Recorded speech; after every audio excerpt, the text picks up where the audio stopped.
What is up, everybody?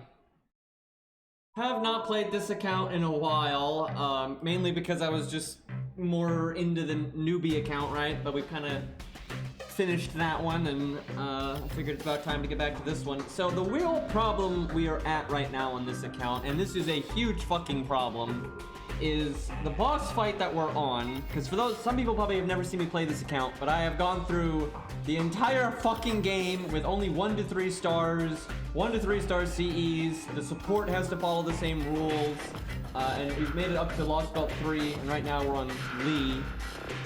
The problem we're at right now is that I'm pretty sure what we need is a Mori that is 10-10-10, 1k foe, has good command codes, has good 3-star CE, and that doesn't really exist because I have Mori on my main account, but he's level 100, and we're trying to...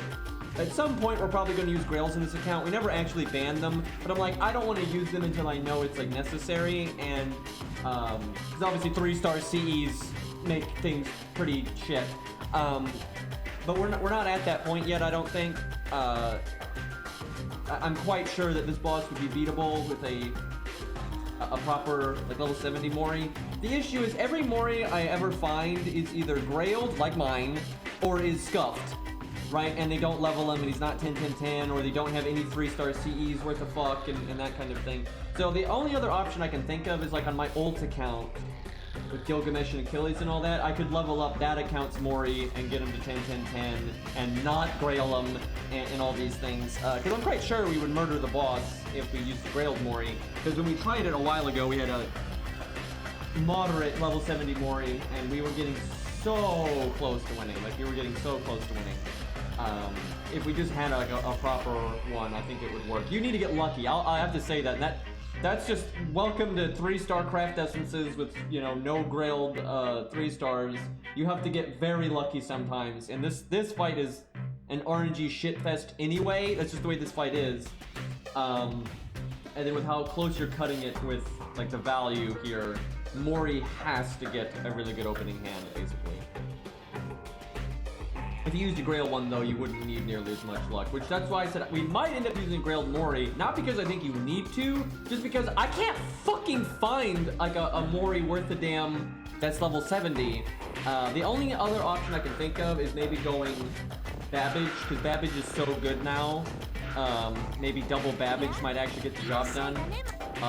Let's see, though. I haven't played this account in so long. I don't really know... Like, I don't know if it has a Babbage, and if it does, what his skill ranks are. I don't think I have a Babbage leveled. Okay, we do, actually. He's not 70, but he's getting there, and he's 111. Okay, let's see. Because Babbage is pretty good now, and he was good for this fight before, and now he's even better. Fuck! Of all the things to be missing, bruh, of all the goddamn things to be missing, how is it that? I mean, to be fair, I haven't played this account in like months and months, so, you know, you kind of fall behind on the basics like that, but that's not the thing I was please tell me it just happens to be caster daily. Nope. Fuck. And I literally could have gotten those from like so many events over the last few months. Those are like I could have gotten those no effort if I had just realized. God damn it, dude. Okay, let's see.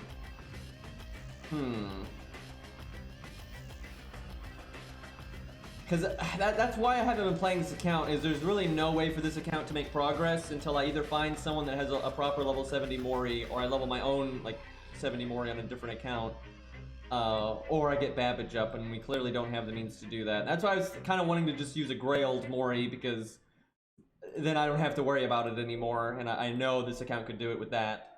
Let me look real quick. I'm gonna look at my other account. The thing is, everyone has like a kind of good Mori, but like it has to be like, it is so, you're cutting it so close, because we tried it with Beastly's and it was like so close to working, but it just wasn't quite. It's got to be a lot more than just being 70 10 10 10. It's got to be that, but then it has to be 1k foe, it has to have a 3-star craft essence that's very good, he has to have really good command codes. Like, it's got to be very specific, because even with the best 70 Mori you can get your hands on, it's still going to be really fucking hard, and you're going to need so much RNG. But I mean, if you got one that's... Because I guess you do have pretty good command codes, don't you? We'll see. But I'm not sure, I might try double Babbage anyway at some point, just because I think that might work. However, it looks like that's not going to be doable today, because our Babbage just can't go anywhere right now. Okay, we're kind of at the point on this account where you'll need such specific things to be leveled that you can kind of just get cock-blocked for months. Because I don't play this account actively, right? I'm not like sitting here farming on the account and preparing units, and because 3-star CEs are so weak, there's no getting by with like a suboptimal setup. You have to bring the absolute perfect thing for it, otherwise it's not gonna happen. There's no reason for this account to do CCC, there's nothing in there. Like, oh yeah, I'm gonna go get BB, that 4-star that I can't use. That makes sense. Complete waste of time.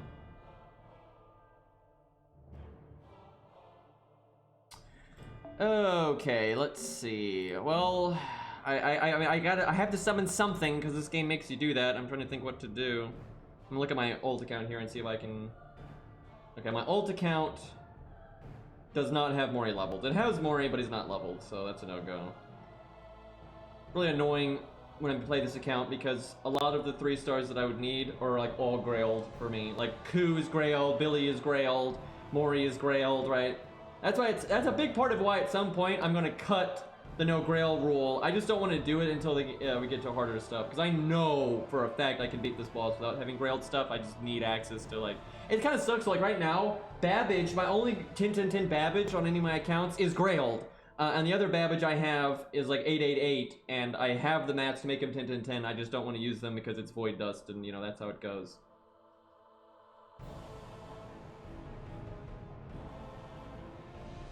Was there any quality of life updates? I don't think so. Oh yeah, I mean, kind of. They added like some new filters, which don't matter at all. And you can now put a favorites tag on one of your servants, which also doesn't matter at all. Like, it just shows on your support list and stuff. So just throw away bullshit that doesn't mean anything. You know, it has to be 10-10-10. I do not think people realize how fucking bullshit this is with these restrictions.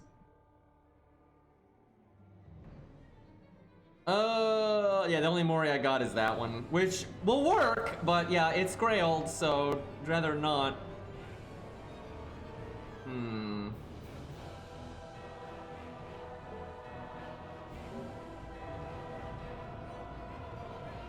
Do I have you added, Zaw? Because I think that's... We'll try yours, just because it's either... I don't know what else I can even use, because everything else won't be very useful. So again, you have to summon something. Okay, I don't think I have you added.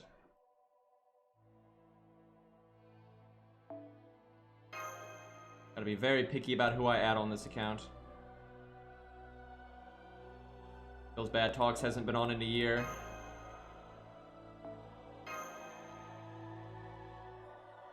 Also hasn't been on in a year. A lot of people haven't been on in a year, apparently.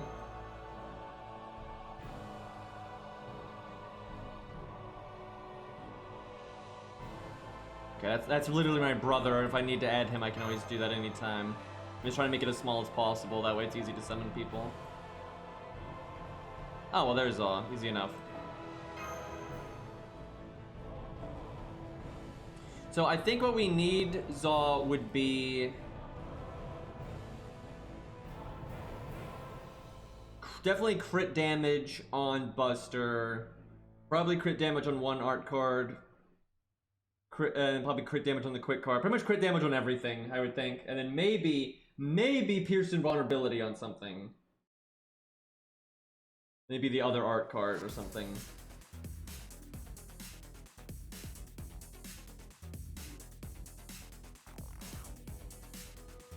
I'm trying to think, because what can happen is you can almost break a health bar and then he'll cast evade. And so if you did have pierce invulnerability on a card, that would be good, but it would lower your damage. Let's try pretty much all crit damage first, because you basically have to break that first health bar with Mori in one go. Because if you don't break it in one go, the boss will cast evade, you have to wait an extra turn, and then another turn to actually break the health bar. And it's just, you cannot afford that in the slightest.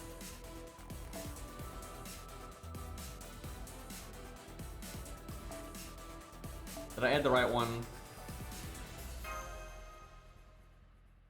Yeah, 3-star CEs is overwhelmingly the hardest part about this account. It's really not the units. The CEs are just so limiting.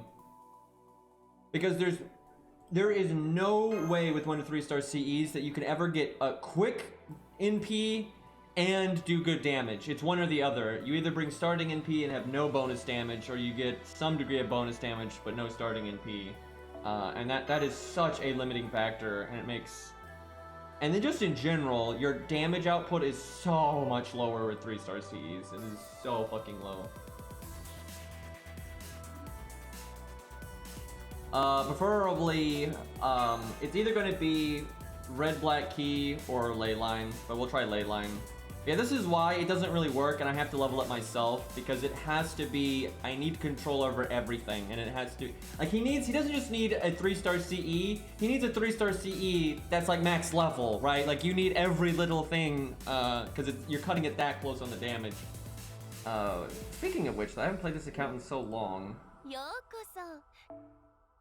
Pretty sure it has pretty high stuff for, I like how that makes sense that I made Ryoto Temple 60 out of 60, because if you ever do need damage, that's pretty much the one you use, so that does make sense. But I probably should get this one up next.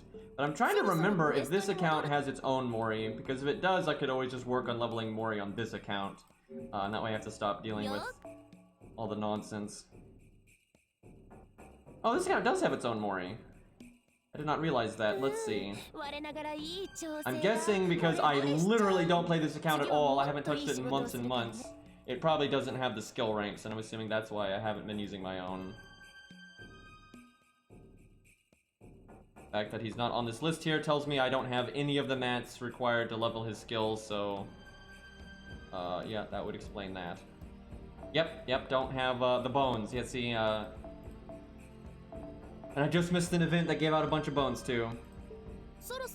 If this account had its own Mori though that was ready to go, this would be so much fucking easier, and then I could just summon like Babbage, and I think that'd be good to go. I really do think Babbage is gonna like really bail this account out.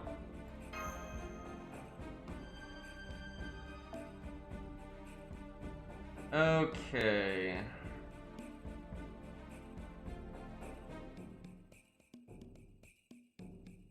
Let's see. Do I already have a team set up for it? Apparently not. Weird, because we had attempted this a lot back in the day. Well, definitely that.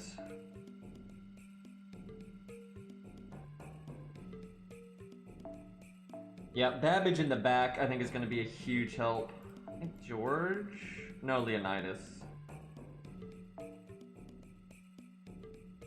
Honestly, I think this is definitely going to work if I level my own Babbage, because he's good for this fight anyway, and with his recent buff, I really do think that's going to get the job done. But without him, I just don't think I have a cleanup unit that's going to get enough damage in. Like, literally, that's my best cleanup unit, even though he's the wrong class. But that's definitely my best cleanup unit right now, which is kind of sad. It's either Medea or Clown Boy.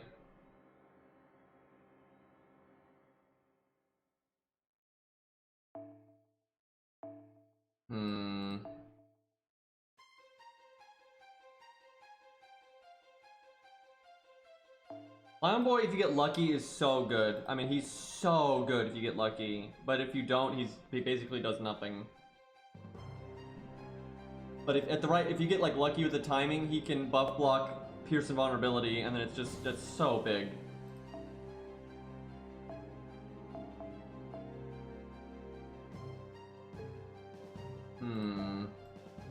Probably that.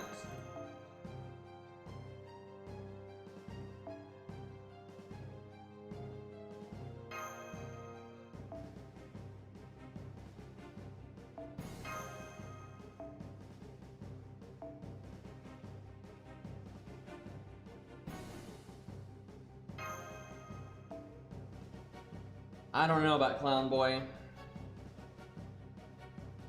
I'd be a lot more okay with Clown Boy if I had Babbage instead of Ku. I mean, it's literally in the title.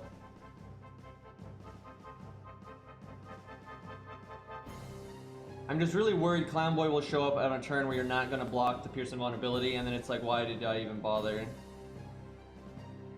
There's a VC Brawn. Same problem though, it's like, I wonder if I could do a VC Brawn instead of Coup. Not really, because I was thinking, oh man, if you buff block the Pearson vulnerability, then a VC Brawn's third skill's good, but if a VC Brawn's the cleanup unit, that doesn't... That don't work. I could cut Leonidas. I don't like that. Really, I think we're gonna need Babbage. I'll try with what we got, but I think we're just going to need Babbage. Like, Ku's great and all, but he's at neutral, so that limits what he can do. And I just don't think we have enough value otherwise. And even if Babbage didn't have his new buff, I think Babbage would be the right call because of that giant attack up and everything.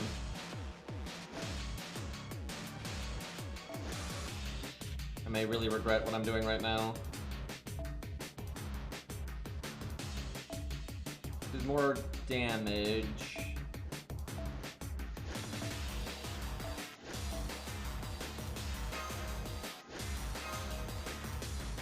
Right, that's the thing, you can't use your Mystic Code here. Wait, how am I critting then? Okay, right, we're critting with Mozart. Something better I can give Qingong. There's that new 3-star CE, I literally forget which one it is, but one of these newer 3-star CEs makes stars per turn.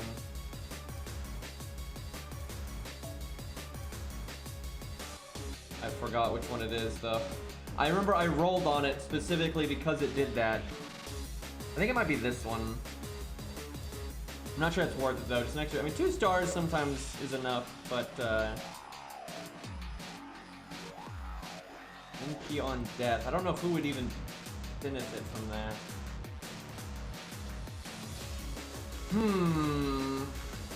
You're not really gonna want to use Qingong's NP. Unless he gets it when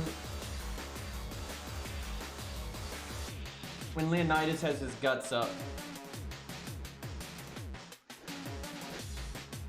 That's not terrible. A decent amount of damage. Hell, there is a world where you go double Qingong, or at least one Qingong, and protect him and see if Qingong can do the damage. That's not crazy.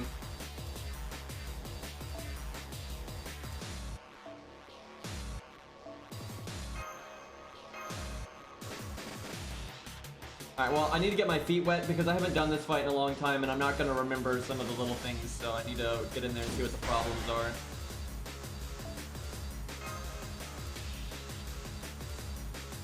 I wish I had remembered, though, that I needed to level Babbage, because I remember last time I played this account, which was months ago, the reason I stopped playing it was because I needed to level Babbage, and I didn't want to sit there farming on stream. But I haven't touched this account in months, and I still haven't done anything to get Babbage, because I really, really need Babbage.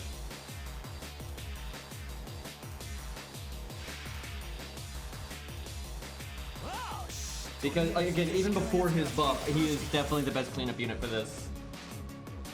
Okay, so this is why I hate this stage and why I want to use a Grailed Mori, is because it is so RNG. You're going to be resetting over and over and over and over and over to get to break that first health bar. Hey Ninja, thank you for the resub.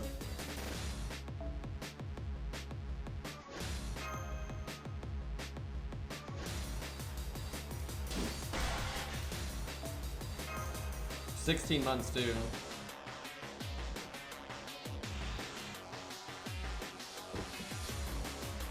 I like this fight when you don't have these restrictions. When you have these restrictions, it is so RNG.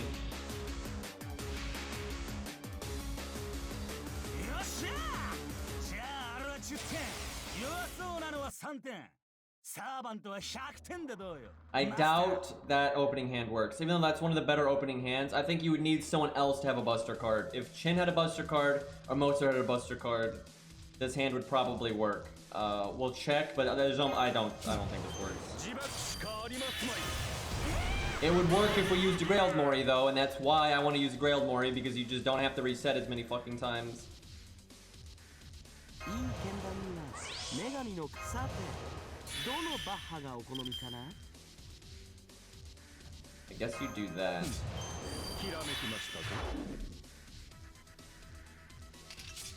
I don't remember the entire all the steps for this. It's been a while.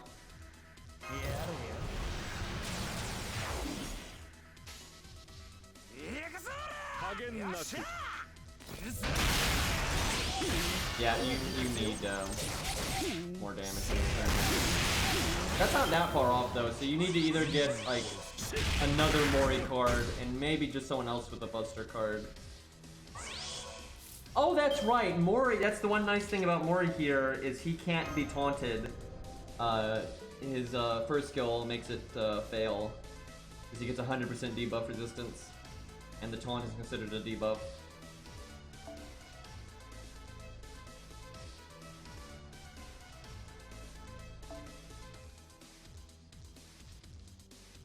So I think we need to get Buster Art Buster or Buster Art Art. Maybe Buster Quick Art. I remember before Buster Quick Art didn't work. It would get to like just so close to breaking, but it wouldn't. So that's kind of annoying. And yeah, Gil doesn't work here. Yeah, so it needs to be some other crit thing. As you're pushing it so. I want it so Buster Quick Art can break because I remember that was the thing. It was so close. If he was a little bit more like min-max, it would have broke. Okay, that won't work.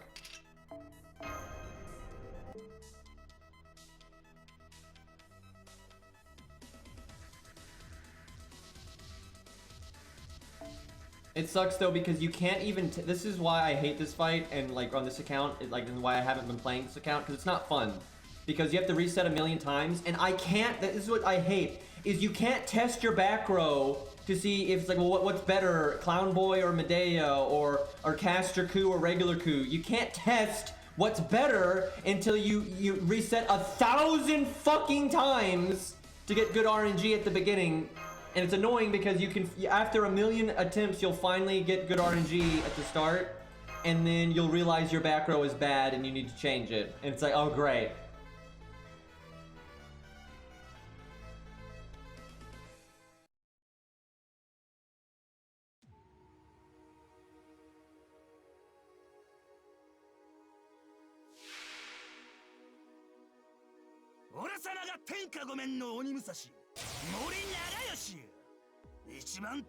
That's depressing because that's almost a really good hand. This is not going to break, but out of curiosity.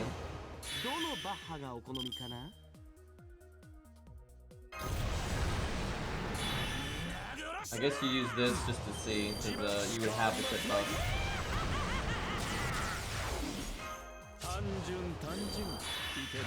What's sad is if you had the Mystic Code, you could break this health bar with a suboptimal hand. I don't think we want the Merlin command code. I don't think it'll do anything in the fight. I think it's better off to just either more damage or like Pierce Invulnerability or something like that.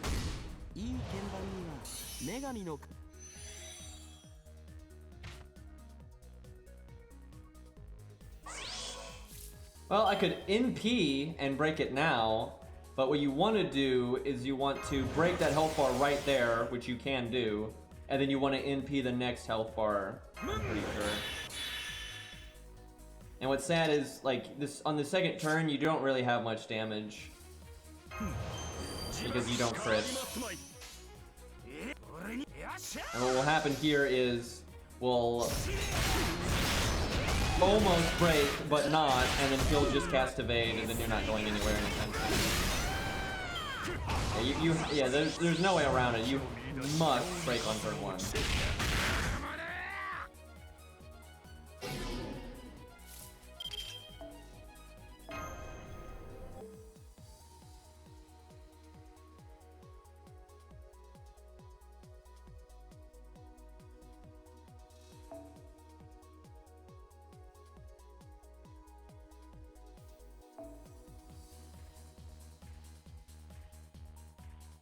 I really don't like my back row. Like, I don't like it at all.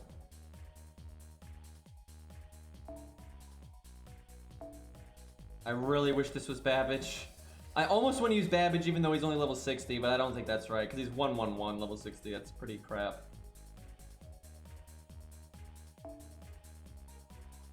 I know this game well enough that I know this is a very bad back row. What I actually kind of want to do is go Caster Coup Babbage. Or level up my own Mori and go double Babbage. I think double Babbage would be really good because they both would make the stars, and you'd get 2 pretty much guaranteed crit turns. That's really big. That's a lot of damage, and then you might get 2 NPs as well. 1 Babbage might be enough though. Like Babbage Caster Coup might be good enough.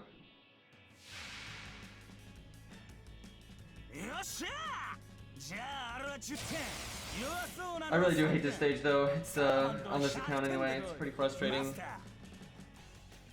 Now that probably breaks, but I don't think it gets the NP. And it's really shitty not. This is why I don't like doing this. You basically have to get Buster Art or something like that, because what happens on this, you're like, oh, at least you break. But the problem with this is, after this turn, Mori can't be buffed anymore, right? Because he'll have his buff block thing, and that means you'll never get Mozart's art up, and so you'll probably never get your NP. Like it basically has to be Buster Art Buster or Buster Art Art. I think Buster Art Art is probably the best opening hand.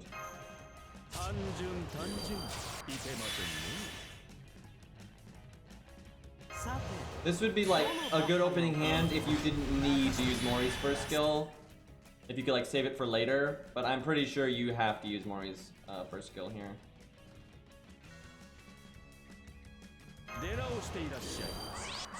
I'm trying to think what happens if we don't get Mozart's first skill. I don't know, because like there's just no way we get our NP like this way. Well, fuck it.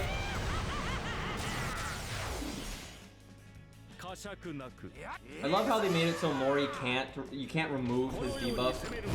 If you could, that would really help this setup. That's still not enough. Yeah, you have to get a break chain then, I think. Yeah, I think you need Buster Art Buster or Buster Art Art. Maybe Buster Quick Art, but I'm not sure about that one. Yeah, it's funny how much this runs everything, because now you, not only did you not break there, but now you can't break now, and then you're out of cards, so you might not even break next turn. Like, so many turns will go by, and you have not even accomplished what you could theoretically accomplish.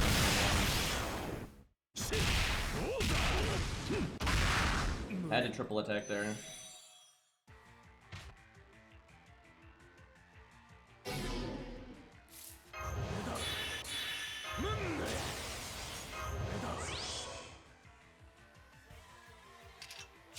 Yeah, we're not gonna break here.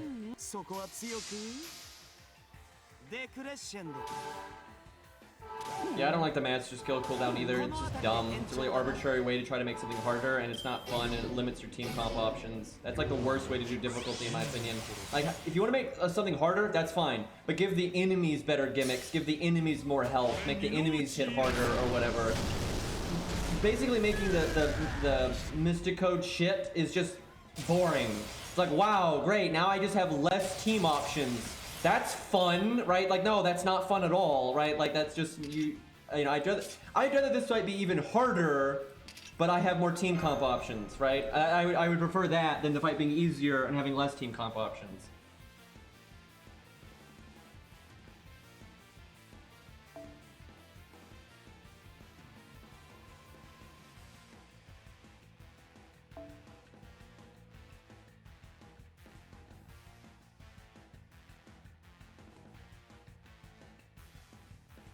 Man, I do not like my back row. It's so bad. Like, it's so RNG. I almost want to do this, but then if he gets pierced invulnerability at a bad time, it's pointless. Because Clown Boy he has no survivability, so he'll just die like that. And then, you know, his third skill might not line up. There's so many fights where Clown Boy's third skill is great, but it's so random if his third skill is good here or not.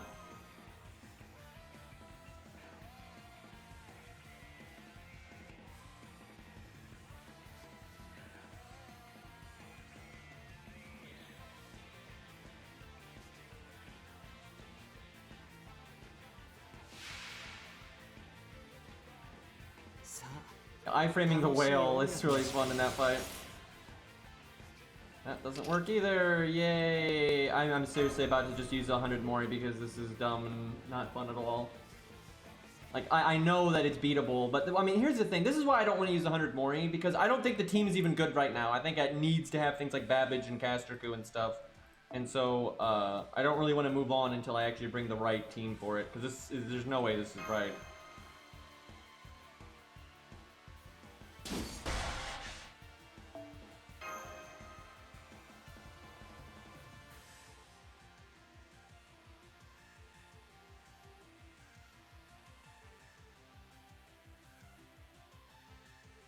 I mean, Caesar doesn't need guts. He's perfectly good as he is.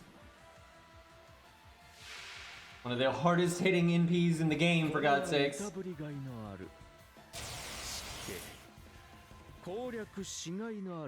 Now, this is bad, but it's not necessarily a reset because you could just potentially NP next turn. Which, waiting a turn is bad. Like, it's so much better to do it right now, but this isn't necessarily the end of the world.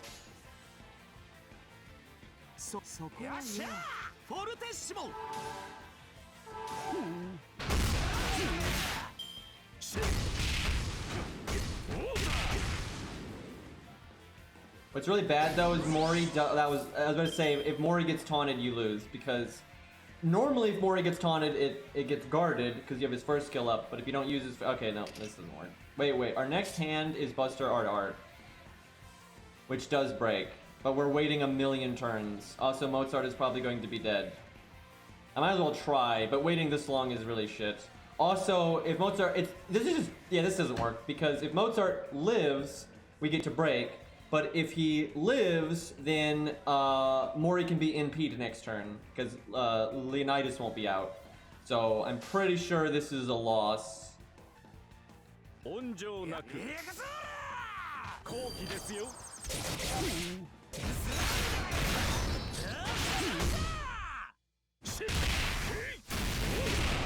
see if he dies. Now, Mori doesn't die, but I don't think we break anymore. Although we do get the Buster up from Leonidas, so maybe this does. No, wait, the deck shuffles. Never mind. This is why doing it on turn 1 is so important, because turn after turn is just going by where I could be working on the next health bar, where instead I'm doing nothing.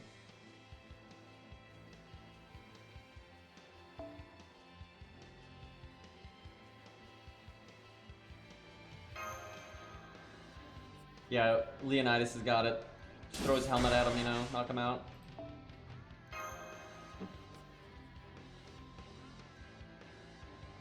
Caesar does not need survival. It's actually, that'd be really dumb if he had survival, because then why would you ever use Fergus or Bedivere? The only thing Bedivere has going for him really is the fact that at least he offers the team some survival, and then he gets his NP a little bit faster. But Caesar hits so much harder, and then Caesar gives the team better support. Caesar is one of the best 3 stars in the game right now. Like, he's so good.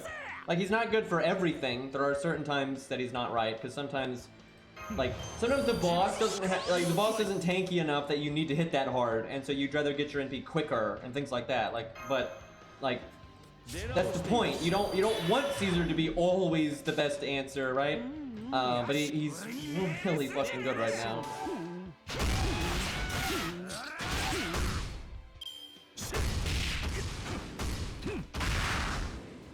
Like, Caesar was already pretty good, and then they just buffed the shit out of him, so...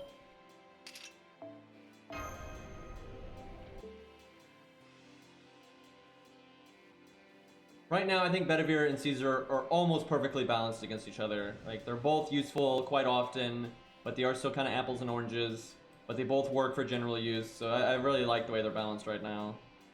There you go. Caesar does hit harder than Bedivere, and by a noticeable amount, but Bedivere still hits hard. It's not like Bedivere can't fuck shit up. He still can. But Bedivere can also get his NP pretty easily, right? Because he can have starting NP, then use his battery skill, and you're ready to go nice and quick. So that's kind of his thing, and then Bedivere also has a bit of survivability. Not loads, but he has some. Where Caesar has absolutely none, and then his NP gain is but then he hits so fucking hard, and then he gives the team some nice support, and you get the crit buff and that kind of thing. See, this we got in this hand a bunch, and it normally, but when we tried last time, it did not work. It almost would work, but it would not work. And we have better command codes this time, but I think it's still gonna fail. That's why I kind of want it to be my Mori, because then I can have like a max CE and all these things, and I think it'll be enough to break. We'll see though. We'll see if it breaks. Yeah, I think you want Buster Art or Buster Art Buster. Because Quick just doesn't do a lot here. It doesn't get the Buster up, it doesn't get the Art up, and so it's not helping that much. You do get the extra attack though, which is good.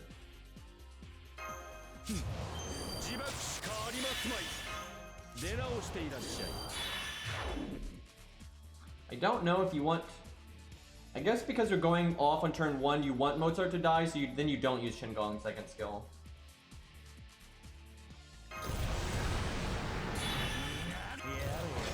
But yeah, as sad as it is to finally get a good hand like this, I don't think this hand works. Off memory, I'm pretty sure. It's super close, and maybe if you high roll on everything, maybe, but...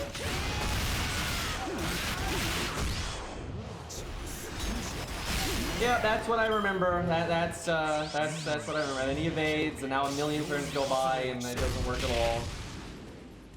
That's why I was kind of wanting, though, Pierce Invulnerability on a card, because if you had Pierce Invulnerability, you could potentially, not necessarily, but you might be able to kill it next turn if this happens. But the thing is, even if you have Pierce Invulnerability as a command code, you don't want to have to use it. You'd rather have just broken there, right? Like, it's still so much better that, I don't know if it's worth doing or not. But yeah, you need Buster Art or Buster Art Buster, I think. Which is just so specific. But that, again, that's why I want to use 100 Mori. Because 100 Mori is not actually going to be that much better here. He'll still die immediately once your taunts are gone. He'll get one shot. And so all he's going to do is break the first 2 health bars. It's just he can break the first 2 health bars with way less RNG. Where a 70 Mori can, it's just you need so many things to line up. I might practice with 100 Mori just so I can figure out a back row. Because that's what I was saying, is I literally can't even figure the team out until I get to play the back row. But I never get to play the back row because I never get lucky with Mori. And if I bring 100 Mori, I can at least get through the beginning part, you know, a bit smoother more often, and then figure out, oh, okay, I need to bring this and that instead of that. I might cut Leonidas and just make the... I can't do it right now because they're not leveled, but I want to do, like, make the back row just 3 strong casters. They're all independent. Like, double Babbage and Caster Coup, or Caster Coup, Babbage, and Medea, or just, you know, hope that they get, each of them gets enough, like, gets their NP off before dying. And yeah, that might take, you know, some try. Hey, now there's a hand. Now, the tough part is now... Can I get away with doing Buster Art, or do I need to do Buster Art Buster? Because Buster Art is more NP gain, which is really nice. No, a level 100 Medea could not even get close to soloing this. You wouldn't even, like, not even in the ballpark. You would still, she'll get like 2 shots so fast. The only units that can really solo this are ones that have some kind of survivability, so they don't just evaporate. Where she has literally no survivability at all, and she'll just die immediately. Now, 100 Medea can be useful in this fight, sure, but she's absolutely not going to solo it. Yeah, Hurt can solo it. You know, people that have like an evade skill or a vulnerability skill or a, you know, very large defense up, things like that, they can solo it. There's a decent chunk of units that can solo this. But units with absolutely no survivability, unless they can 3-turn it and like get a turn of survivability out of a CE or something, then there's no way. Actually, level 200 Medea would probably win, because your stats are insane at that point. Like, if 100 to 200 follows the same stat curve as, you know, any other Grail level, your stats would be nuts. Like, I mean, that's Medea with, like, biceps, right? And you just, like, it's over, right? It's just, her damage at that point would just be so fucking high. I mean, she would probably be able to 3-turn this if she was level 200. And then she would not die as fast. Okay, I'm trying to think if I do Buster Art, because we need to get our NP quickly. I think it's enough damage. We have decent command codes here. And I get 10%. Yeah, I think the best hand, I think, is Buster Art. I'm pretty sure that's what you want. This is still good, though, and I'm hoping that this still breaks. This should still break. What it might not do is it might not get enough NP gain. But we'll have to find out here.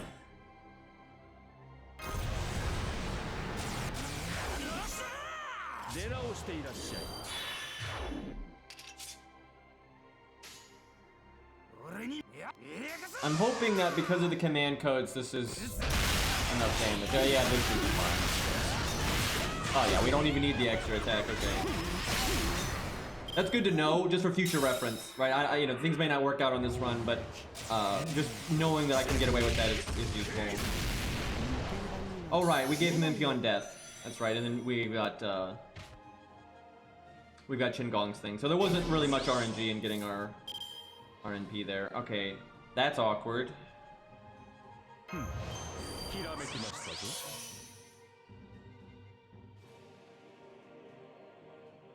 Now, I could wait to NP until I could get buffed by Leonidas, because we have the time to let the thing go away, but I think I'd rather NP now and then have him evade and just get through it, right? Get through the nonsense.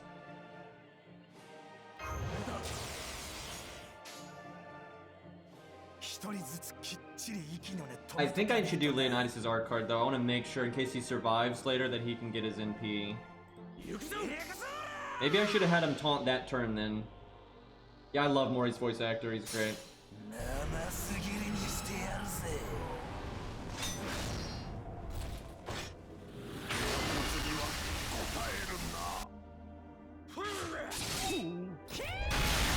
Okay, so basically Mori has now done what he needs to do, which is take us first health bar and a decent chunk of the next one. This is where though I need to know what's the right back row. I have no idea what the right back row is. I need a back row that can do the other half of the fight, right? And I do think Babbage, I'm almost positive Babbage is going to be one of the ones. I just don't, he's not ready, so.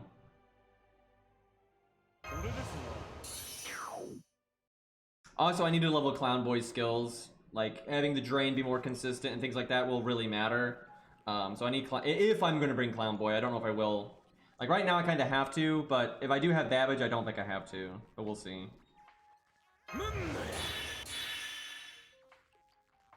I can't buff block this turn, I have to do it next turn.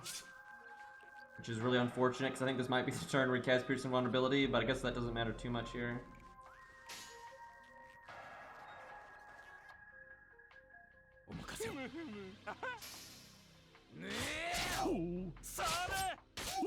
Dude, because Babbage, even at 70, can fuck up one of, he fucking casts Pierce, he cast, Debuff Immunity again, that's so annoying. Babbage with his new crits and everything and his massive attack buff can really fuck up a health bar, right? So if he's like having to 1v1 the I'm at 98%, really? Oh my god. I should have put his art card last. If I had put his art card last, he would have his MP right now. Well, I think we fucked that one up. I might, that's a problem. that's a problem. Maybe we do George then. It's just, if he could have NP'd there, he could have made stars, and then next turn, Mori could have used his third skill, and it's a star absorb and all that. Like, that would have been pretty amazing. See, that's why I wanted Clown Boy here, is because he could have blocked all of that nonsense. But, he had debuff immunity 2 turns in a row, and I couldn't do it. And now I'm skill sealed! Thanks, game! Are you fucking kidding me? That's so stupid! And just watch, now he'll do debuff. I should bring Atlas. I should bring Atlas here 100%. Because if Ku's on cleanup anyway, you want Atlas for the cooldown reduction. So yeah, 100% I need to use Atlas. That is some horse shit though. Fucking debuff immunity twice in a row so I can't buff block, and then I finally can buff block, and then the unit that has buff block is skill sealed. And then he'll probably debuff immunity again or something. Okay, maybe not. Yeah, I needed Atlas though. Ku won't be able to clean up here without Atlas.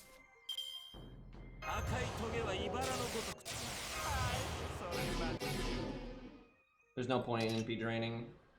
Well, no, there is. If we happen to have Clown, well, no. I would say if Clown could get his NP and do it, that's kind of worth. Well, this is annoying. Mori got as much value as he needed to get, but the back row is a mess, and then we got really bad luck, so... Yeah, definitely should bring Atlas though, because I can clear skill steal if it procs at a terrible time, and then Ku's gonna want Atlas anyway, because it lets him live a lot longer. Now, if I was using Babbage, maybe not. I have to remember that if we add Babbage to this later, that maybe you don't do that.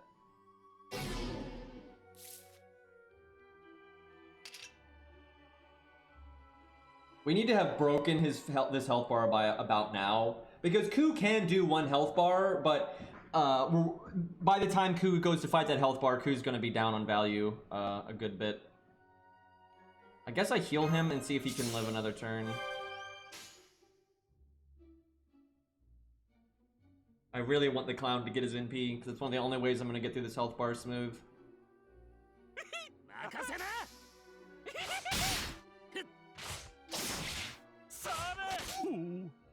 Wow, that NP gain down is... I knew it was large, I didn't realize it was that large. He literally got no NP there.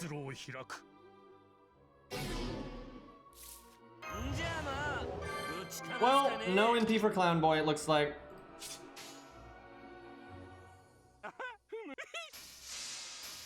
That sucks. If he had gotten his NP here, I think I would have broken right here. Yeah, we definitely would have.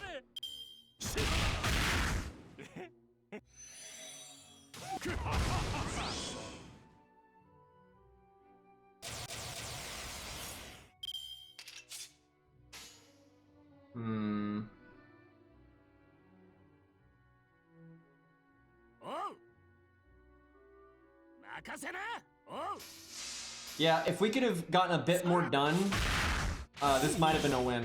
I don't think it is a win though, but we needed to get a little bit more done on that health bar. Oh, you fucking kidding me. It was Clown Boy. I mean, Clown Boy did almost nothing in this fight, and that's why we're just behind. But yeah, if Ku can just get to the final health bar, he can't do it.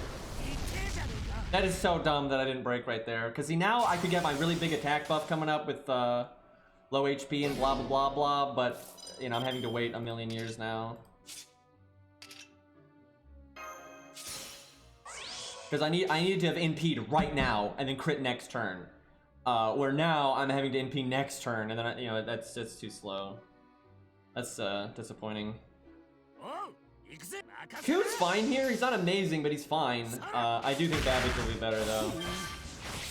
Babbage Ku, though, maybe.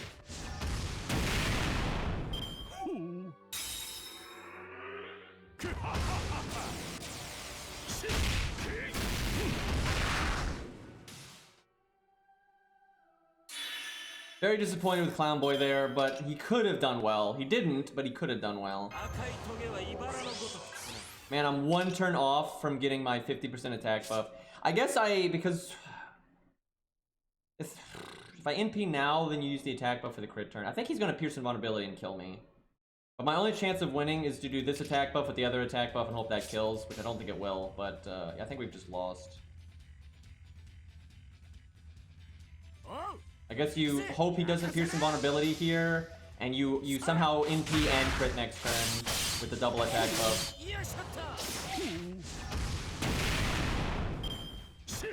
Well, at least it wasn't the Pierce Invulnerability turn.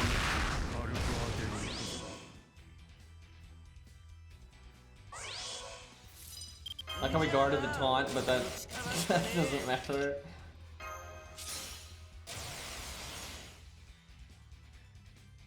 Okay, I actually will live this turn, so I could crit next turn, or do I go for the crits now? I think I go for the crits now because I have all the attack buffs. It's only 2050, but I mean, I might as well go for it.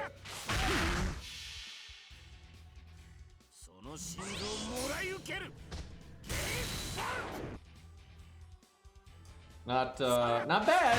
For being at class neutral, that's very impressive, but yeah, it's not enough. That's what I'm saying though, look at this! If we could have just broken that second health bar a little bit smoother, this would work, right? And that's where Clown Boy just didn't really work out. He didn't get enough done. And then Leonidas was kind of fucked up as well.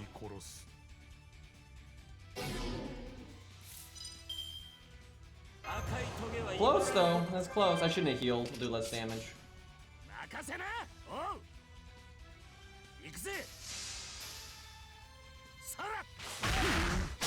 This exact setup I think can work. You would just need to get very lucky, where I think if you make some adjustments to the team, it'll be a lot better.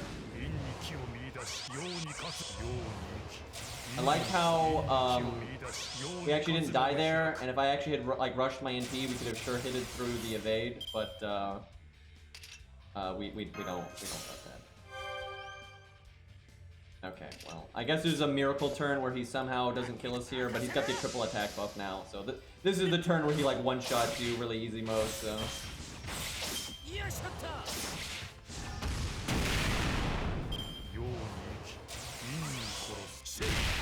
Yeah, okay. Oh, clown boy, you did disappoint me there. Can I morph my clown into a Babbage? Can we do that real quick? That would really help. The best thing I have other than because Babbage is just not even, he's level 60 and I don't have gold statues for some fucking reason. The best thing I could do would be Caster Coup. There is a VC Brawn into Caster Coup, but now here's the thing you could kind of do is you do like that, and then you make Leonidas Clown Boy, and then you hope you block the Pierce of Vulnerability, but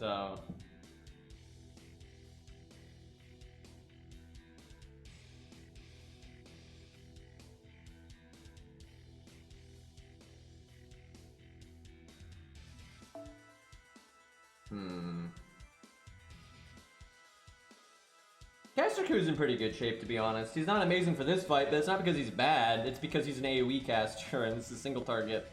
He's got solid AoE damage, and he's got very good survivability, and then he's got utility with a battery skill and a debuff clear. That's awesome. Like, he's really good. Like, seriously, Caster Coup is really good. He's not as good as Babbage for this fight, but that's because, Babbage has got the giant crits, and that kind of works for single target, and this is clearly a single target kind of situation, so. I mean, you could probably buff him again and have it be okay, as long as it was like a massive buff, if they didn't do something too crazy. But right now, him and Babbage are balanced against each other very well, and I'm very happy with it. It's just, this fight is more about Babbage's alley. It's not that Caster Coup is bad, it's just, it's not quite his shtick. If there were 3 Lees, though, then it would be different. There's always Lu Bu, but good luck keeping him. You know what's stupid? Because Leonidas lived so much longer because of Chen Gong dying and everything, if Clown Boy had been Lu Bu and Lu Bu had just gotten lucky, they would have done a lot more damage and probably broken that health bar. But you're never gonna guarantee that kind of scenario. Like, no way.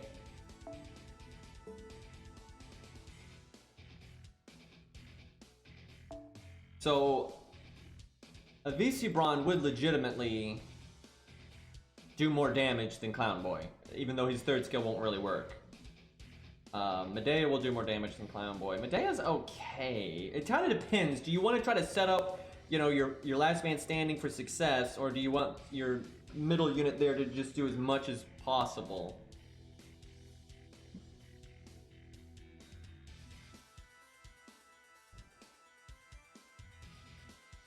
I don't mind Medea.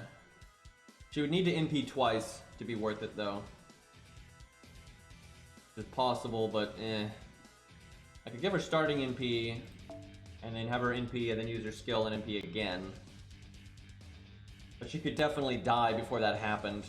She could absolutely die before that would happen.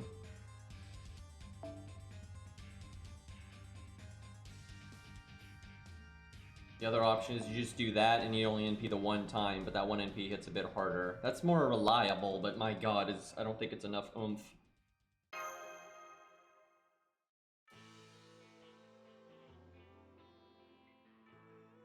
The issue with this setup is definitely the Pierce Invulnerability, which is why I went Babbage, because he can actually survive a hit, where Coup really can't. And Babbage will win a lot faster, so Lee doesn't have as much time to use it. Really, I think if I swapped Coup out for Babbage, this would be a winning team once, you get lucky with Mori, which obviously we've shown takes a very long time to get lucky with Mori, because he has to get so lucky at the start. But yeah, I think you switch Babbage and Coup, and I think this would work.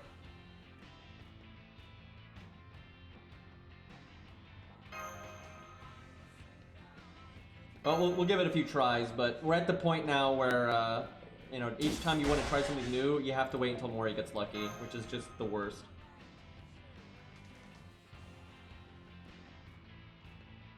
Qingong adds more damage than Caesar. It's not even close.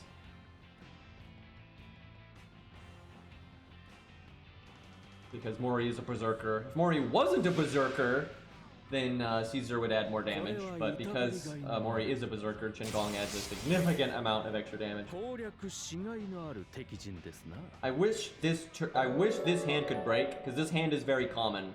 Because Mori has 2 Buster cards and 2 art cards. That's why I'd like to use a Grailed Mori, because instead of having to reset, you could go off this. At least I think you could go off this.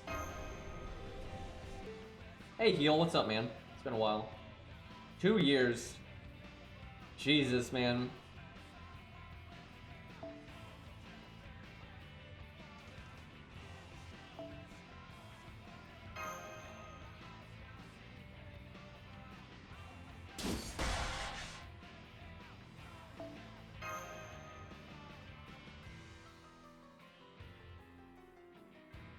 Something interesting you could do, though, if you were not using 1 to 3 star CEs, is you could use a setup in the spirit of this setup, and then you would use like K-Scope on Caesar, and then Caesar could get his NP in, and even though it's at neutral, it would still do a lot because, you know, LOL Caesar.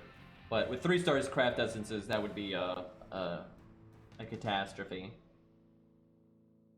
So this is bad, but this is one of those hands where you could theoretically break on turn 2, depending on what happens. It does. Mozart gets so awkward though if you have to wait until turn 2.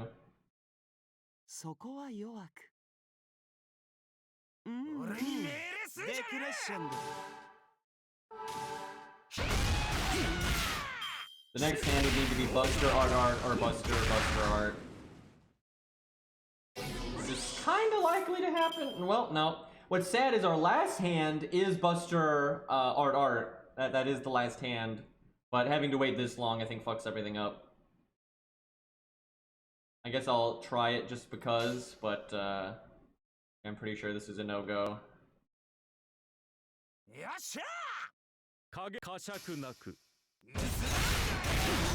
So if our third hand was our first hand, this would have worked.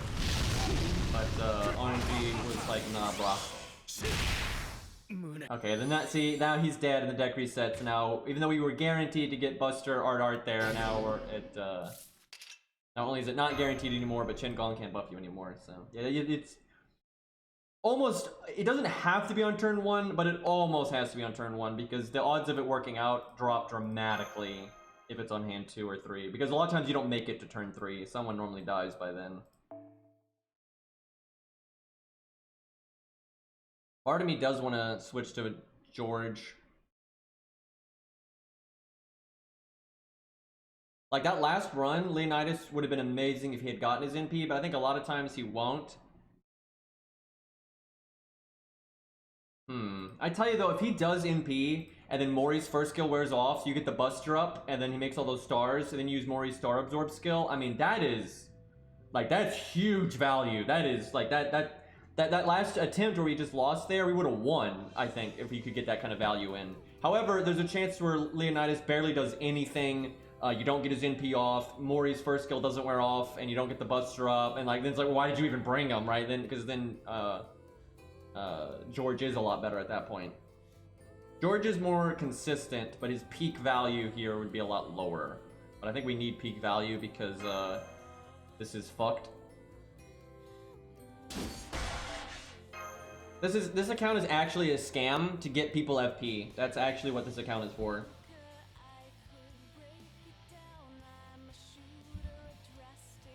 Mori's limited. He's only been available twice, which is annoying because Izo is limited, but he's been available like 4 times.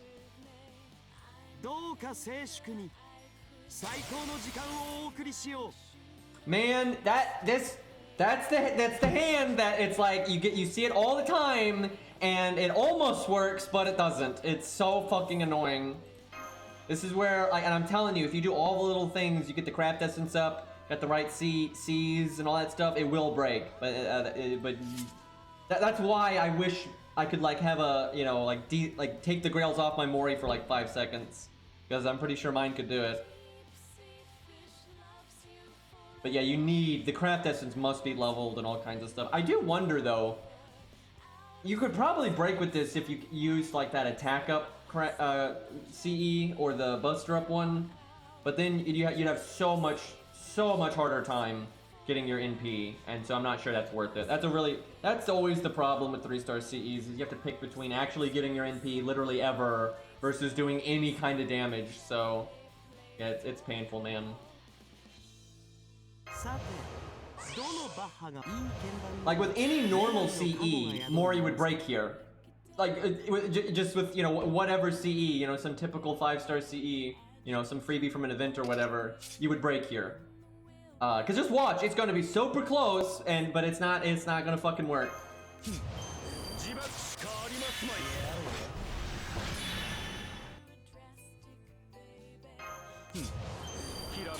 3-star CEs, man. The CE is level 55, damn. Then that tells me then what it would need to be. Then it'd have to be a damage up one, which would be nice, but that'd be a huge problem because then you're not gonna get your NP very quickly.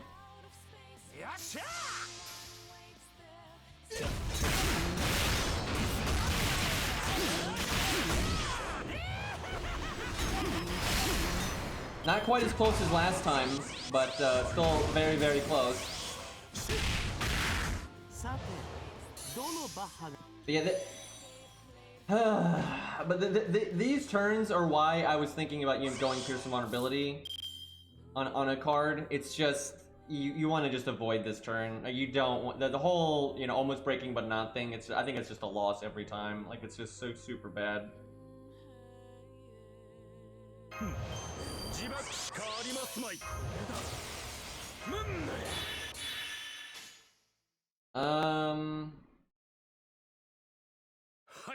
I guess this lets us NP easily. I guess that's the one good thing about it.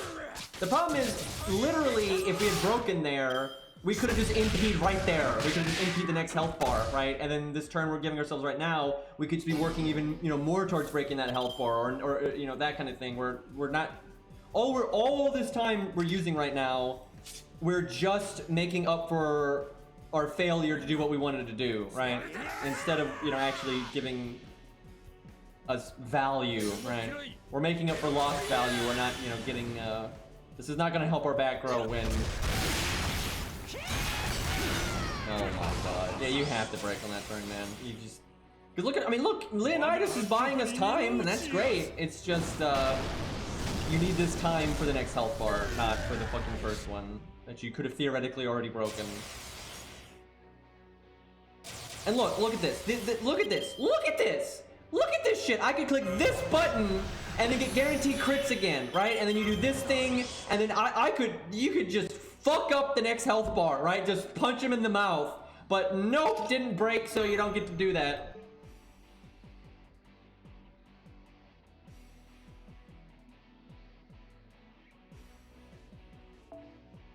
So annoying, man. It's so annoying. And I get that Buster Quick Art hand so often, and you know, every time it's the same thing. It's like, yep, okay.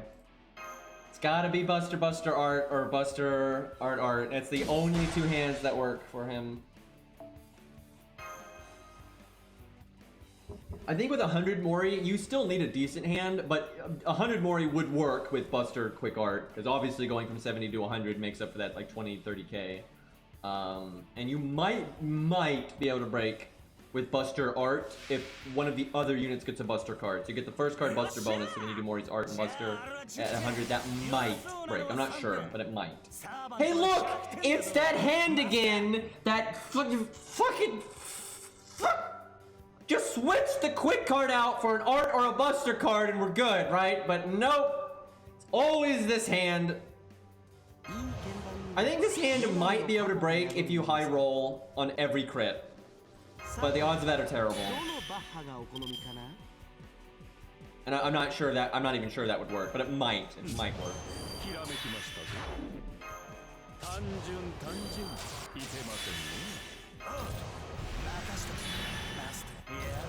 I've been here before. God damn it.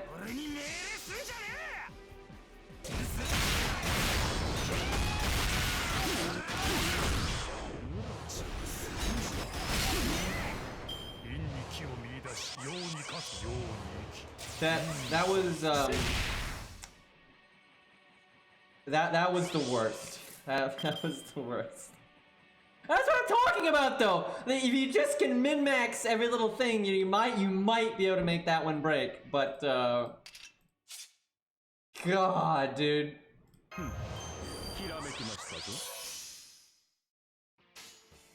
And see, now everything's kind of the worst because now Mori could die, and then you're really fucked. So, because if Mori dies, what is Leonidas even protecting? Right? Like what is he gonna taunt for? Why couldn't you kill Mozart? Why couldn't you kill Mozart? What's Mozart even gonna do now? Don't worry, guys. Don't worry. He NP down. No effect because it's not a servant. He's still alive, by the way.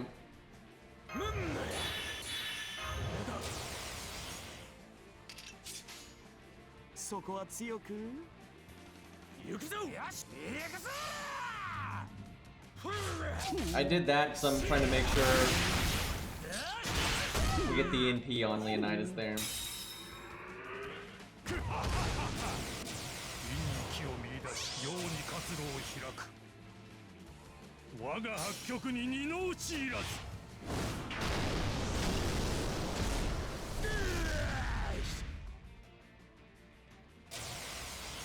Did not get his NP. I guess the hit count's so low. That's not ideal. I think we fucked. We needed that taunt, dude. Dude, that if he had gotten his NP, this run would have actually been pretty good. Because then he would NP so Mori can't die, and he'd make stars, and the next turn Mori could do star absorb, and then crit again. Like that really good. But yeah, now we're I think Mori's just gonna die. And Leonidas will probably die too.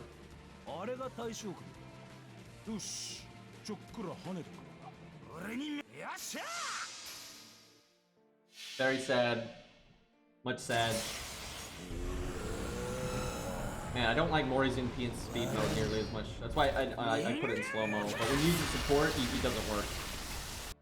I've never understood that. Like, let's say you summoned Artoria, and you have your account set for Artoria's NP to be in slow-mo, and the person you summoned has it so their Artoria's NP is to be in slow-mo. It still won't be in slow-mo. That was very lucky what just happened, but it doesn't matter.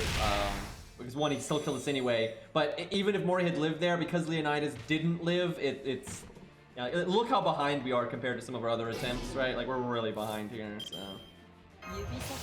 Still no go.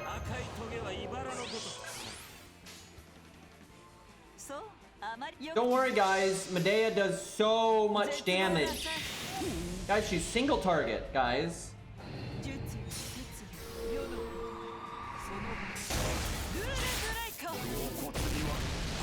That is just the saddest. I mean, 52k when you have a CE that increases your MP damage by 25%, and and you're counterclassing, and you're fucking. Didn't Ku do more than that? Who's not count? Didn't Ku do like 80, like 90 or some shit? Obviously, he had some buffs in there, but like, Jesus, man.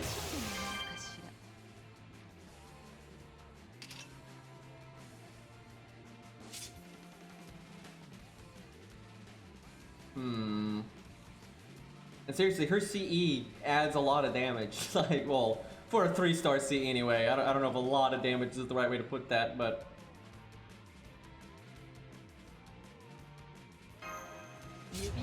Thought about giving that to Ku, because she might just die here.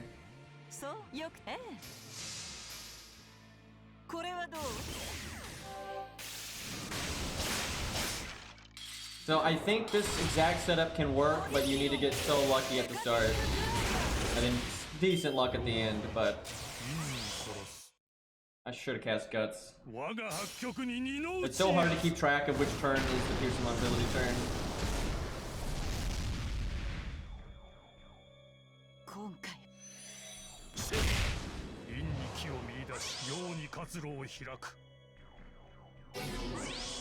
Man, if only we had gotten more value out of our front rows, this would have worked. Like this run could have worked.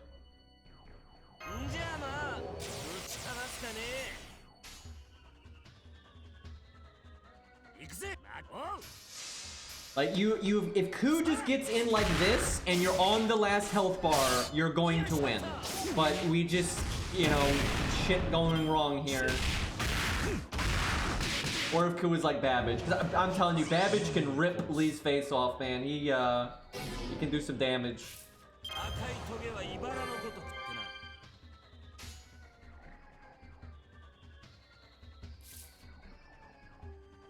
I would like to save Guts for a Piercing Vulnerability turn.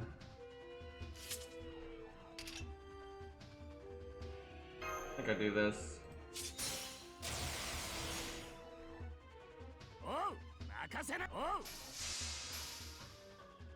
I don't care about the taunt being gone, I care about the skill seal.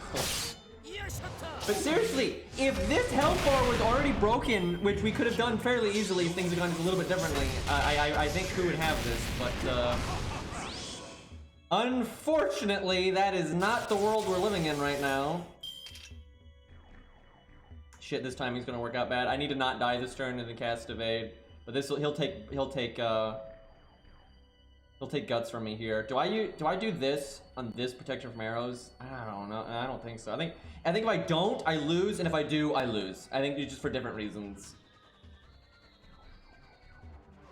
Because if I use it now, you're just not gonna live long enough. But if I don't use it now, we're probably gonna have Guts go off right now, then that fucks everything up. I think we're just fucked.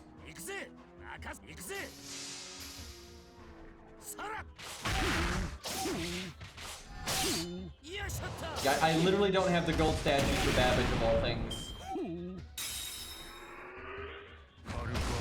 Also, I'd have to do a strengthening quest and blah blah blah blah, and you know that's kind of boring. So. But at least that was the Piercing Vulnerability turn, so doesn't matter though because you still, yeah, no, we're still dead because yeah, I would need Guts here because of the his instant death chance is so high here. Look at that though, we're one turn off. And we get the massive attack buff for our NP and everything. God, yeah, we're not even close though on this one. Like even if he didn't proc instant death, we're not even close. That health bar must be broken at that point.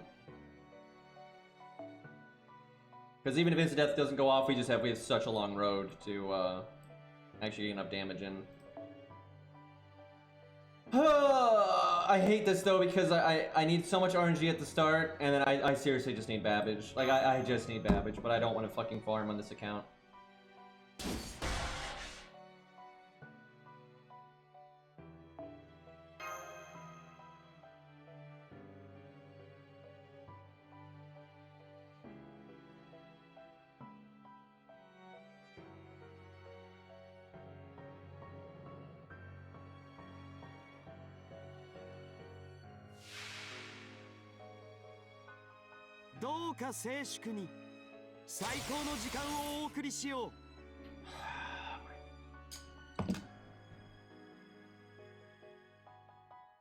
The music knows. Why? We've gotten this hand like 5 times, dude. This is why I want to use 100 Mori, because it would work! Even if it high rolls, I think it might be like a K short, right? Because we high rolled a bit on that last one. I doubt it was like maximum high roll, but you either would have to 100 like just get the highest roll on every single card, or close to. But I just have a feeling it'll be like 2 or 3K short.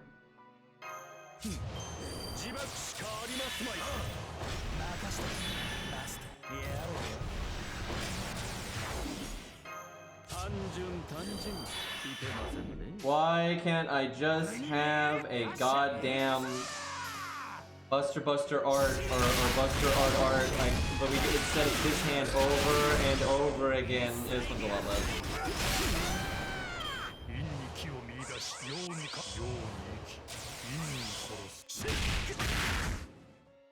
Damn it, he didn't kill Mozart.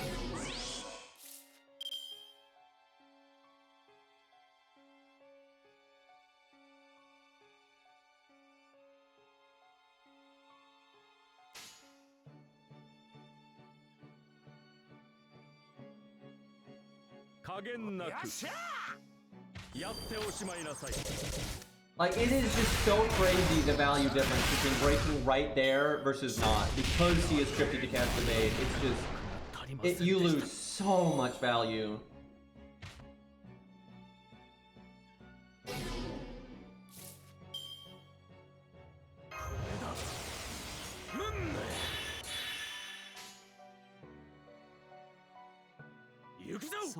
This probably doesn't break.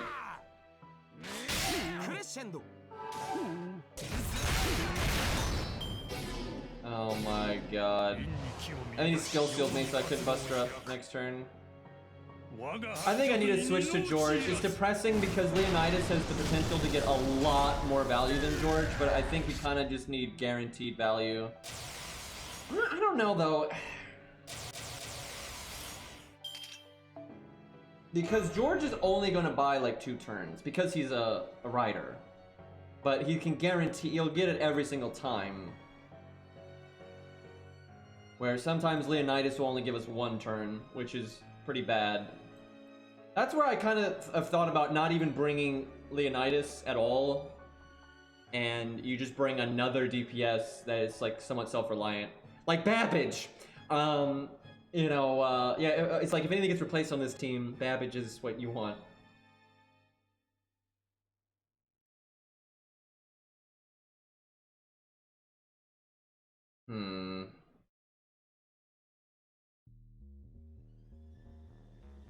I mean, I do think that this exact team can win. I just think the win rate is like 10% or 5% or something shit like that.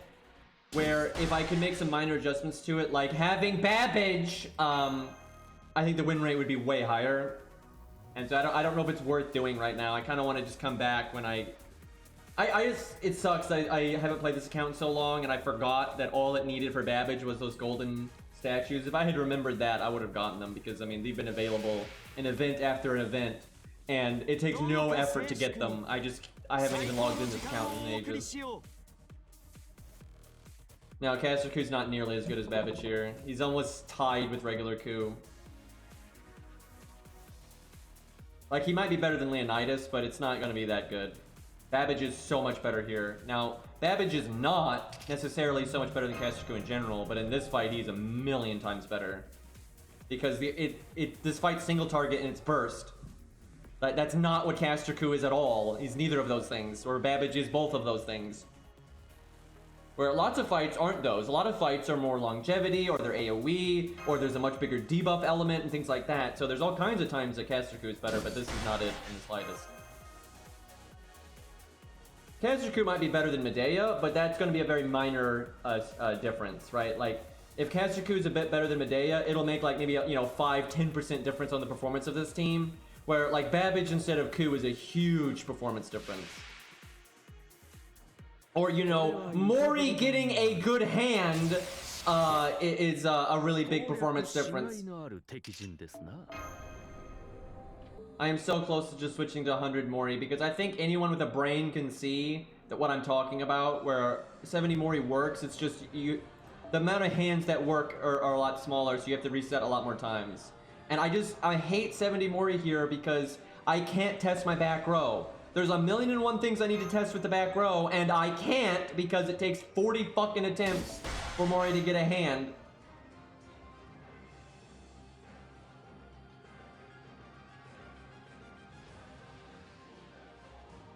No, Shakespeare is way worse here. I don't know why you would think Shakespeare is better here. Shakespeare would be better if you weren't using 3-star craft essences.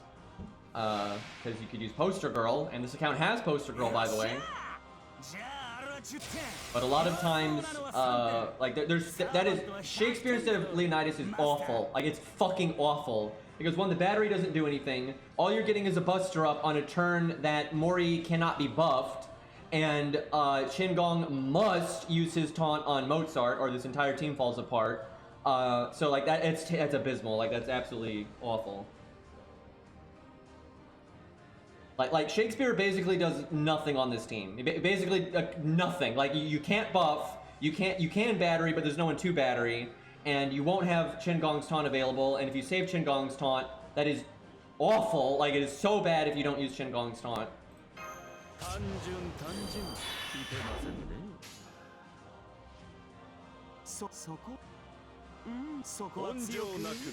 This is a really bad opening hand, but there's a chance that, you know, in turn 2 you can get like Buster Art or something.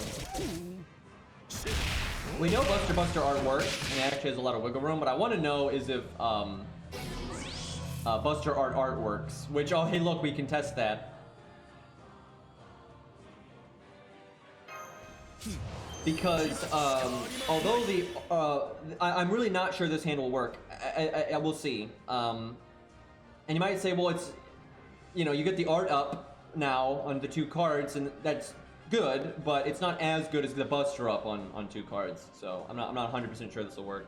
Because we did a little bit of damage last turn, though, I think it will work. But if we hadn't, like if this was turn 1, and then if we mid rolled, I think it would work. But if we low rolled, I'm not sure it would work.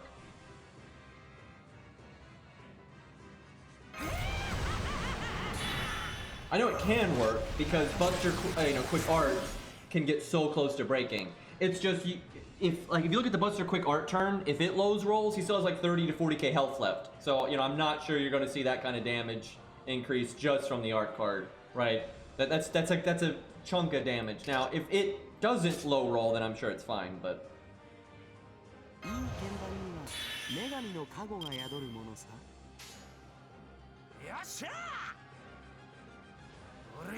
thankfully on this one, I think it's fine because we did a little bit of damage last turn. Woo! Yeah, it's fine, but you can see what I'm saying. Like, you can see what I'm saying. That did not overkill by that much. So if he had full health, I think it still would have worked, but it'd been very close. And if he had rolled any lower, it wouldn't have worked.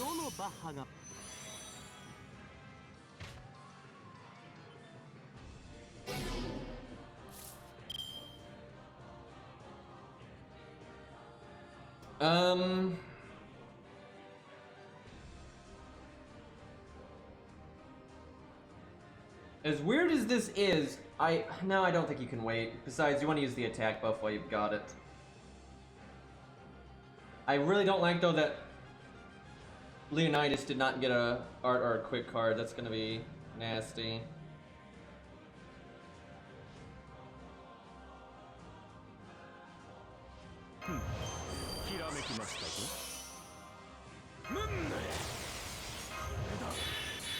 There's a thing you could do there where you try to get super lucky and you hope Mori just doesn't die, and like NP's Shin-Gong and just doesn't kill Mori, and then you taunt next turn. The value off that would be insane, but the odds of that working are not particularly high, so I don't think it's really worth going for.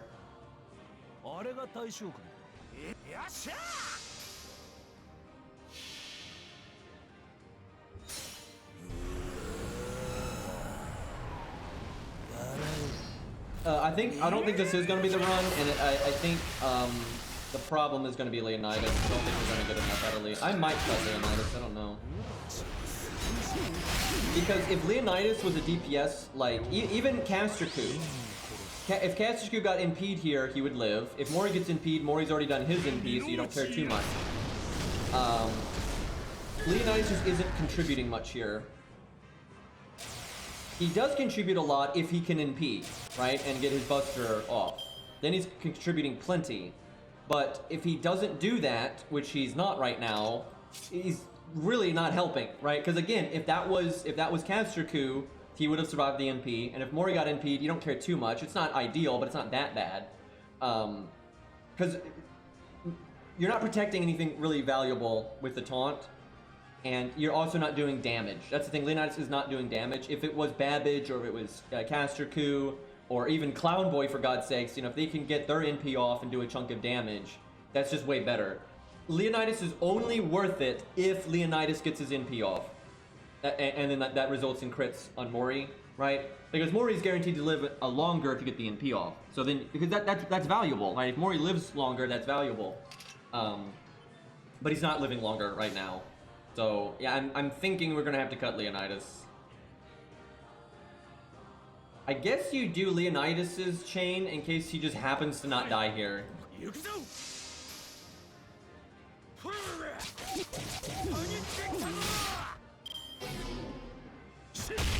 Damn it. Damn it. The one person I didn't want to live was Qingong. Like, literally, that was the one thing I didn't want to have happen.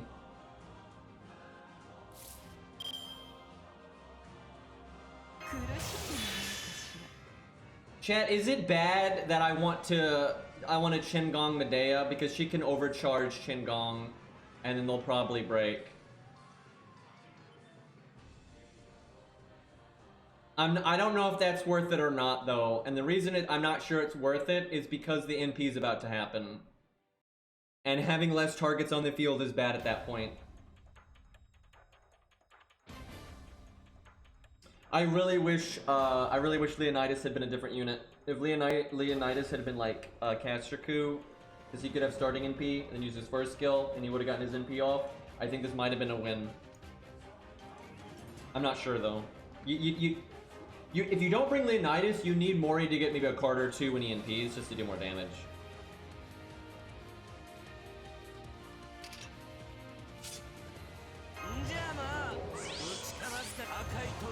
I'm not sure about using the attack up right there.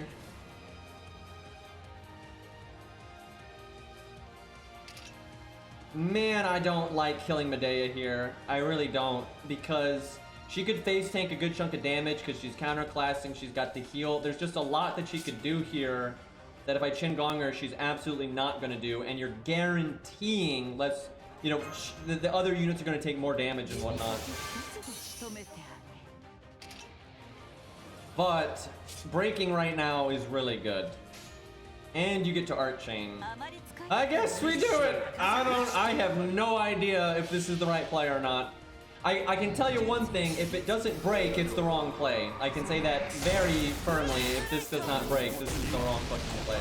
Because he will evade, and, you know, a lot of bad things. Please tell me my Qingong is 1k foed. Please tell me he's 1, because that really adds up on his speed. He's got the defense down, he's got the overcharge. Okay, it broke. Woo! I swear, if that didn't break, we would have had problems.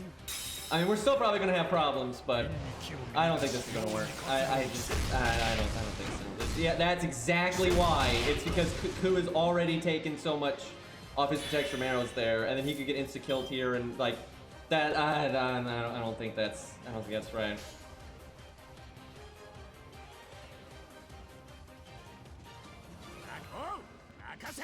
We'll see if Qingong gets NP'd. Maybe.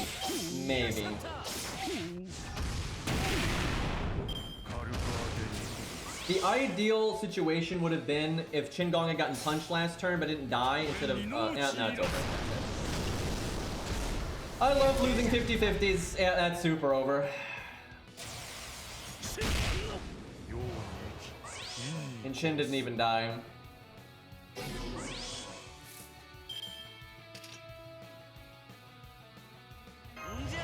Probably shouldn't have, I shouldn't have cast that. I just lowered, no, that was a huge mistake. I didn't have the skill seal yet. For some reason I thought that was the skill seal. That was a big fucking mistake, and I just lowered my damage because I have more health now. At least I can get rid of Qingong next turn. Kinda too late by then though. Dude, if he had NP'd Qingong there, I wouldn't say that we won, but it may be, right? I definitely wouldn't say we would have won, but I like how Ku just did more damage than Medea, and Medea had a CE that gave her more damage than Ku, and she was counterclassing. He's neutral. And he wasn't getting quite as much out of his attack buff as he could have gotten. Man, I wish I had saved my third skill and cast it right there.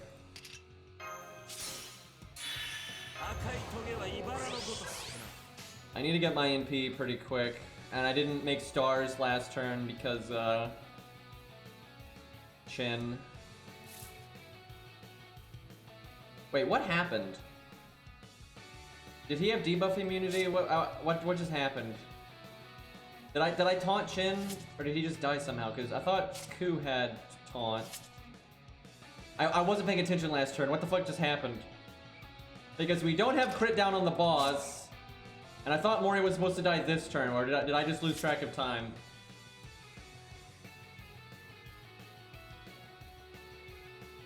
Oh, did we remove the taunt? Oh my god, we removed the taunt. Oh my god, that's so bad. Oh god, that's so bad. Because yeah, we needed, if Chin, that's, because if Chin-Gong could taunt right now, that's at least one turn where Ku doesn't, you know, get hit, and that's really good. That buys one more turn. And we would have crit down. Oh my god, that's not, see, that is not, everything that's been going bad today has been bad RNG, or just not good RNG. That's a misplay. Yeah, that boys and girls is what we call a fuck up. Shit. Yeah, that's a pretty big mistake right there.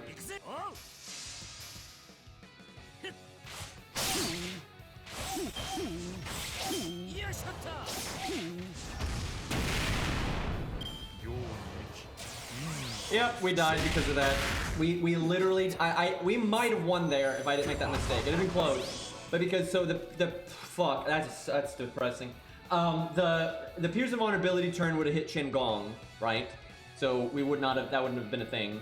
And then we would still have Protection from Arrows at full charge, and then we'd have Guts. And yeah, and then we could have NP'd again, and so on and so forth. And we might have even gotten him to evade, and then NP'd through the evade. That might have been a win. If that's a bad feeling. It's a bad feeling when you lose because of RNG, but I think it's a worse feeling when you lose because you are an idiot.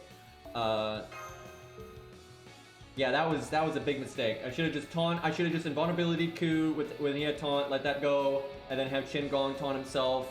Then that buys you a turn and everything. Yeah, that might have worked. It'd have been close. I wouldn't say we were guaranteed to win there if I didn't misplay, but we might have won. We might have won there if I didn't misplay. Because we were getting pretty far, and we would have had Guts again and we would have had the big attack up on that one, and we had about 3 turns left, and I think we could have timed it where he would have cast his evade when we had our NP to get sure hit, and that is so much value. So that might have been the one if I didn't Papega that one. Alright, do I take out Leonidas or not? I don't know. It's like, if you get lucky, Leonidas is god tier. If you don't get lucky, he's kind of...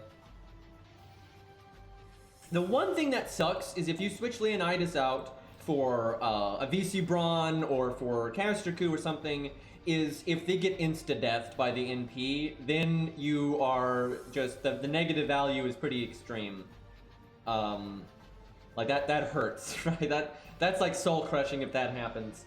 If it doesn't happen, though, and then they get their NP off, they're pretty good.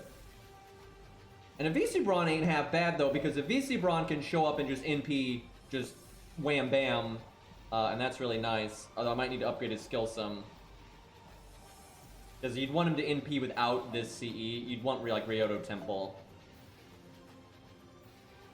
Fuck, that's good. Oh, fuck, that's good. But what does his skill rank need to be for Ryoto Temple to work?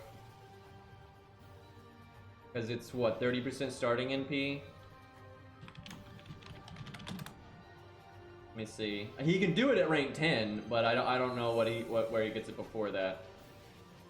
He would need to be rank 7. That's not great, because I would like to save my caster gems for Babbage. It would round up at 7. I can get him to 7 pretty easy. It's just I'd have to use the gold gems, which I don't really want to do. That's nice though, because that extra damage is good. So, fuck. And what if you use Caster Ku instead of Medea? I mean, I don't mind Medea here.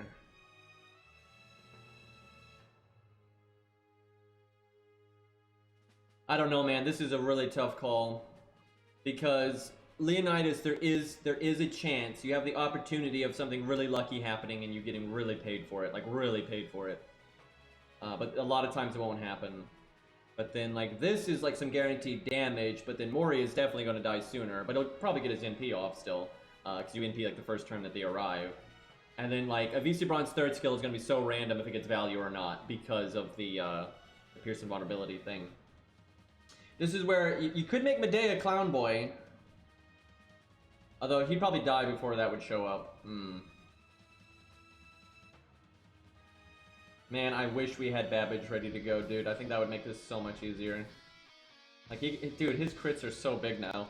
He has attack up and crit up and makes fucking 30 stars, dude.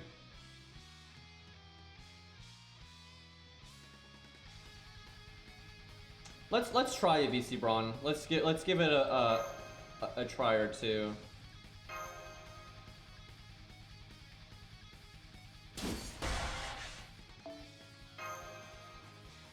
Dude, I don't know what the hell we're gonna do for you and Horsebindo, because multi-target fights are so hard on this account. They've been the hardest thing on this account by a mile, because like it is so hard to do like AoE value and like the long-term value and stuff. That's 3-star CEs are just not cut out for that, so that's gonna be a problem.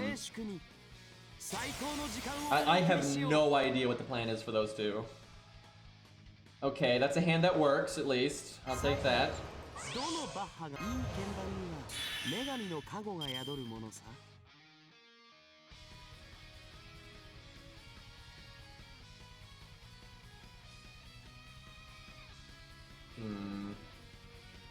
Uriel, why do people try to give me advice? I love how the advice is always terrible. Like, here's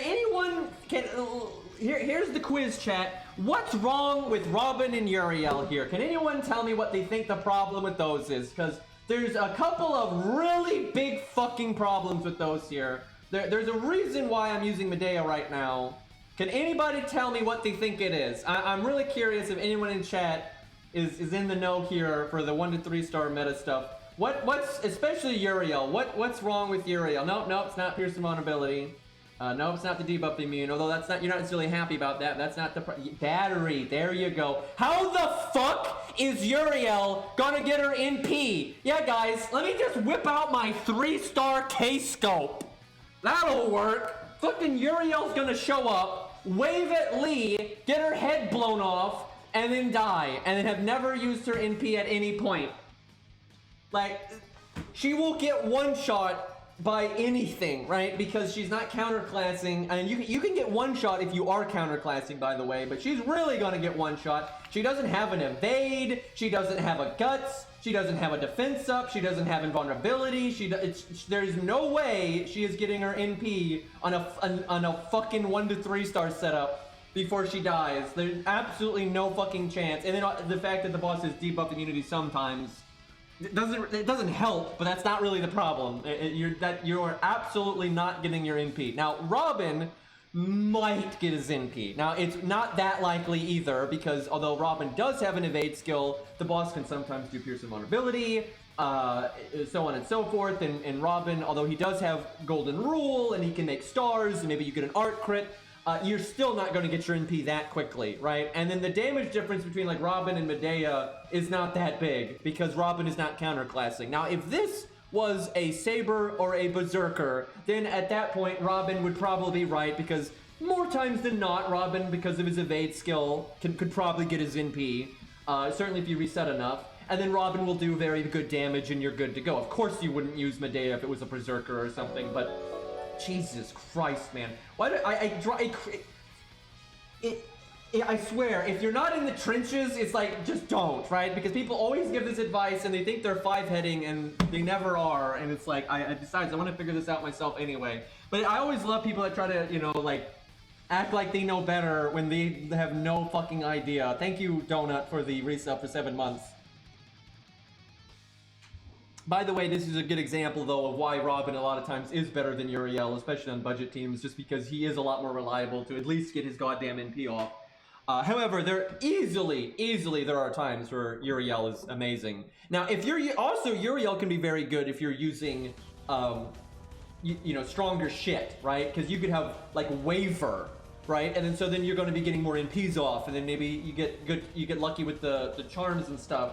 And you know, then the stun buys you time, and that's great, right? So there certainly are ways you can make Uriel get value here. This ain't it though, champ. Like not in the slightest. Because yeah, if you weren't, you know, so nerfed, right, you could do things like K-scope on her, and then you could use Waver, right, you know, all that stuff, and then you could, you know, double NP quite easily, and that's a lot of damage and stun and all that kind of stuff. Like, of course Uriel has uses, but not in the slightest right now. Now, you could radically change the setup, and maybe you have a setup that protects Uriel more and things like that. Like, if you can totally change the concept of the team, you might be able to get some value out of her. Although she would not be my first pick here. Also, that would mean I'd have to level her, which I'm certainly not doing. And it's not even never mind me not liking Uriel as a character. It's not practical for this account to level her. It's just not. Because I barely farm on this account. I mean, when I mean barely, I mean barely. I don't normally even log in on this account to get the like login reward. So you have to be very picky on what you level. And then Uriel is not a very good value unit in the long run. She's just not. Like she is extremely valuable and in very specific circumstances, and then almost entirely useless in all other circumstances. That's not a lot of boom for your buck, right? It's not like we didn't need her for Gwen. We beat Gwen literally first try. I beat Gwen first try, right? Without Uriel. So why would I level her, right? And then most of the fights she's really good for, we beat no problem anyway. So why would I level her for bosses that I've already got in the bag, right? And then just waste the stuff, right? It's just not worth it. That's why I generally don't recommend new players leveling her unless they like her. If you like her, go nuts, because it's worth leveling a unit if you like them anyway. And then she does at least have times where she's incredibly good. But her general use is actually pretty crap. Like, if you're fighting a boss that's like a dragon or a boar or a demon or something like that, you know, they don't have a gender, right? Lots of enemies that are bosses don't have genders, robots and all that nonsense. She's one of the worst archers in the game because she doesn't get her damage bonus and she can't charm. And she doesn't have survivability skill. She's one of the worst archers ever when you're fighting, you know, dragons, robots, and boars and all that kind of shit. And then same thing if they're female, which that's very common. If they're female, she's one of the worst archers in the game. She's great if you're fighting males, especially if they don't have debuff immunity, but that's, you know, that's kind of niche these days. Okay, let's, at least we can break the health bar on this one, so that's nice. So the dream is, I guess, if you get a hand like this, you want Mozart to die. Like on turn 1, that's like a good thing.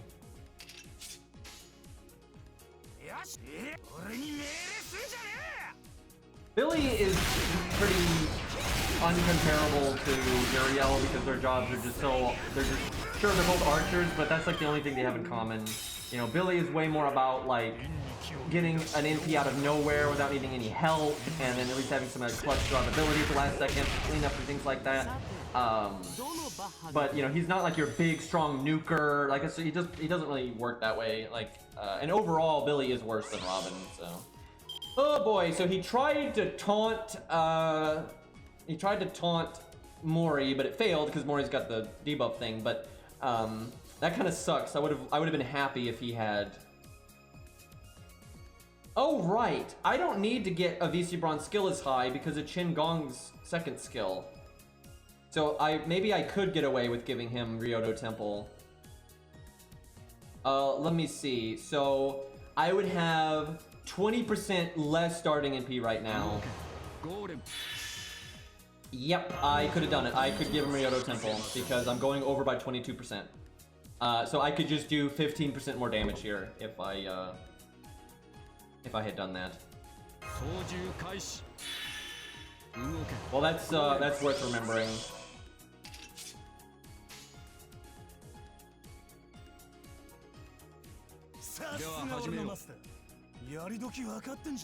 Guess you do that.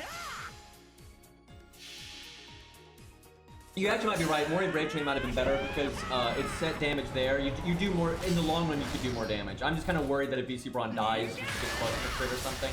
So I'd rather get his NP damage in immediately. But you could potentially do Mori Brave Chain and then just NP with the VC Braun next turn. And in total, that is more damage. It's just there's a chance that a VC Braun would die and you would never get the damage. But you kind of, I think I actually did misplay this because you gotta play you gotta hope for the luck, right? You gotta try to get the peak performance, I think. I was really hoping he would evade right there. Well, this is not looking so good.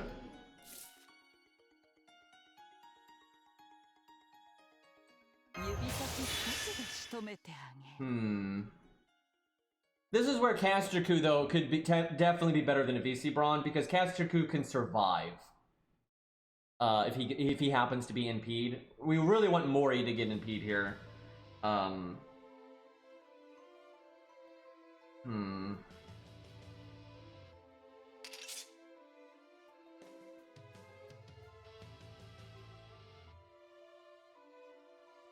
So if I have, here's the thing, if I have Medea NP, she's not going to remove much in the way of buffs that I care about, and he will definitely evade, but we won't break, and that's really awkward.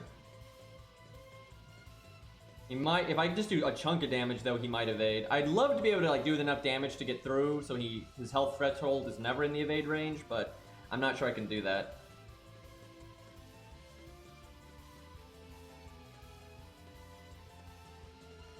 I don't want another Medea, I just want Medea to get buffed.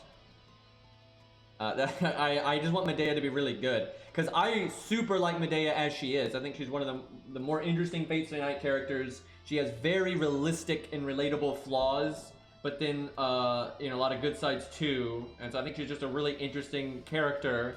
And then, you know, she's cool because she's kind of just the classical, you know, witch kinda, and I think that's cool. And yeah, I just wish she was like better. She's not bad, but she's not amazing. But yeah, I'd like her to be like a really, I want her to be like the Ku of casters, right? That'd make me really happy.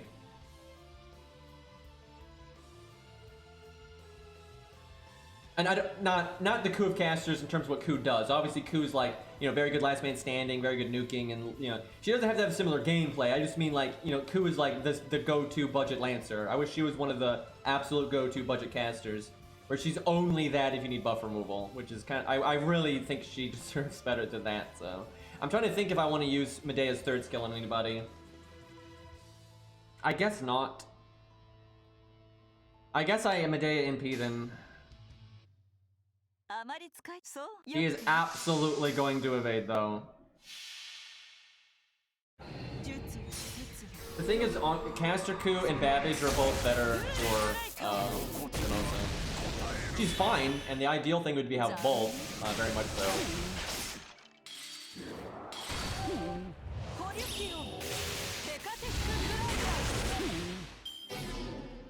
I don't know, maybe I could have just done damage that turn, and then broke without him evading. I don't know, he was really close in that damage threshold. Damn it, that sucks.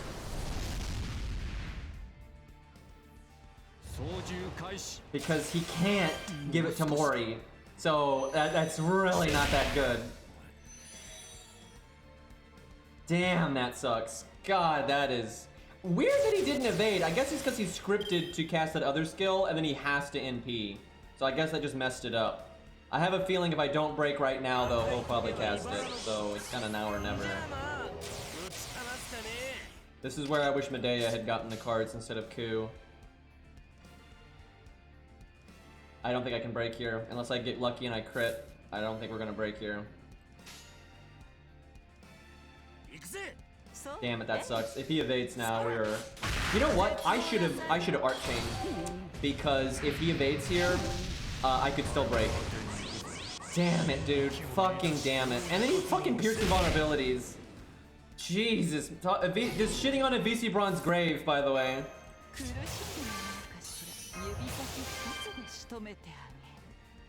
Damn it. Damn it. Damn it. Damn it, dude. Jesus Christ. Oh, we got, at least that. It's still bad, because we're still a turn behind. Because obviously doing damage to the next health bar would have been way better. But at least we've got Ku's Pierce Vulnerability, which I think will get the job done. I forgot that I gave him that. I totally forgot that I did that. Coming in clutch there. Okay, I need Medea not to die. He can die soon, just not yet. Fucking crap! How did he really? Oh my god. Well, just more Pierce and Vulnerability.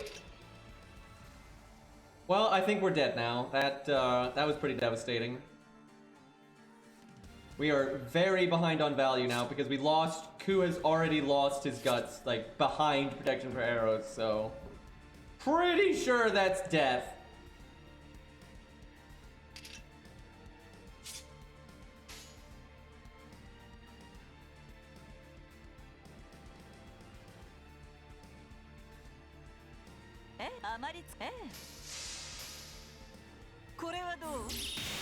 So much. This is where I wish I had Clown Boy, because there's just so much piercing vulnerability on this one. I know if Medea was actually doing like 100,000, we'd be looking pretty good, but hell, I'd take 70k at this point.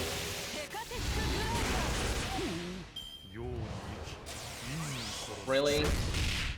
3 times in a row. That is so bullshit. He cast it 3 times in a row.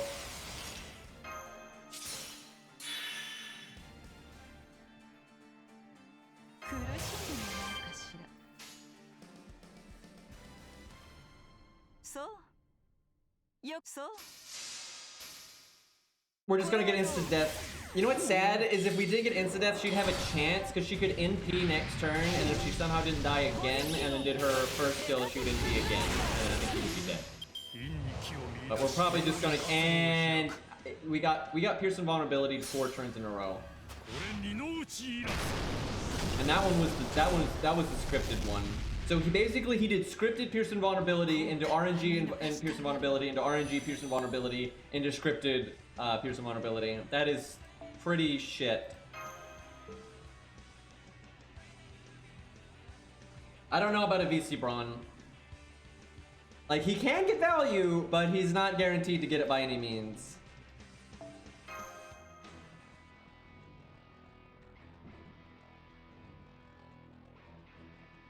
No, Medea is stronger than Cersei. It's actually weird to me that anyone thinks otherwise. The only reason people think that is because Medea, I mean, FGO loves to reinforce, like, you know, the student being all, oh no, teacher, don't punch me type thing. Medea is, like, objectively better than Cersei at almost everything. Like, literally look at their character material books.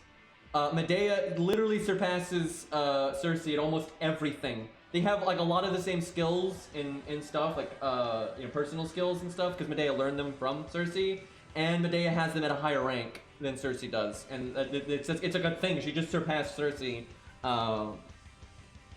I really dislike, it's not just FGO, this is just like a joke thing. It's always, oh, haha, the student is getting bullied by the teacher, or he acts all cocky until their teacher shows up, but most of these characters surpass their teachers, right? You know, everyone acts like Chiron beats Achilles, but like, literally Achilles kills Chiron when Achilles is holding himself back dramatically. And I mean dramatically. Most of the students in FGO surpass their teachers, but for some reason everyone thinks it's not that way, which it's just because it's like memes. But yeah, Medea is incredibly powerful lore-wise. It's just, she gets shafted by plot armor and then by gameplay a bit. Okay, well, at least we could have done more damage if we bring this, so that's something. I'm not really liking what I got on Chen Gong. I mean, sure, sometimes Chen Gong gets his NP and that's awesome. But what could I do other than that? I mean, you could make stars, you could NP on death. NP on death is very unlikely to hit at a time, though, that is meaningful. It could, though. I mean, that one time he lived until Ku was there, and then it could potentially be nice. You could do defense up if you want him to live longer. Make his normal cards better. There's not, I don't feel like there's a lot I can put on Chen that's going to be that useful. Like his role on the team is to make Mori hit really hard. That's pretty much what's going on. Even Solomon is actually worse than Medea at a lot of things. The reason Medea is mostly outclassed by him is because of, you know, the servant container nonsense. Even Guadia, well, at the time you think of Solomon, says as much.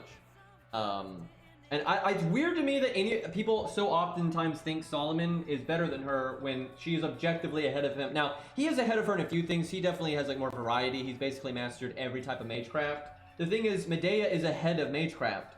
Solomon has absolutely no, and I have to stress this, Solomon has absolutely no access to true magic or anything even resembling it. At all. Nothing, right? He is just the pinnacle of magecraft. Magecraft is the dumbed down, you know, pseudo magic, right? It's the lesser version of it. Where Medea has, like, she doesn't have true magic, but she has like this weird in between of magecraft and true magic, right? Because she learned from someone that knew true magic. She has like this weird in between, right? So she's ahead of magecraft, but she's still behind proper true magic, although she's very close to it. However, you know, Solomon has learned all kinds of nonsense that, you know, in all kinds of different fields and all that kind of stuff. And he has other abilities beyond straight magic, right?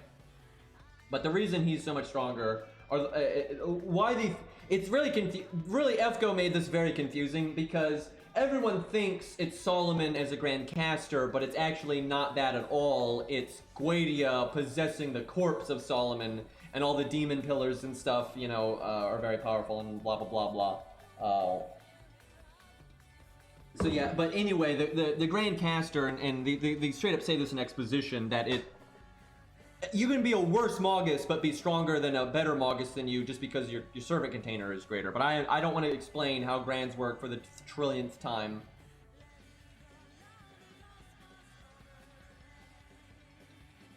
I like how he's using Solomon's other corpse now into Lostbelt. I think that's kind of funny.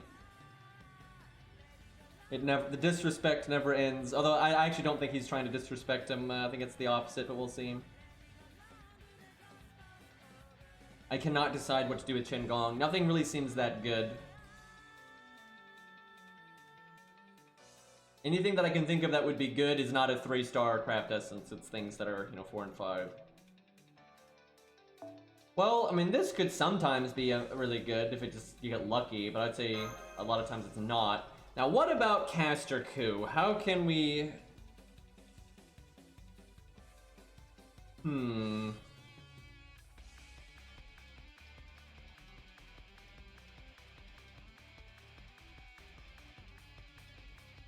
I mean, they say that about almost every character ever, that they're... And it's because servants are a watered-down version of the thing, because the servant container can't fit all of the heroic spirit. That's everyone ever.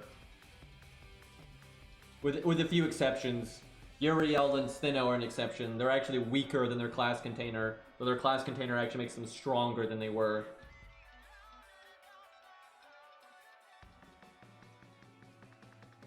Guadia has victory lines and intro lines and an extra attack and all kinds of stuff. I think they were playing around with the idea of making him summonable, and I think they decided against it. Or it just wasn't ready in time. That could have been other games people were not ready in time. Now, I would not be surprised if they still make him playable down the road, but they'll probably change his animations just to be more up-to-date, right? More fancy. But if he had been released back then, they probably would have used those unused animations that are there.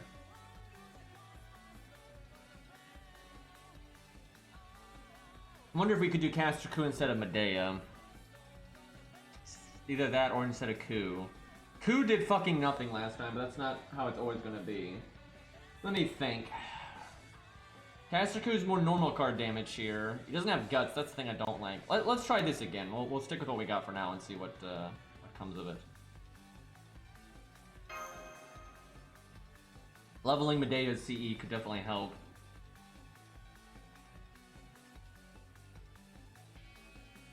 I think Ku's got the higher level. I kind of want to give it to a VC Brawn. It's an extra 200 attack. I mean, Ku can clutch and he'll use his normal cards more, so the attack adds up more, but yeah, I'll keep it on Ku. That's tricky.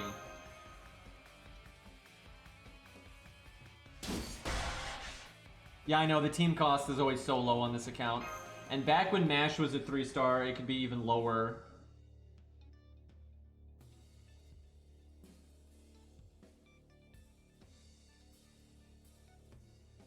I mean, there's nothing about Chaldea's servants makes them qualify for Grand Servants. That's not how this works in the slightest. Like, almost no one in Chaldea classifies as a Grand, and if they do, it's not because they're in Chaldea, it's just because they classify as a Grand. I don't know why there are so many misconceptions about Grands. It's just weird to me. And everyone has this idea that, like, there's, like, the one Grand of each class, when that's not how it works in the slightest. It's pretty fucking simple! It's like, certain servants, or heroic spirits, certain heroic spirits, it's nothing to do with being a servant, certain heroic spirits classify to be summoned as a grand, and then which grand is summoned, and Nasu has said this almost word for word, which grand gets summoned is based on, you know, time period, geographical location, and these kinds of things. So if you're in Greece, you know, you're more likely to summon a Greek as like the Grand Saber or the Grand Lancer or whatever, where if you're in, Ireland, you're more likely to summon an Irish, you know, grand of the same class, and so on and so forth. It's not complicated, but people try to make it something that it's not. It's weird.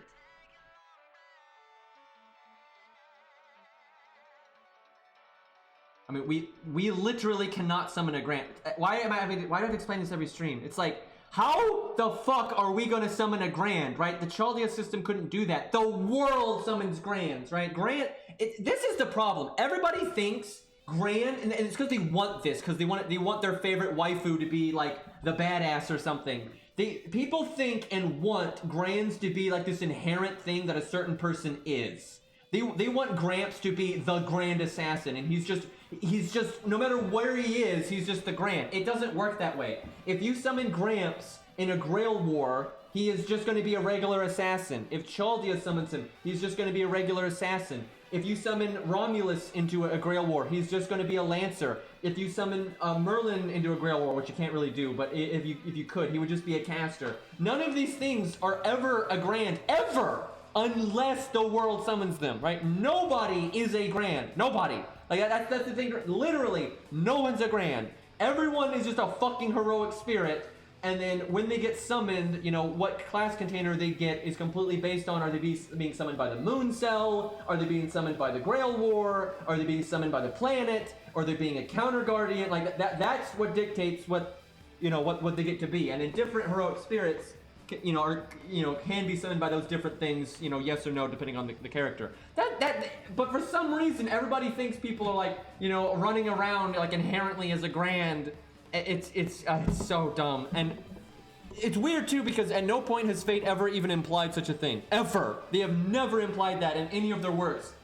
You know, even back in Fate Stay Night, they made it, you know, pretty clear that you had heroic spirits that are being summoned as servants, and the servants water them down because, you know, the Grail system can't handle that, and they've always had it that way. But I swear, it started because of Gramps. It's because Gramps, everyone liked Gramps so much and thought he was so cool, and oh my god, he's the Grand Assassin, and they just wanted him to like always be the Grand Assassin 24/7.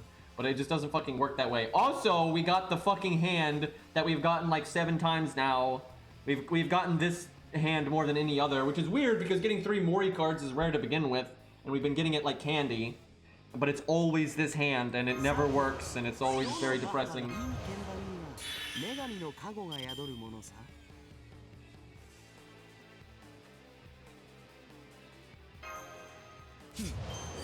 It really is crazy to me how much we have gotten this hand. It's just like, why though? Especially when Mori only has 1 quick card, and he has 2 Buster cards and 2 art cards. So Buster Art or Buster Art are both, you know, pretty. Well, they're not likely because getting 3 cards in hand 1 is not likely. But you know, if you do get 3 cards, it's pretty normal for it to be one of those combos. But we keep getting this one over and over again. It's weird, dude. And it pretty much never works, so.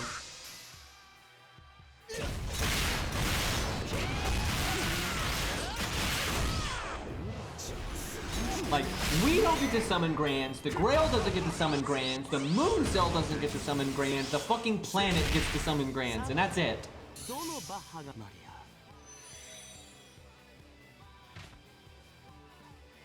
Well, this is death. Because now we have to wait like a million turns to get anything done. Unfortunate though, because if he didn't have the evade, we probably could break here.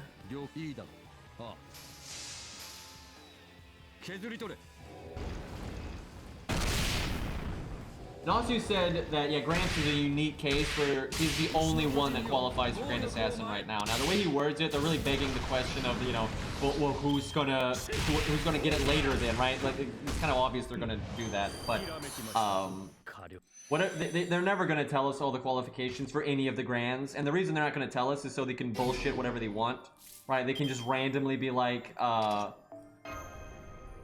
you know, this guy's the grand now. They don't want, because there's so many reasons they're never going to tell you all of the criteria, because if they tell you all the criteria, that is retroactively going to make a bunch of servants meet the criteria to be a grand that they did not intend to, right? Because they might say, oh, you need to have this thing and have a stat of this thing, right? And then you're gonna have a bunch of random characters from the past that actually meet that criteria that they don't want them. So they're going to keep it vague forever. You know, they might tell you one criteria, like they said, one of the criteria to be a grand caster is having clairvoyance, because they make note of like how good of a caster Medea is, and you'd think she would be able to meet the criteria to be a grand because she's so good at magic.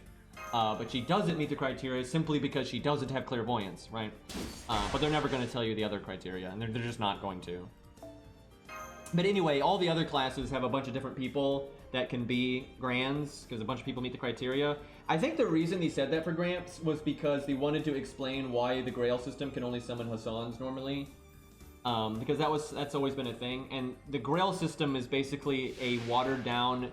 Basically, it's humans tapping into the Grand system, and they made like a bitch version of it.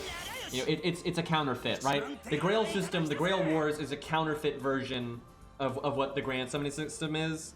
And because the only Grand Assassin normally that meets the criteria is Gramps, that's why the Grail War, which was tapping into that, could only summon Hassans. And basically, I think Fate was very not future-proof. They did not. I got this hand again. I got this. I'm so fucking tired of getting this hand. This is why I just want to summon 100 Mori and get it over with. Because every time we got this hand, we could actually proceed. I just, you gotta be fucking kidding me with this hand, dude. Like, you've gotta be fucking kidding me. Like, what? Why though? Like, it's lucky to get this many Brave Chains, but it's not lucky for it to always be this one, right? I do not understand. I am so confused right now. I feel like I've somehow rigged this. Guys, I'm, what's that dream guy in Minecraft, right? I hacked the values, except I clicked the wrong button, and I hacked the wrong cards, see? Fucked it up.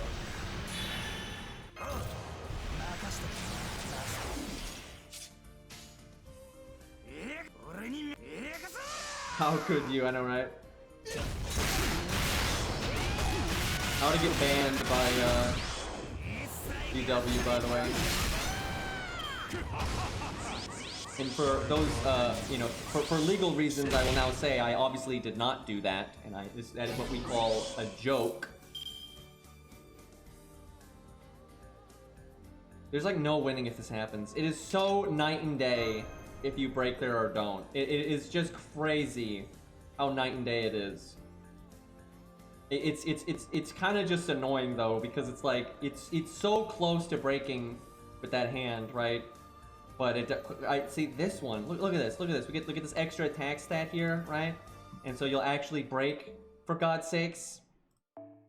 He might, I'm not sure, but he might be able to break even with just 2 cards. Especially if someone else gets a Buster card. I feel like if he got 2 cards and someone else did not get a Buster card, he probably still couldn't. I'm not sure though. Let me be right back. I need to grab some water.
Okay, I'm back. That took longer than it needed to.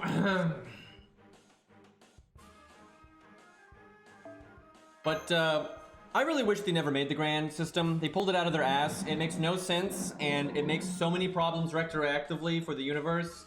And they've had to make up a bunch of bullshit to try to justify it, and it's just dumb. And I just wish they never did it, because I think it's just stupid. Because basically they realize that whatever they want to make the grand is not necessarily going to make the most sense. Like, okay, how do I put this? They want the grand to always be something new and shiny because it gets, you know, people excited when it's like, oh, look at this new character you've never seen before, and they can be a grand and, like, you know, sales, right? But generally, whatever that is not like the grand. Whatever they show to be the grand rider, it's probably not going to be half as awesome or powerful or, you know, deserving as like Achilles or something, right? So they have to convolute all this, like, you know, requirement bullshit. It's just dumb. It's a dumb thing for hype that is not really worth the effort, in my opinion. Mozart, please.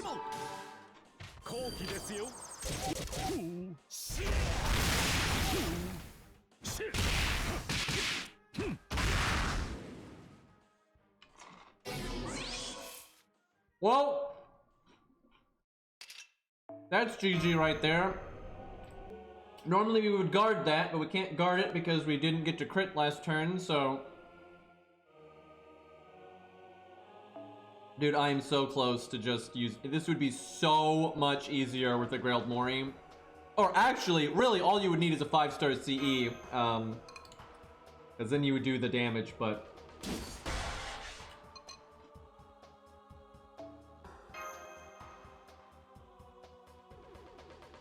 Yeah, normal Archer Herc would be nice. Or Saber, Rider, I don't even care. Just give me normal Herc, for God's sakes.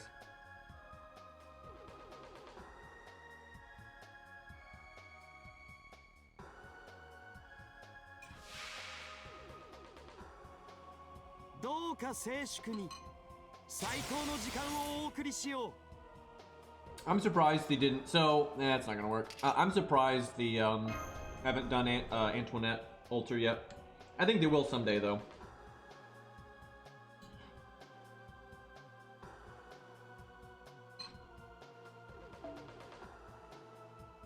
I figure it's either the rerun or whenever they have a reason to use her again.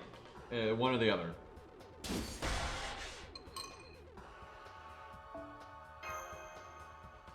I could see it being the rerun, though.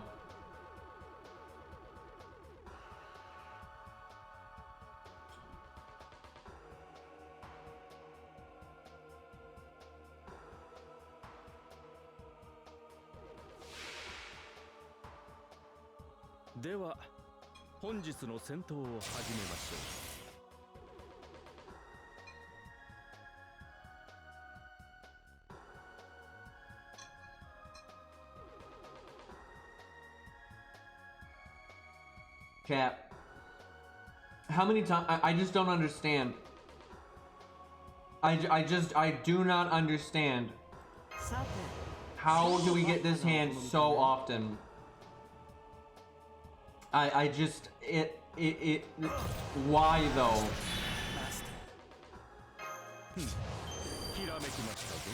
I like how I try it every time, but it never works. It's gotten very close to working a few times, but it don't work.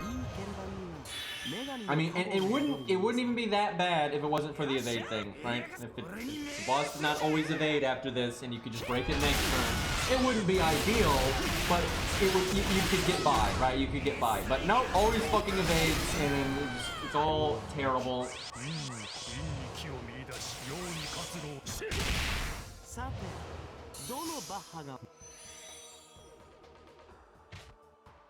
Cause see, now Mori is going to die before he can use his NP on like the next health bar, so it don't work. Yeah, there's no way around it. I mean, for this setup to work, you must break the health bar on turn 1. The only exception to that is if you get like no Mori cards in hand 1, and then on hand 2 you do get the Mori cards, and then Mori didn't get the taunt, right? if that's the only other way that I think it can work. Otherwise, it's just not gonna happen. Like, it just does not. Things do not line up properly because you want a Visibron to be able to show up and just NP. You know, you don't want him to have to wait because he could die too.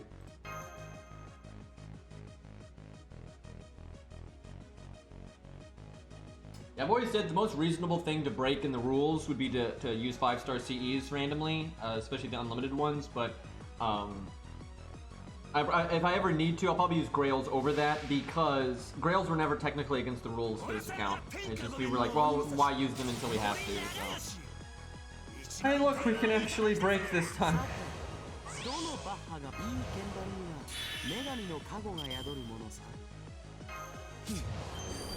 Now, can we just, like, you know, if we could just guarantee a hand like this so, you know, I didn't have to restart a million times, then I wouldn't mind. Because then I could, like, home the back row and be like, okay, do we want to try this? Maybe do 3 casters, right? And then you could experiment, right? But it takes so long to get to that point that it makes it really hard to experiment for the back row. It just kind of sucks.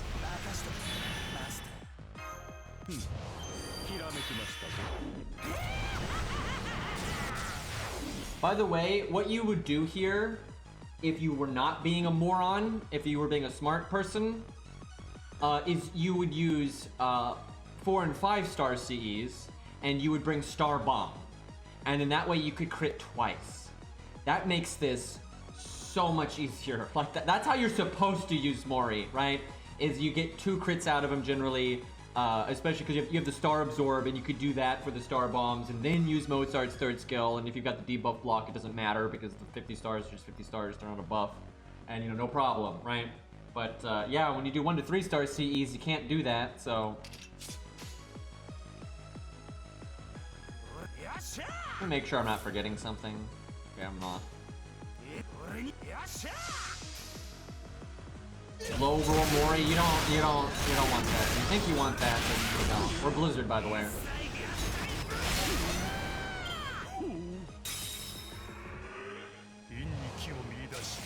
Oh no! Oh my God, we're 1 MP short. Thank God he died. Oh my God, if he didn't die, we would have been 1 MP short because Qingong's 10 and the roundup is at 99, and we would have been at, say it with me now, 98. Thankfully Mozart died though. Oh my God, that would have been so dumb. Okay, so I think what we do is we... I don't know, this is tricky. It's not super likely that a Visibron would die this turn, but it is certainly possible. It is nice to NP with him next turn though, and just like min-max long-term damage. Although his overcharge is the NP damage, although it's only 5%. You get 5% more NP damage if you have an NP on this turn. But probably, the 5% is probably not greater than the Mori chain. I guess we'll go for the Mori chain and see what happens. I don't know, something about this doesn't sit well with me though. Imagine if a Visibron's first skill was team-wide. A Visibron's in a pretty good spot right now though, he's a pretty good unit. He's a little reliant on Poster Girl, he's god tier with Poster Girl, but without it, you know, he's good, but maybe not quite as good as one might like. But he's pretty good now with his new NP effect and everything, it's quite nice. But Jesus Christ, if his first skill was team-wide, that would be so good. Like, holy shit, he would be so good.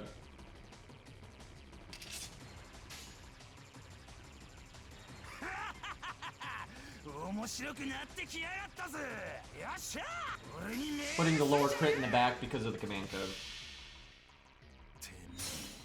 He shouldn't evade on this one, he shouldn't be low enough.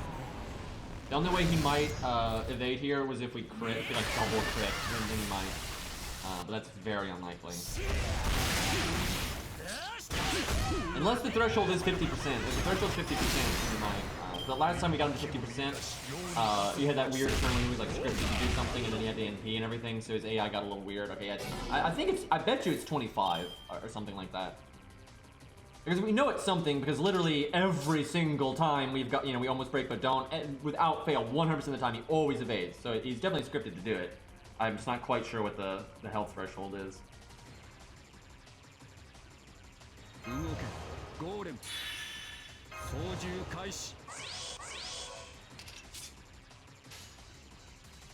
I don't want all three of them to die. That would be bad. Unfortunately, it's possible. では始めいいだろう了解した They might be able to skip his evade here because he has to NP and all that here. We'll see. 命を満たす Dude, I wish they had done a VC Braun more justice though. Like, they don't represent his lore very well. And Adam deserves so much better. He never even does that. That's not. I really hate that they made that his NP. I really like VC Braun. He's one of my absolute favorite Dave characters. Adam doesn't do that. He literally doesn't. He does it in the anime just because the anime, but it's a terrible adaptation. He never does anything like that ever. Never. It's not in the actual story he's from. You know, APOC, the books. He never does anything like that. And it's not in his character material book. It makes no fucking sense. Like, that's just, they did it because it was easy to create. That's why that's his NP. Not because they thought it fit his lore or anything. They just did it because it was like a lazy way to make his NP. He's, you know, he's a 3-star and whatnot. It just fucking sucks, man. Like, that's not how Adam fights at all. Like, not in the slightest. And he should not even be AoE, for God's sakes. Okay, well, this is good. As weird as it might sound, it was Mori dying there was pretty good. I guess Shin Gong dying might have been the best, but Mori dying there is not half bad. And that what I'm doing right there might look super weird. I'm doing that because in some bizarre world, if Shin Gong happens to live and we can get his you know, taunt, that could potentially be very, very good. Now it's very unlikely that he's gonna live that long. But I feel like any of them could die at any moment, so I don't know, maybe I should have given it to a VC Braun. Because we're gonna art chain and have a VC Braun art. Yep, I should have given it to a VC Braun. He would have double NP gain up, and he might even crit, and he would art chain. That was a mistake. That was definitely a mistake. Because if a VC Braun can somehow NP again, we win. Like, if he NP'd again, we would win. Well, I shouldn't say that. If we got, you know, if he starts to buster critting everyone and insta-death procs and, you know, here's some vulnerability on the worst times, he could still kill us, but, man, he didn't crit. Oh no, he did. He didn't crit on that one. Yeah, he might have gotten his NP there. The other NP gain up would be, it'd be close. Next, oh man! Oh, I fucked up. Oh god, I fucked up. Yep, if I gave him the NP gain, he absolutely, because right, Shin Gong had NP on death. He absolutely would have gotten it there. And he can't get it now because he has the NP down. Oh, I done goofed. Why do I keep misplaying? God damn it.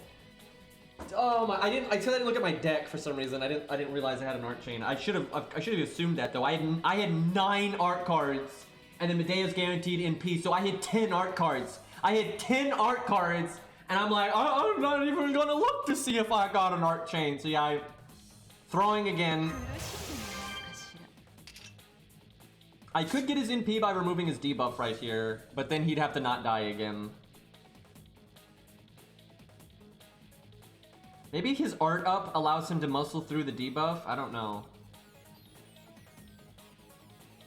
Fuck, if I had just given him the NP up, he could NP right now. He could NP right now and then art, so he'd get the Buster first card bonus, and he'd do a nice chunk of damage. He still has his, oh my god, I fucked up so bad. Because he still has this. He still has this.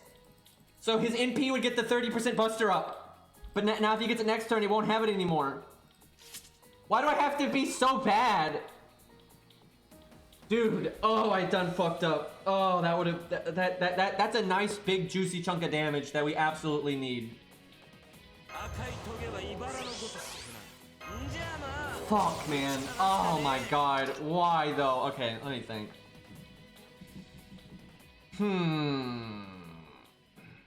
I do wonder, I'm pretty sure this is 100% NP gain down. But we've got the NP gain up from this, and we have the art up. So I'm kind of wondering if I can get my NP. I'm gonna try it because doing the brave chain is not too bad anyway, just for some damage.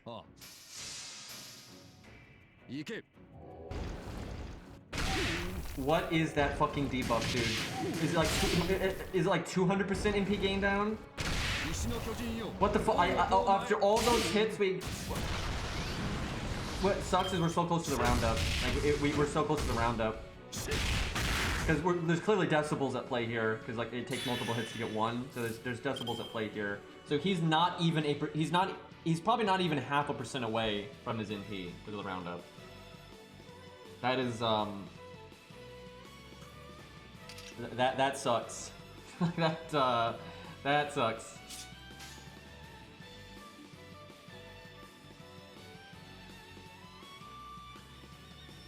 I don't even know what to go for now. I don't know if I go for NPs or what. Dude, oh my god, I really messed up with the game thing.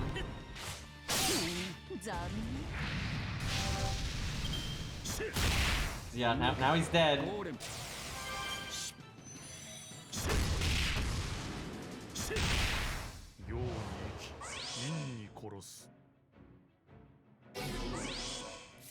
Do I want him to NP Ku because Ku has guts? I think what will happen though is he will NP Ku, proc guts because you know insta death, and then attack again. But if he doesn't have pierce invulnerability, that's fine. And there's a slight chance that he won't proc insta death, but it's like don't count on it.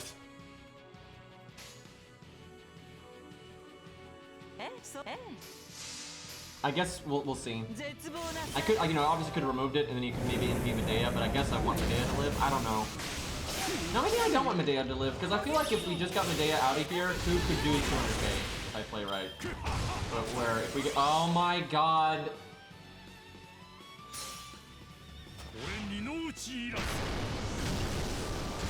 Well, it doesn't matter if he insta death or not because he got the pierce invulnerability and gimmick there. That's great. Thankfully, he did not attack again. Okay, I definitely need to taunt now, or get rid of the taunt now.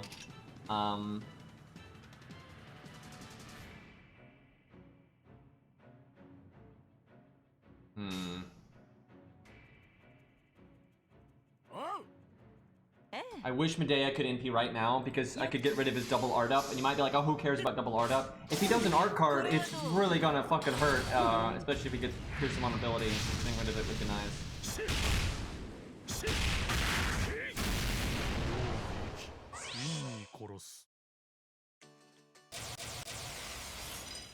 Okay, I'm happy to get rid of those.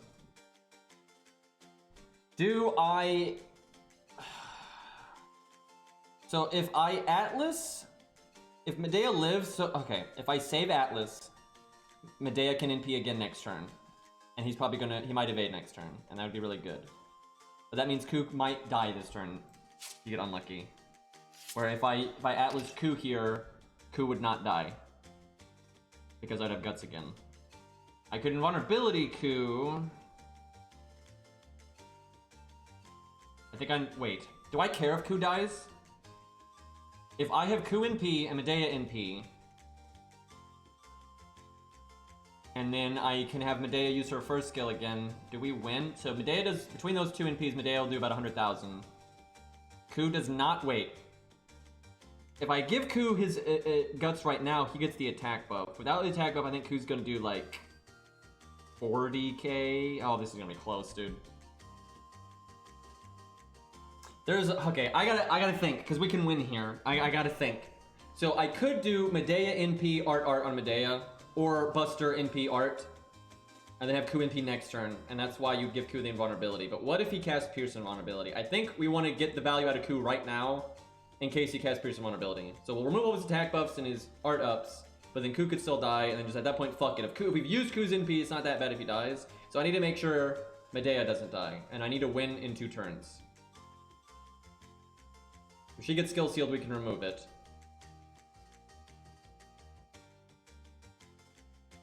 This is rough. I gotta play this right.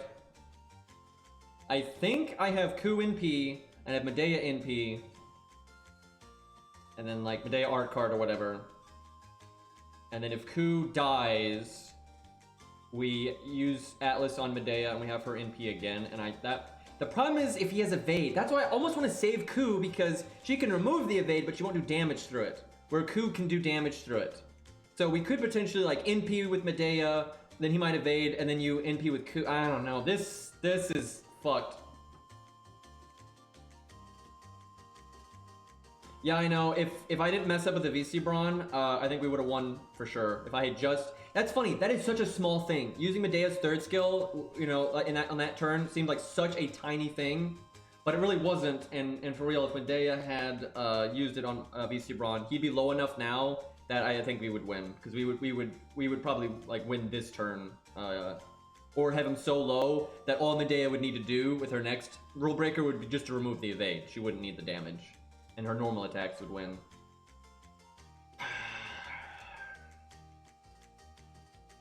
So the advantage to invulnerability and coup, it's only good if you're going to let him get his guts back, which would mean you kind of need to use Atlas, because I feel like otherwise you're going to get...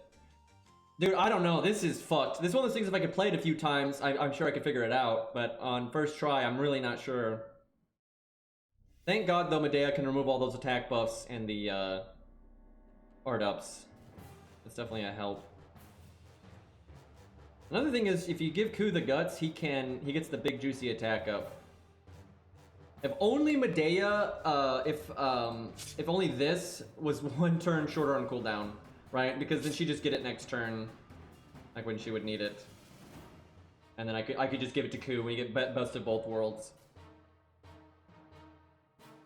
Because I'm pretty sure we are absolutely going to get him low enough that he is going to evade.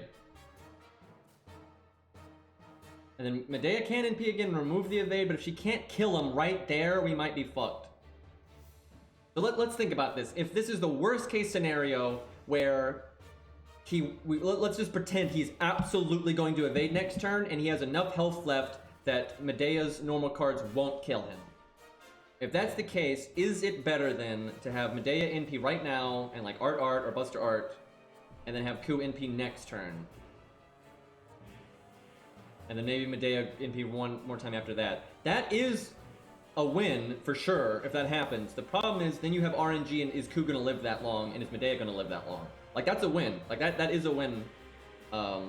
He cannot get his NP in time and stuff. It's just someone might die.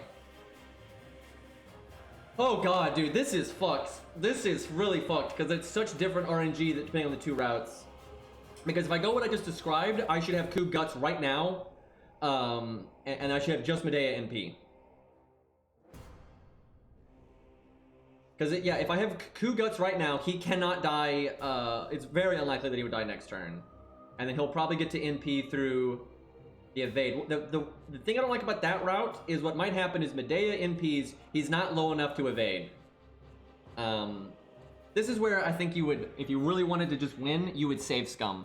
What you would do is you would not NP on Ku, you just NP on Medea, and then see if Ku dies or he doesn't evade or whatever, then you would just go back and then you would, you know, change it. But we don't do that shit here. So, but that if you were really trying to figure it out, you would do that.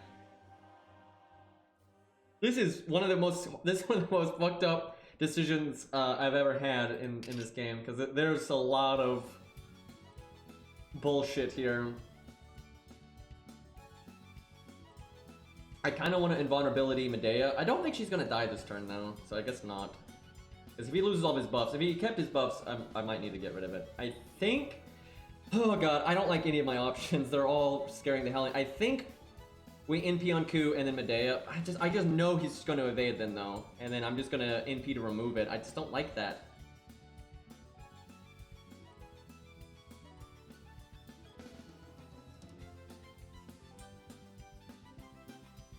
This is tough. She does 50k, right? She does 50-ish k. So if I do Buster NP art with her, we're looking at, you know, the boss being at maybe 95k or whatever.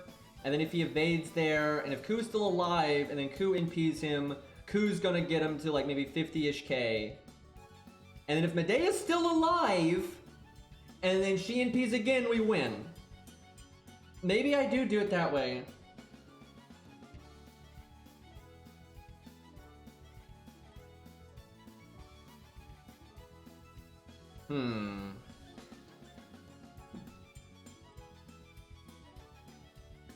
I like the idea of saving Ku's NP. I just wish she had like 2 hit on protection from arrows here instead of just 1. And because he basically, Ku would have to have guts. Ku would have to have guts if we were gonna wait. Because he might pierce invulnerability and then, you know, just fuck everything. So if I used Atlas on Ku and he had Guts and he had his attack up and the Medea NPs, the worst case scenario then is Medea dies that turn. Like, gone. And then you just have Ku, and then all Ku would have is protection from arrows. Okay, no, this is the worst case scenario. If I cast Guts now, Guts might go off and Medea might die. And then all I would have is, you'd have a fresh protection from arrows, but then if he scripted Pierce and Vulnerabilities, then you die. You really want the Guts for the scripted Pierce and Vulnerability.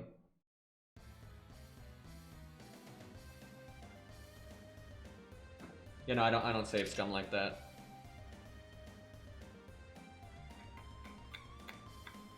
I think the scripted Pierce and Vulnerability is the turn after.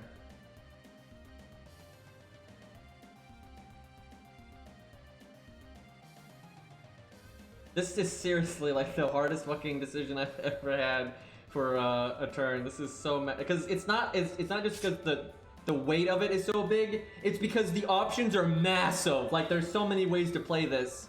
There's a lot of variables here. This is really messed up. If Ku had Guts right now, I would just have them both NP right now, because then he'd be so low that I think I could finish him off. Okay, the one thing is for sure, Medea's NPing this turn. That's happening no matter what, because I want to get rid of all those buffs, because fuck that. I'm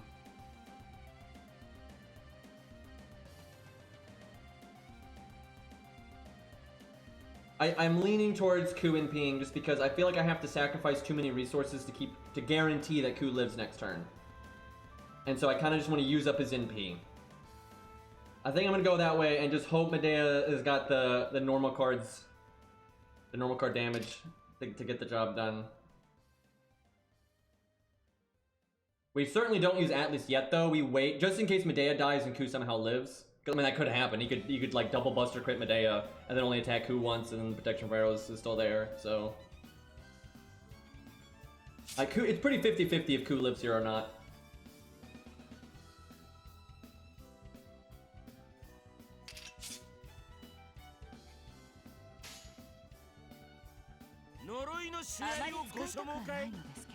Oh boy.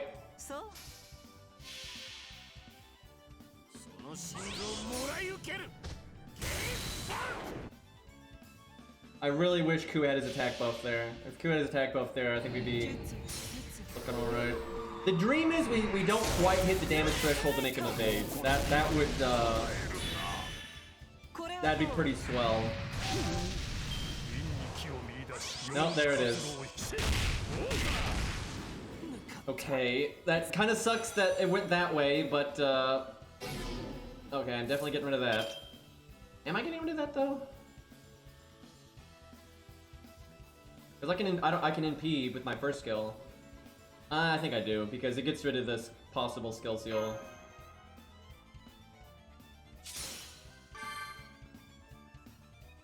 Okay, we can't survive his NP no matter what. We literally cannot survive his NP no matter what. So I might as well invulnerability now.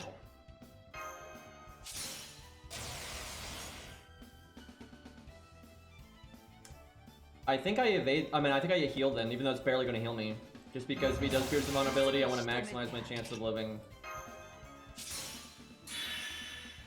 Now, okay, there's two routes here. I can kill him next turn if I have my NP. But I might die this turn. It's not likely, but it's possible. I could die this turn. So, I can't really kill him this turn though, even with my NP. That's the thing. However, I can remove his evade, and then I can do a chunk of damage to him where he will definitely die. I think he will definitely die next turn if I do Buster or Art. Let me think. So we would NP for 0 damage, and then we will Art, and then 3 of a kind bonus extra.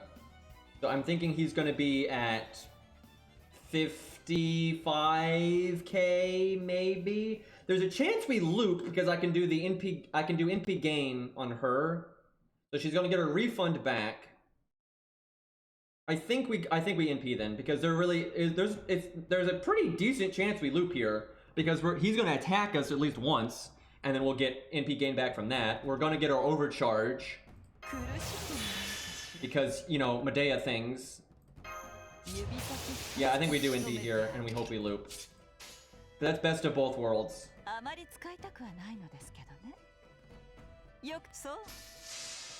I did not think Medea was going to be our last man standing, but you know. Yeah, it's a little tricky if I can kill him next turn, if I don't loop. If I loop, obviously we kill him next turn. Okay, we're not doing as much as I thought. 3 of a kind bonus is good, but it's not that good. 97 fucking percent. Oh my god, VC Braun, why didn't I give you the 3rd skill? Why though? Like why didn't I? Oh my god, we might kill here, but I don't think so. This is depressing. Why? It's crazy that a VC Braun turn absolutely would have done it. Also, I guess not NPing would have been the play. I should have not NP'd there. I thought I was gonna loop, and I mean, look how close we are.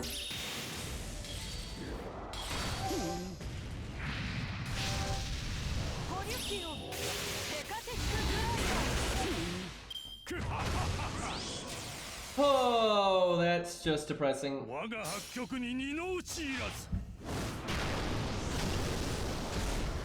I'm not sure we could have. I think we could have won from there if we just didn't NP. I think we would have won from there if we didn't NP. It still would have been close, to be honest, but I think we would have won. It's just dumb though, because we would have won for sure if we had just looped, which we were so close to doing. That is just the saddest thing, dude. Now we gotta wait for Mori to get a good hand again. So in that attempt, for that attempt specifically, caster coup would have been better than regular coup. That is absolutely not always going to be the case, though. But in that instance, though, caster coup def would have been quite a bit better because he would have done more damage and stuff, and we didn't really get any value out of like the unique stuff to coup didn't matter. But a lot of times Medea will just die, and you end up you have to go with coup. So and he'll live longer than caster coup, and that actually I think about makes up for the difference in counter class, which is surprising, but.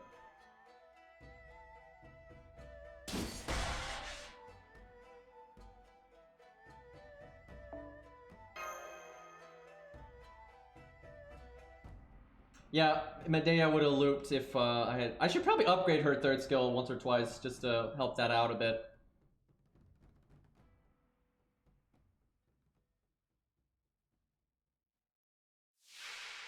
Dude, if I had just given it to a VC Braun though, like, oh my god. Why is it always this hand? Back to the, you know, it's the loops, or you know, we're stuck in a time loop. I see what's happening here every time, dude. I love how it was first one after that nonsense, like, and we're back at this.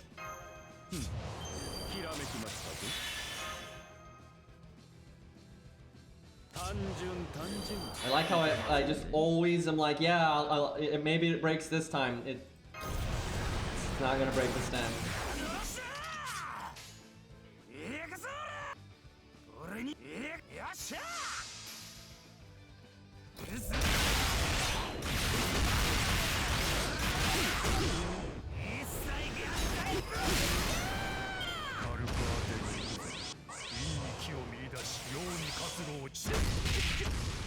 He barely did anything to Mozart there.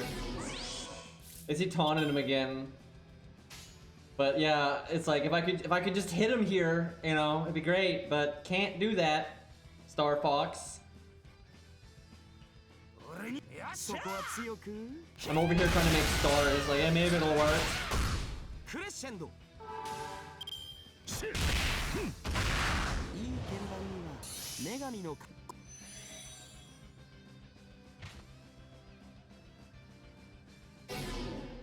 Yeah, this is so bad.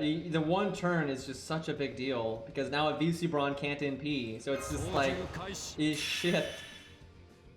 And if VC Braun dies here, he can't give the barrier to Mori yet. Like, he needs another turn. The only good outcome here is if Chin Gong gets NP'd and somehow no one else dies. You'd have to NP Chin Gong and then punch VC Braun, and that is not likely.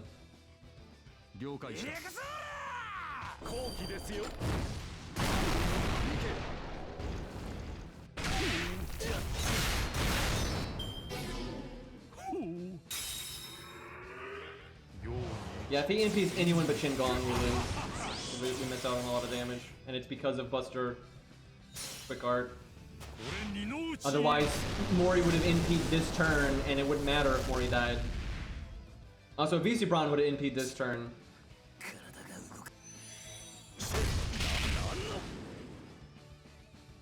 I guess there's a tiny chance of like some miracle shit happening here, but I don't think so. Pretty sure Mori not NPing is GG. I do not see a good timeline from here.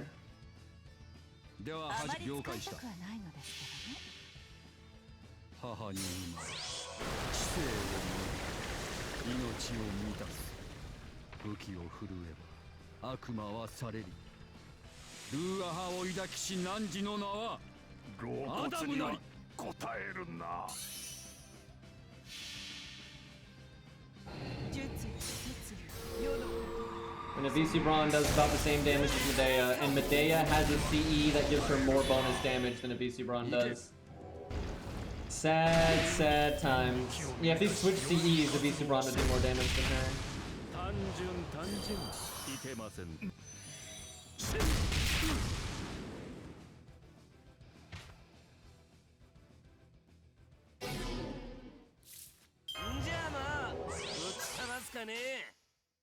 How do we have so few art cards right now? The deck just shuffled. God damn it. Medea, please. You're supposed to get art changed.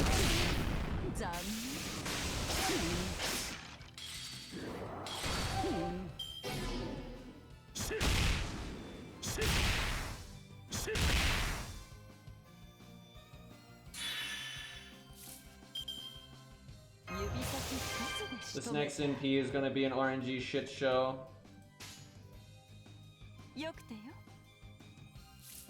Do I care for Ku to get rid of this?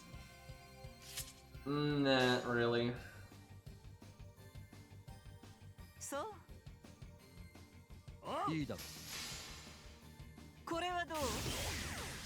Imagine if Mori had NP'd. Like if Mori had just NP'd, we'd be looking alright. I do like Medea though for being able to remove a lot of his offensive buffs. It noticeably slowed down his damage. I wonder if we get yeah, we'll do this and see if we get lucky and he doesn't proc insta death. Now we don't want to break his health bar. Then if we break his health bar, he will insta death. I don't think. God, oh no, Medea! Please don't do 100,000 damage, cause you know she can totally do that. The funny thing is, if she was actually doing that kind of damage, we wouldn't need a VC Braun. That's the thing. Like seriously, if she could do that kind of damage, he'd be at 50k health right now, and you know she might be able to have enough damage to get through the next health bar on her own. But that's not gonna happen. I guess we do that. Start working towards Medea's next NP. I want to point out how this boss fight would not be hard at all if he wasn't an assassin. Like it's like the DPS casters for budget are just. Babbage is fine now. I'll say that Babbage keeps up. He's oh my god! Of course it's that turn. I fucking get so tired of that. That's the one gimmick here that I just think is so dumb. But Babbage is good. Unfortunately, he's the only caster we don't really have on this account. But other than Babbage, you know, the DPS options for budget for assassins are just fucking terrible.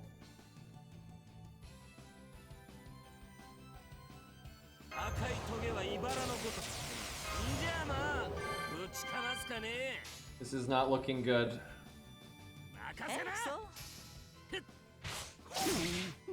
So if Mori had NP'd, we'd already broken this health bar. And then if he didn't pierce the vulnerability of VC Braun, we'd actually be looking decent. This just takes too long. Like this just and now I can't NP. on Medea. I could if I did Atlas, but it's not worth it. But now he keeps the triple attack buff. Having Medea remove that is very helpful. So, よくてよ。そう、よくてよ。任せな。絶望なさ。さら。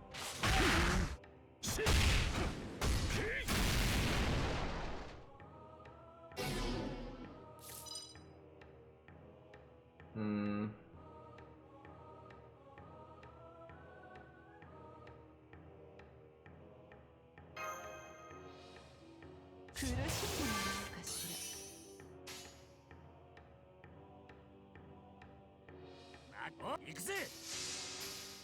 I'm not sure that's gonna break. We'll see.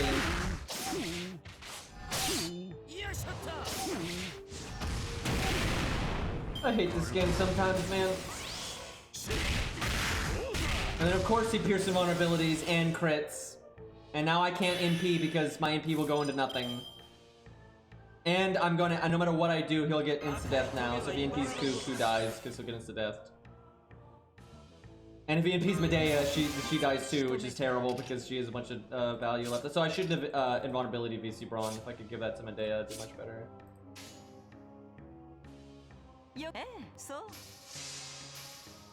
This might have been a win if Mori had done better. The reason Mori didn't do better is because Mori's opening hand was Buster Quick Art. Because yeah, Mori would kind of get you off. We already broken a while ago. Ku could NP right now, so if he died right now, it's fine. Because yeah, that one turn on Mori, man, it's not just because you're a turn behind. That does matter, but it's because you missed the timing on being able to NP where Mori is vulnerable. That's the problem. Wow, we are so dead now. Our only chance of survival there was definitely Medea living, because she could double NP, but yeah, now we're super fucked. I'm really not liking Ku with the setup. Like, he's not doing anything. Like, he's not doing anything, right? Like, he's taking some damage, but you could do that with a lot of people. I wish I had another caster that was, like, DPS oriented. Like Babbage, that would be great, but especially someone with guts. If I could have a DPS caster with guts, that would be great. Because I don't really like Caster-Ku here. He's really not good. Like, he's just not. Like, I hate to say that, but he's not good here. Because it's like, all he has is evade. With on a boss that has piercing vulnerability that he uses decently often. Like, it's just... Like, sure, Ku's doing fucking nothing, but sometimes Ku does a chunk. Where I feel like this is almost always going to do nothing. You're just going to die. Right? And like, sure, he'll do more NP damage than Ku most of the time.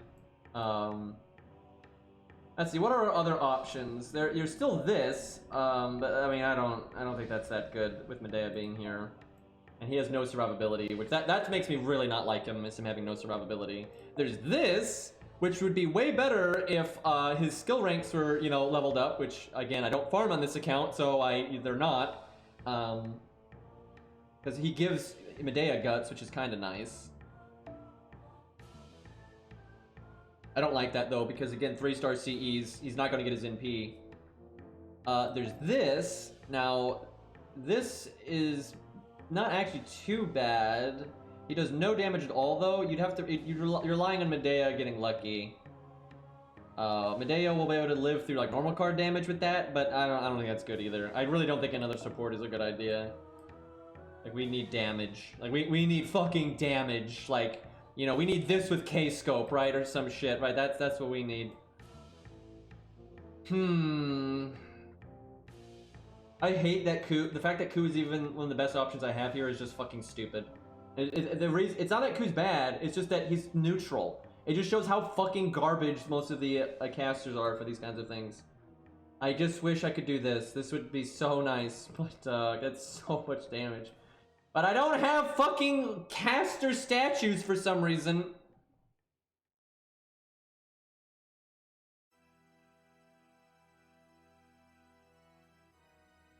I hate this, but I think Ku is my best option. That's so fucking dumb that a Lancer is my best option right now. What about a buffer though, just to make like Medea's NP hit harder and VC Brawn's NP hit harder? Is that worth it? I mean, only if you could make them hit so much harder. What about this? Because that makes them hit a little bit harder, and then he can NP himself. He can't live worth a damn, though, where Ku can potentially, you know, eat a good chunk of damage. Bedivere can't. But Bedivere will NP for like 30 to 40k, and he can make them NP for more. They may not NP at the same time.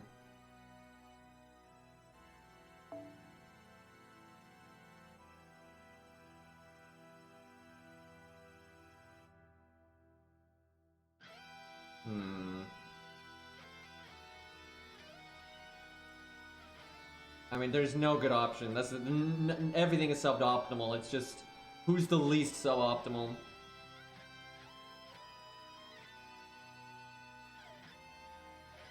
The one thing I can think of that's actually good here is Babbage. That's the only thing, but unfortunately Babbage is level 60 and we can't level him, and I doubt I have the mats for his skills anyway.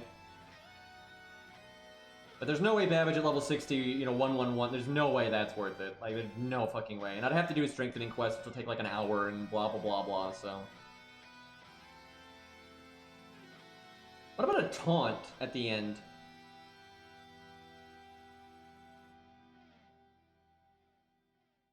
I don't know.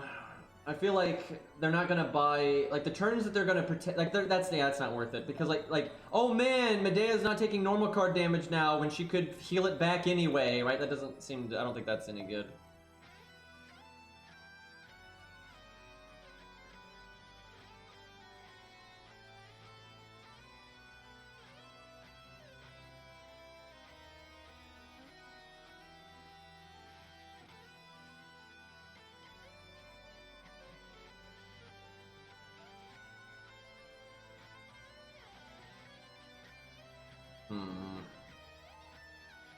If only Castraku had guts, I would definitely use him. But without it, I'm just like, he's not gonna do anything. Like, yeah, he might do like 50k damage. That's it. Where Ku can do about that damage anyway, and then sometimes do way more. Yeah, regular Ku is definitely better. Like, if you get really lucky, Castraku is good. And I will say, he does make the deck, there's so many art cards at that point. That's kind of nice. Fuck it, we'll see if we can maybe get lucky and like double and no guts is just, there's no way. Like, there's just no way. Like, you're not gonna, no one, because at that point, no one can live a long time. Where like sometimes you get lucky and Ku can last man stand for quite a while. With this setup, no one is going to live for a long time.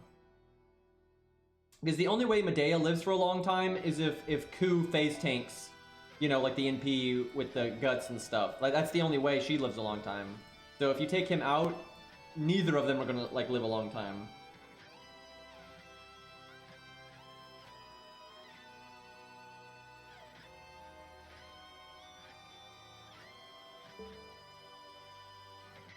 I hate having such bad options.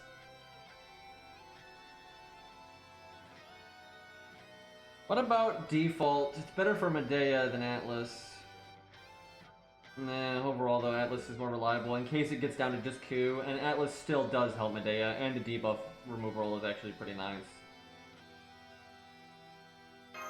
I mean, we know this setup can win. It could have won twice if we didn't misplay. It's really reliant on Mori getting lucky.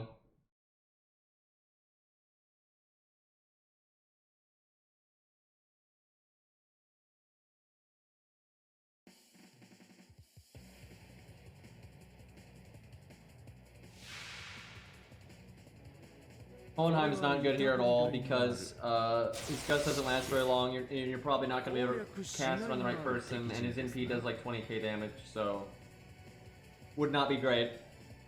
He's not like awful, like he's not good, but he's okay because at least, you know, he does get his NP easily. It'll make Medea hit a little bit harder, and then maybe you get lucky with his guts, but that's not that good. Like, that really is not that good. On a completely different setup, he could be good. Especially in the front row, actually. Okay, this is a really bad opening hand, because again, you missed the timing on Mori, but you could still technically get lucky from here. It's just very unlikely.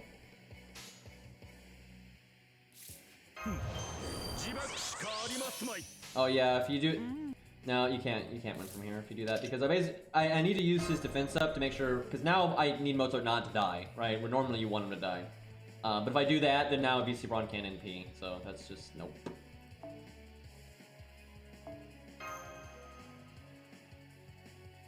Yeah, no, there was two misplays there, though. I think we still could have won, even with the VC Braun misplay, if I had just not used Medea's NP. The thing is, that was really stupid, because, I mean, she was so close to looping there, right?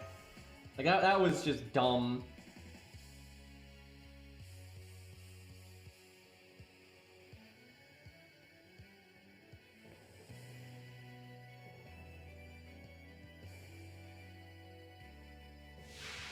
He doesn't buy Medea a turn though. He just maybe buys Medea a turn. So a lot of times the guts will go off and he attacks someone else and attacks her again. Or you cast it on Medea and she doesn't even get impede and then it wears off. Like, it's not reliable at all. And then he does so much less damage than Ku. And he'll also die way faster than Ku, so you've done less damage.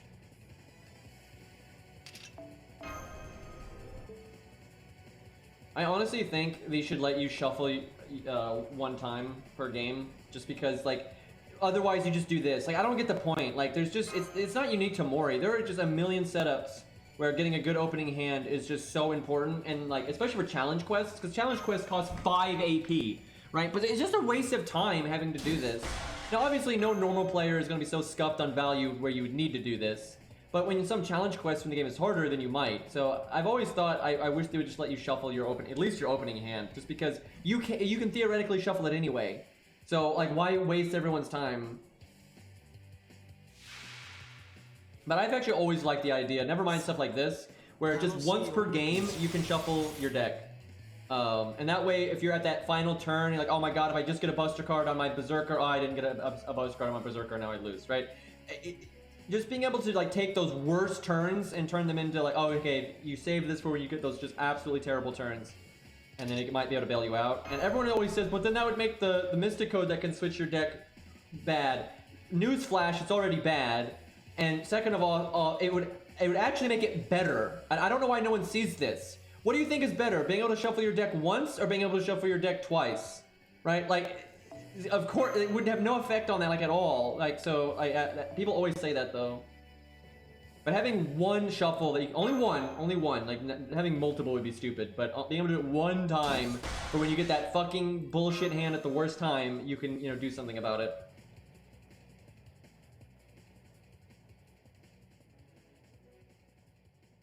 Yeah, that MC is kind of good for farming sometimes, but it's, even then, there's normally better ways.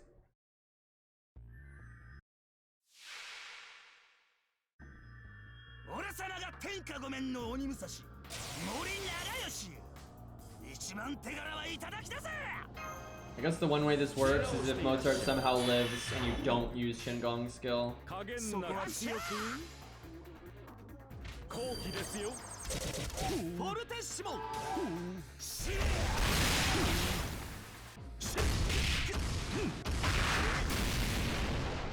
That was close. So our third hand is actually guaranteed to work, but we're never gonna get to our third hand. That really sucks. There's no difference, like, the RNG of your third hand being right is the same as it being on your first hand, right? It's totally random which hand is in what order, right? But every time it's in the third hand, it's pretty annoying, because you really can't make it to the third hand without somebody dying.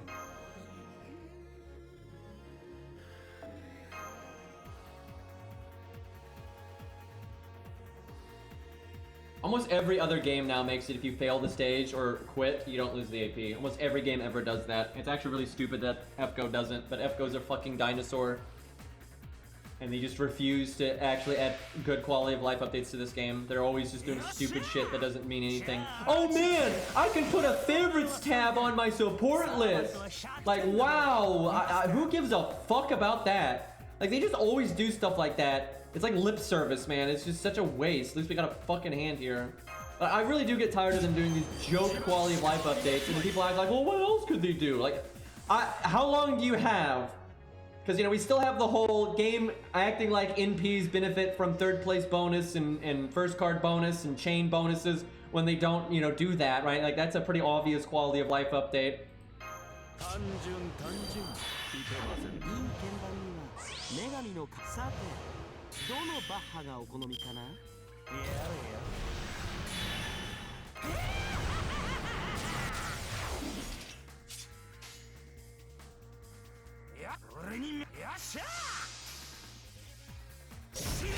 Yeah, fan code UI is a big one.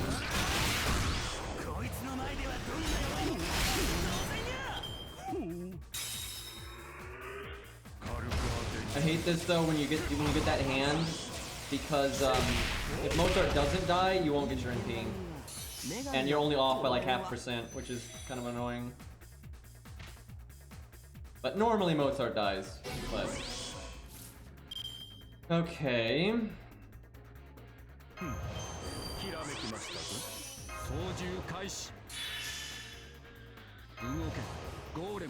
Very unlikely that a VC Braun would die this turn because he has the thing. But I think I'll wait one turn to cast it, just in case things get weird.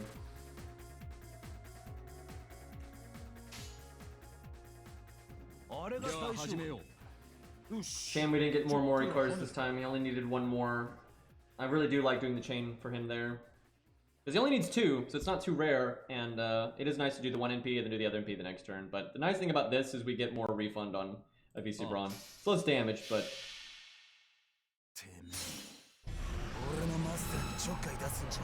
Honestly, the reason we can't replay boss fights is because they didn't even think about it day 1 and they're too lazy to implement it now. That's the whole fucking reason. They don't think there's enough demand for it, I think, to warrant putting the effort into it. Although they did finally, after fucking 6 years, acknowledge that some people want story replay in the game. They didn't say they would add it, but they just acknowledge that people want it. And so, you know, maybe they're thinking about it now, you know, 6 years in. I would love if I could replay bosses, because I could do this challenge on my main account, for God's sakes, because it has all the 1 to 3 stars. I have Babbage. I could just use Babbage, for God's sakes, right? Like, there's so many reasons that, Okay, now this is weird. I don't know if this is a good thing or a bad thing. So, Mori's living longer than normal because he keeps taunting a VC Braun, but now a VC Braun is gonna die a lot sooner than normal. I don't think this is a good thing. I don't think I can get value out of Mori anymore. Where you know, it's not too hard to get a VC Braun's NP again.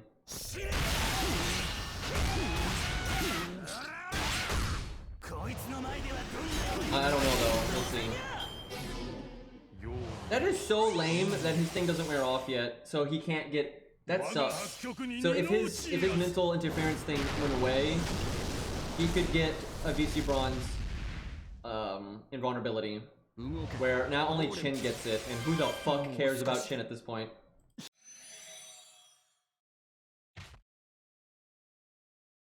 If I get lucky here, I can break. I did not get lucky. We might be able to break anyway. We need Mori to crit, I think.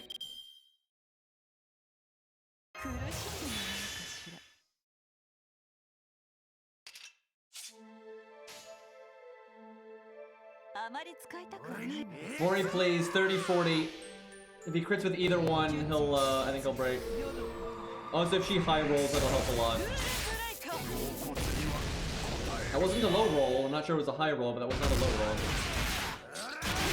Thank God.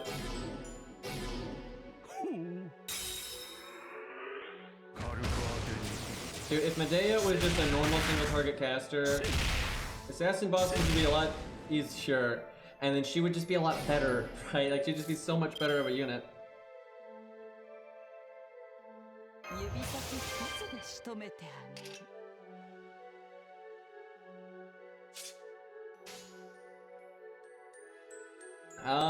I either Buster Chain or I try to get Medea, start getting Medea NP. I don't know, dude. This is getting weird.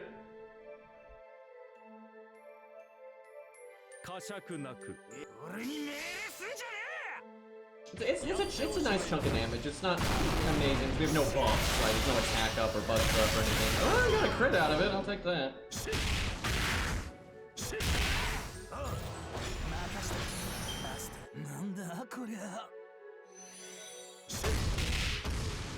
Chin is living a lot longer than I would like. Also, how fucking... If I had known that skill set was this long, I probably would have removed it, because he could have gotten his taunt back. Where now, he's not even gonna be close.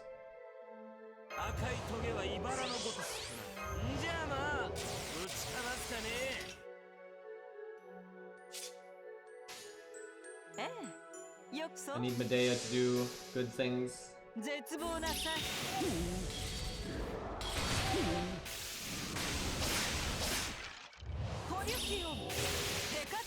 Her extra attack is really cool though. That's need to be said.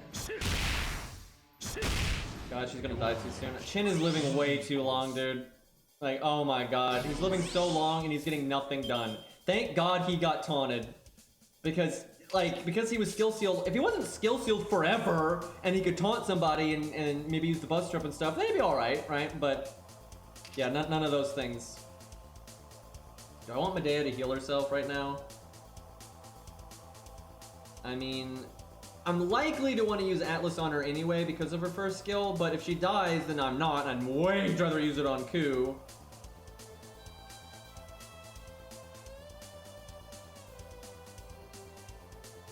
She's in pretty bad shape if I don't use the heal. Let's see, I'm going to Art Chain here for sure, and she'll probably get her NP from that. Oh, God. I think I use it on her. This is rough though. If she dies really soon and that was a waste, that's a huge mistake. Because because Chin's gonna die now, and if it just happens to like she gets crit or whatever, and then she dies really soon, that would have actually been good because then Ku is gonna still have guts and still have protection from arrows, and he would have Atlas, and then he would do great. So that's potentially a huge fucking mistake, but there's just no way to know, and I'm hoping that it just, because Chin is the one with the taunt, I'm hoping Medea can get 2 NPs off. So she's basically at 80% because of the thing. I do want Ku's NP, let me think. So she's basically at 80% because of the chain. Still kind of want to put hers in last just to make sure she gets it. If she doesn't get her NP this turn, I'm gonna lose my fucking shit.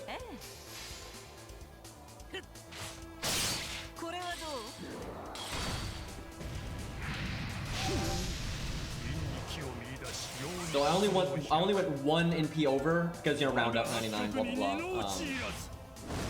And we didn't round up, so I did the right play there. That was right. Oh yeah, never mind. I actually no, I messed up then. I should have put Ku last because she was gonna get her NP no matter what, and then Ku might have gotten his NP right there. He might win.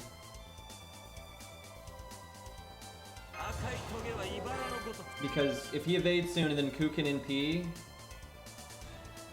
I think we win. Okay, if Medea doesn't die this turn, she can also NP next turn. So I need her not to get skill sealed. Wait, though I can remove the skill seal with the Mystic Coats. Is there any reason to save it? I don't think so. I think I give her invulnerability. This might be the turn though that he does Pierce Invulnerability. But if we're gonna remove his art up, I think I do it just because at this point I think it's gonna do her more like, he could do, and also he can just cast Pierce Invulnerability whenever he wants. So.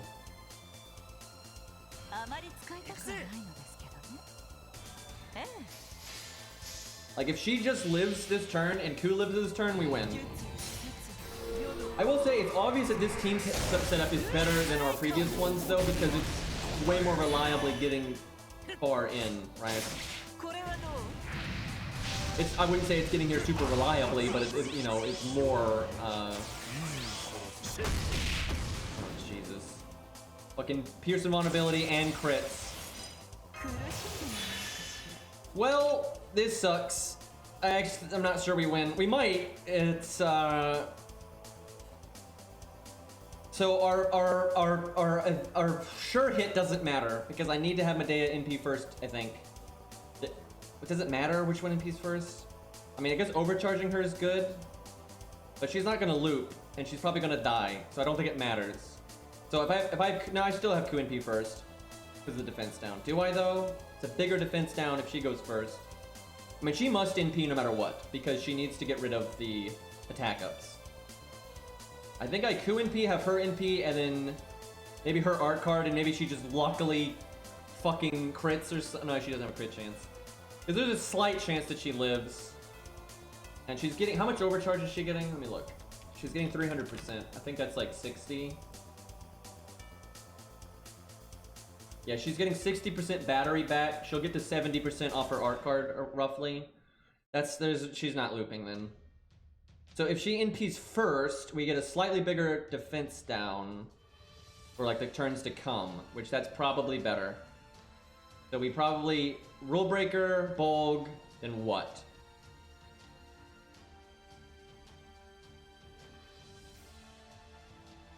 Let me think.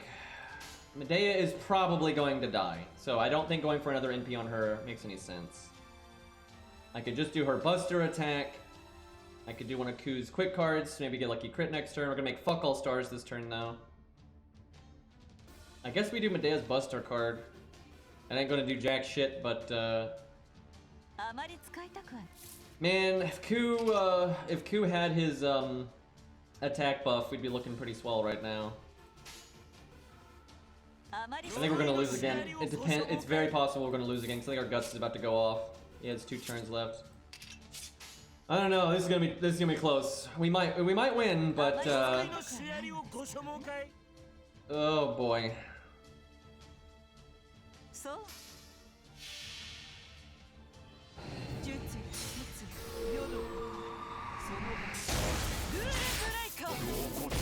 I am glad she can remove the attack buffs though. That's a big help. That's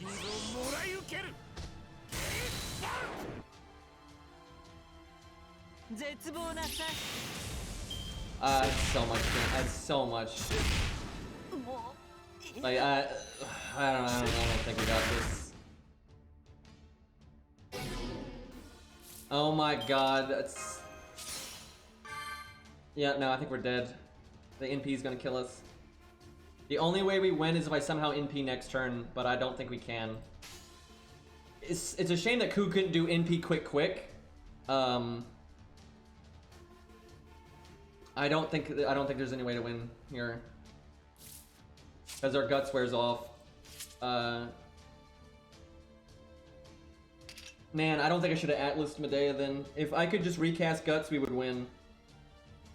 So if I still had Atlas, we would win. Yeah, I don't think there's any way we can win now. Because if I do Buster, Art Buster twice in a row, that's not enough damage, and I'm not gonna get my NP from Art quick. Like no, there's no way we win here. There's no way.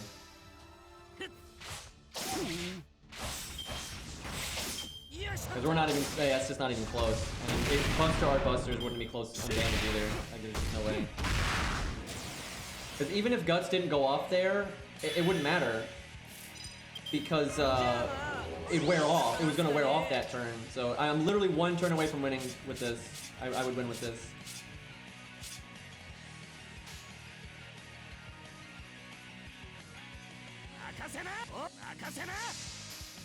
The only way we win is if he just doesn't proc insta-death and he doesn't cast Pierce Invulnerability. But I think he's gonna cast Pierce Invulnerability and his insta-death chance is just so high.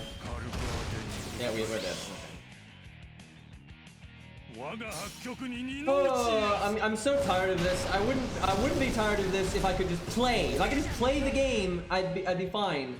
But nope, gotta fucking wait 80 years for good opening hand, and it's like if I could just figure it out, it'd be great. But I'm so fucking tired of having to deal with the RNG at the start.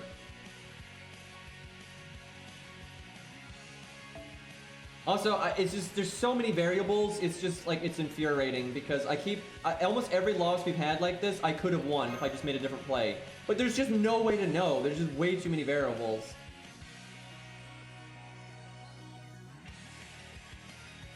Because like, giving Medea Atlas was definitely wrong there, but like, it wouldn't have been wrong if like, the attack order of Li was different, so there's just no way to know.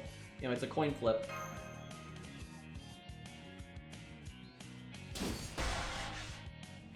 I'm not gonna break the rules because it's obvious that this can be done without breaking them.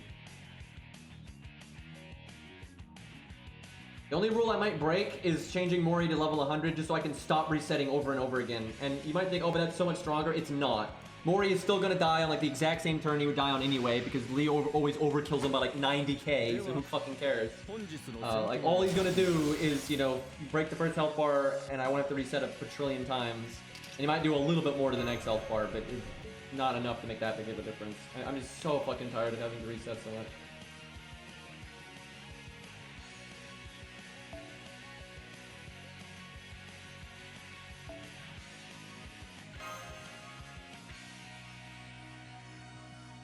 Also, I'm getting a headache from all the thinking. Like, there's so many decisions in this, it's annoying.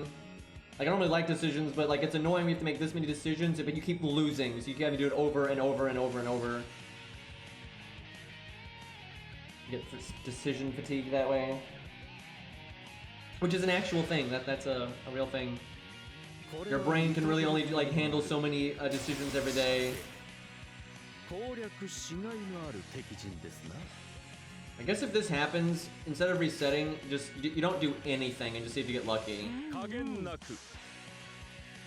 That way you can save the taunt, but most likely if you don't do anything, Mori will die. But you know, he might hit Chin Gong or something, right? Like he could throw, but normally doing nothing will keep you wrecked. Which it did not there, but oh, except that can happen. Okay, and we didn't even get a hand that can break, I don't think. I'll try real quick, but I don't think this hand can break. Unfortunate, we're pretty likely to get a hand that was guaranteed to break here. With pretty high chance, but it didn't work out.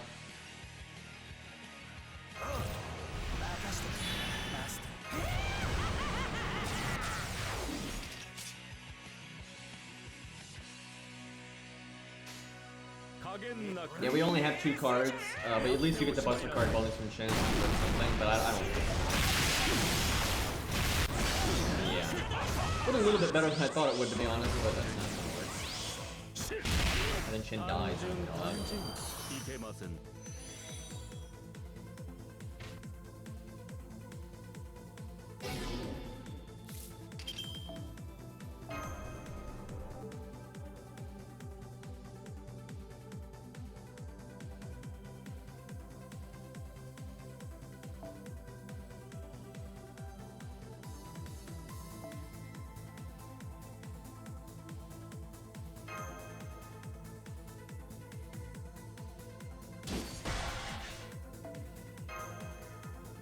I am wondering though about Hans or something, just because if he does land the attack buff, oh god, though what if he didn't? But if he landed the attack buff on Medea, it'd be kind of nice.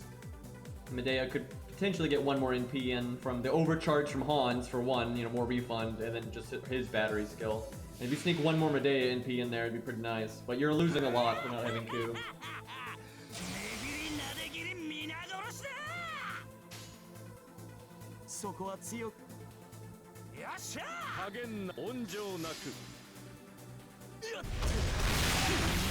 Well, if we get lucky and Lee doesn't kill anyone again, we're at a pretty high chance of our next hand being good. Not as high though, because we used an art card and quick one. If we need a, I don't know. I like how we only crit once, and of course it was Mori, because Mori will actually live a hit generally if it's not a crit. But you might as well let the turn play out, because although if you don't get a good opening hand, you've probably lost. And also you're behind on like his NP, because Lee gets a free tick of his NP. Like seriously, waiting a turn like that is just terrible, because even if you break in one go, having Lee have his NP like more advanced and all that is pretty bad. But I figure you let it play out just in case something really lucky happens. But if you don't get a good first hand, the odds of it working out I think are super low. And it does hurt your back row in the long run, like way down the line. That 1 tick can really add up. That might be like Medea lost at one time because of the 1 tick, so that kind of thing can matter.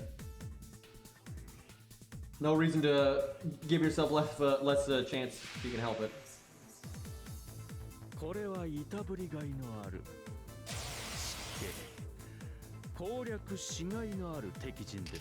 Oh man. Yeah, I know that the Coup Alter would make this really easy, but that would defeat the purpose.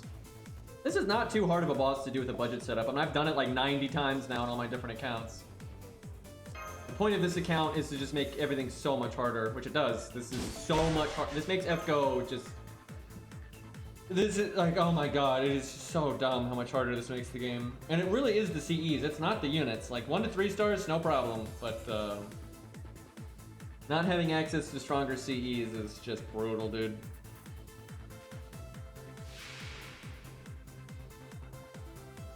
Like, the thing is, if Mori had, like, Drunken Jolter, all of these times where we almost break but don't, but all of them would break. All of them. Right? Like that, just something as simple as that. It was just using such a common CE. Like Aerial Drive, Drunken Jolter, Golden Sumo, any of those would make this so much more reliable, right? And then you do a little bit more damage on the NP, on the next health bar stuff too. Oh my god, it's so much easier. Coolter's a 1-star though. Yeah, right. Of course he is. Guys, it's just a visual glitch that he's a gold.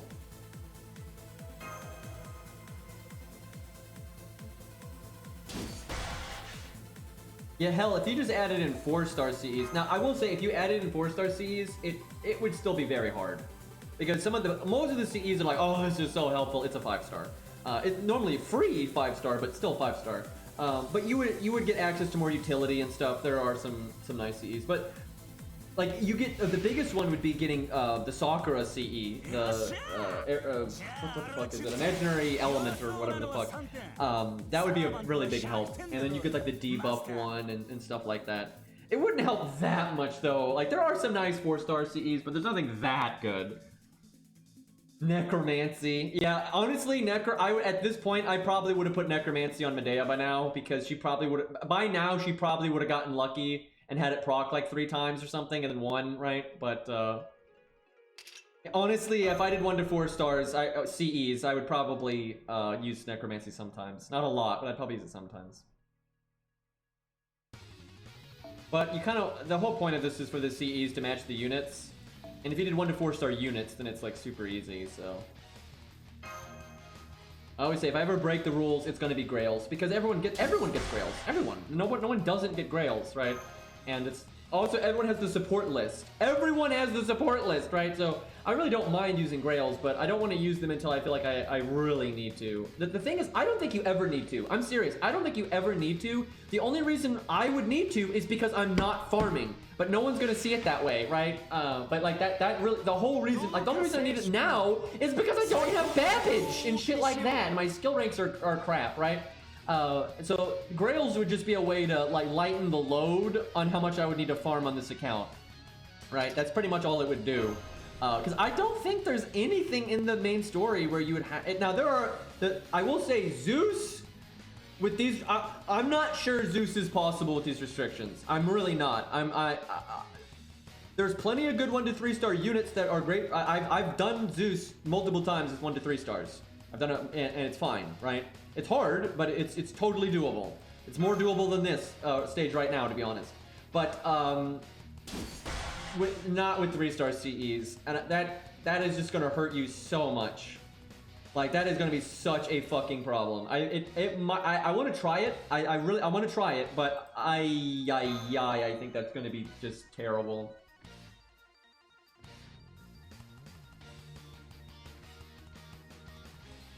Because there are just so many CEs that just make that fight so much easier. And they're not even rare, but they're not 3 stars. So, yeah, that's gonna be a problem.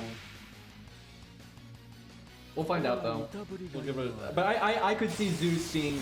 The thing is, I'm not gonna feel even slightly... This fucking hand again. This fucking... And this hand would work if we were using a Grailed Mori, but of course it fucking doesn't. I'm not even trying this time. We've tried it so many times. It get it to like 20k, but it won't work.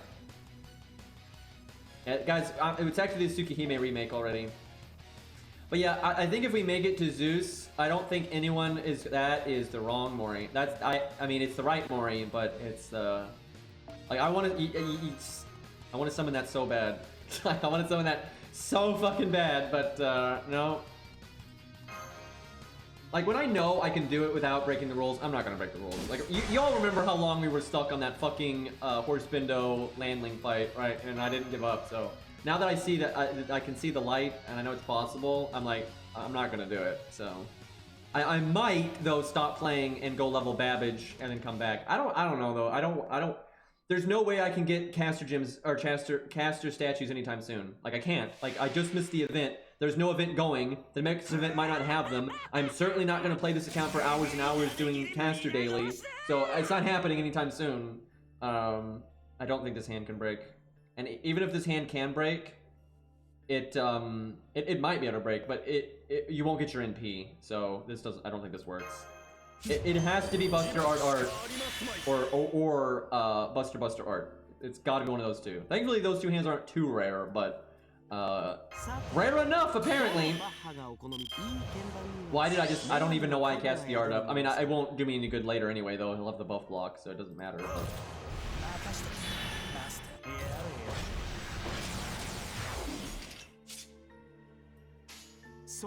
Fucking love this music though.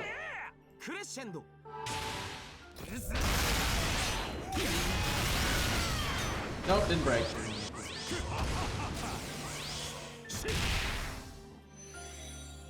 I forgot to taunt, but it wouldn't matter. Like, it didn't break, so.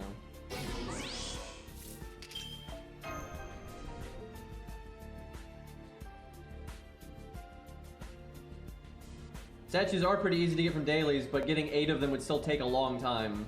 Unless you get lucky. But if you don't get lucky, which I won't, it'll still take a very long time. And I don't play this account. Like, I don't ever play, off stream, I never play this account. Like, it does not happen, right? And I don't want to, because I have a million other things I need to do in my life, and farming on the millionth account is not on my list.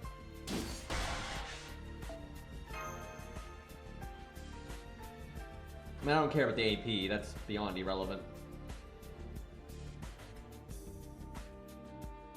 Oh yeah, I know. I mean, the Jolter CE would break, like, on so many of these times, right? Because of, like, the Buster Quick Art hand, which for some reason we get all the time. You know, those would all break. And then your NP on the next turn would be better too, which is nice.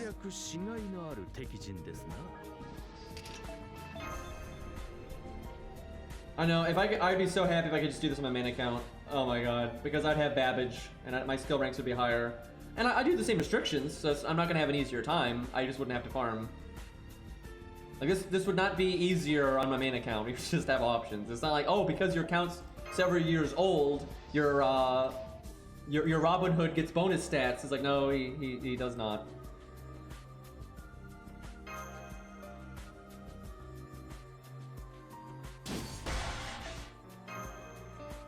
I used to have fun on this account, and this account was very fun until we got to the point where I needed to farm, and then it stopped being all that fun. I mean, the age of the account is irrelevant. The master level of the account is what's relevant. I don't even know why people bother with that. Like, you have accounts sitting around for a year, never being logged in, and like, who cares how the age of the account? That being said, I have no idea what the master level of this account is actually. We're so far into the story that it's certainly 125? I thought it was gonna be like 135 or something. Jesus.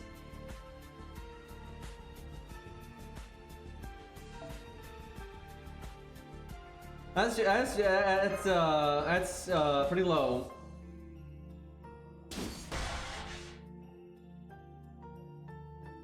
Lubu is worse than Mori in every way. I can't even fathom why anyone would think that.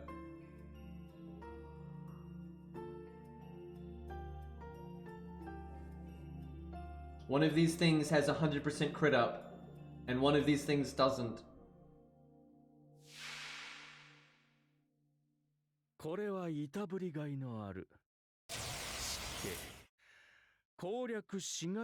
do we get this hand so often? I don't understand. Like, we have clearly gotten this hand more than we have gotten Buster Art or Buster Art. And it's why though? Here, we'll try it one more time. Maybe this is the miracle one. You can break with this hand though with a different 3-star CE. You can, but you won't get your NP in time.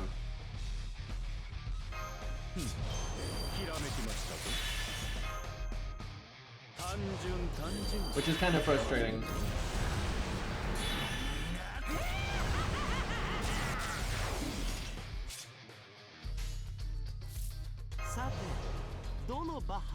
I just misclicked my skill, which I almost never do. Because I'm pissed and tired.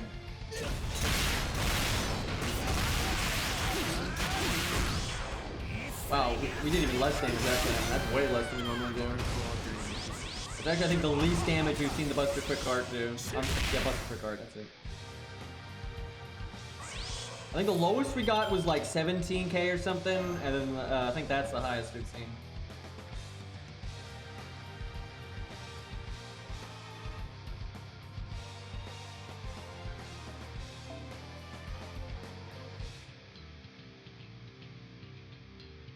Yeah, Mori is most likely to get a, if he does get a Brave Chain, it's most likely to be one that we want. But there's still, you know, plenty of chance. You can also get Art Quick Art, by the way. That exists too. It is definitely the worst timeline. Because with different CEs and skill things and like, you know, if like there are ways to make Buster Quick Art break. There is no way to make Art Quick Art break.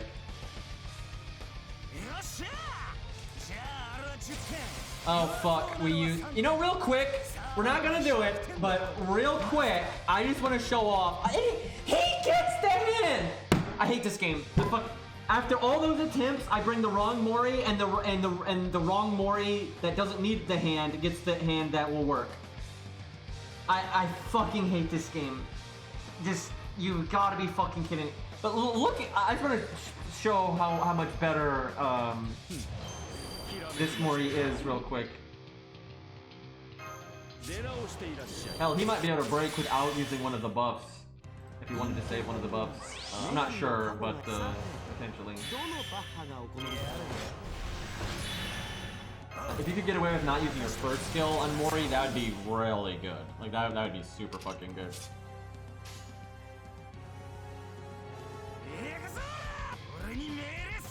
Did I forget something? I don't think so.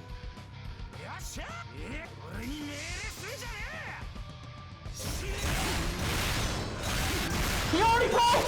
Look at that! He already broke! Fuck, didn't even need the fucking art card or the extra attack.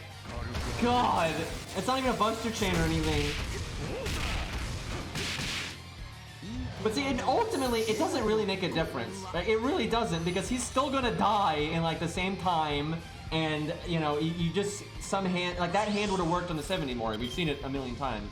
The biggest difference would be like this turn. Like the first health bar, there is no difference between a 70 Mori and a 100 Mori. It just doesn't make a difference, except for you won't have to reset as much. You know, it's just less frustrating, right?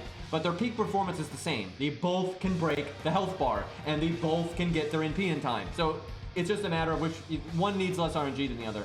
This right here, though, would be different. This turn, you'd see a difference because this health bar, you're not one-shotting on this turn anyway, right? So like, I don't know what we're gonna do, but we'll see it here. Like this turn would be better on 100 Mori. Now I don't know if it would be so much better that would make that big of a difference, because we've certainly seen that we can win with the 70 Mori, but you absolutely are gonna do more damage right here with this NP, and you're not hitting the break bar, so you know, it's like 30k. You're doing about 30k more there, and then those normal attacks can do a ton more. Yeah, see, look, he almost broke. Like, Jesus Christ, Mori almost broke there, where if that was a 70 Mori, not at all, right? He'd be at like, you know, half health right now or something. So that does make it a lot easier. Like, we would, if I kept going, we would win. It's obvious if I kept playing this, we would win. Because for God's sakes, we're almost to the last health bar, and we haven't even had Mateus show up or any of that. Like, I mean, we would obviously win. But we might have won. I'm serious. I think this is so annoying. I think that might have been a win if that was 70 Mori still. Like, seriously, that might have been the one. It's hard to say, but that might have been the one. He would have broken the first health bar. He would not have done as well on that second health bar, but he still would have fucked it up, and probably enough that might have been a win. That if I just summoned the right Mori, that might have been the one, but oh well. Because that's what you need to have happen. You need to have Mori break the first health bar, which he can, either Mori can do it with Buster Art or Buster Art, either way. And then you need to NP And then that's all you need out of them. And then you need other things to go well with the other units to a degree. But if that doesn't happen, you're not going to win. There's no way. And the thing with 100 Mori is he can make that, he can get you in that same situation and also start with Buster Quick Art and stuff like that. And potentially just Buster Art. I'm not sure. That's what I really want to know. That's what would really make it easier, or like not the reset so much, is if you could do it with like if Chin or Mozart got a Buster card and then all Mori got was just an Art and a Buster card. If that could also break, then like the number of hands, the number of opening hands that could break would be quite large. Because then it's a lot of combos that work. 100 Mori though would still fail though with Quick Art, that would still fail. And if you got like Art, right, that's it, that would still fail. Like there's still hands that would fail, but there's noticeably less.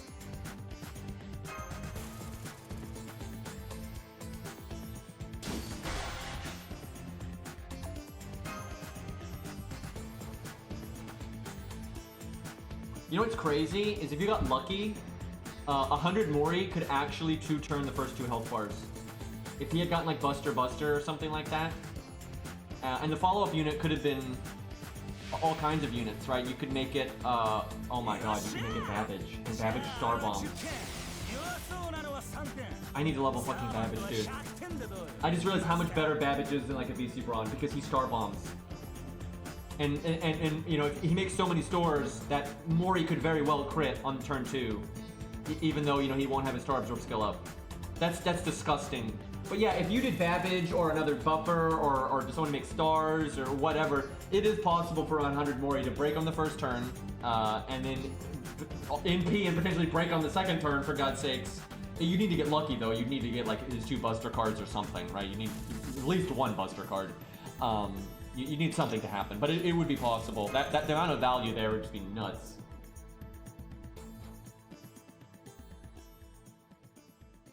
The only way leveling it to 60 is worth it is if it allows him to break with Buster Quick Art.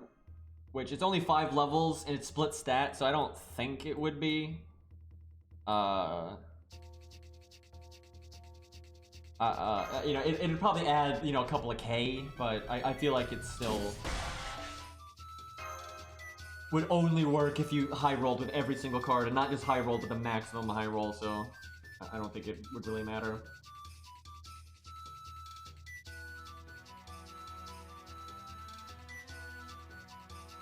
Also, yeah, if Babbage crit too, it's not like Babbage, if Babbage gets the stars, that works out just fine too, because Babbage gets that 40% attack up and the crit up and all that, and he can, you know, bust the lip as well.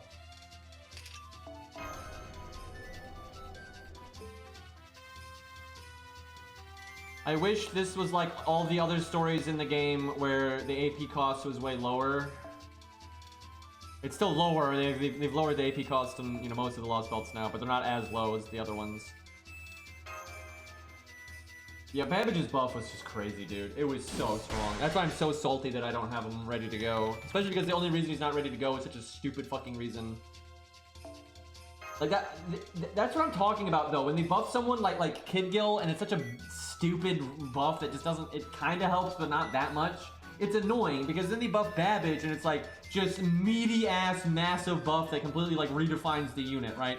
I mean Jesus, they gave Babbage 100% crit up, like brah, and then he makes 30 stars, and then on another skill he has Star Absorb.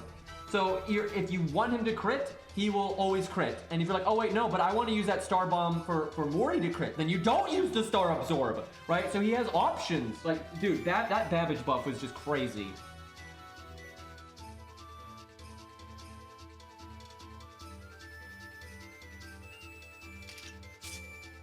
I mean, this fight's been, I mean, I've done this fight with budget stuff, but just better CEs.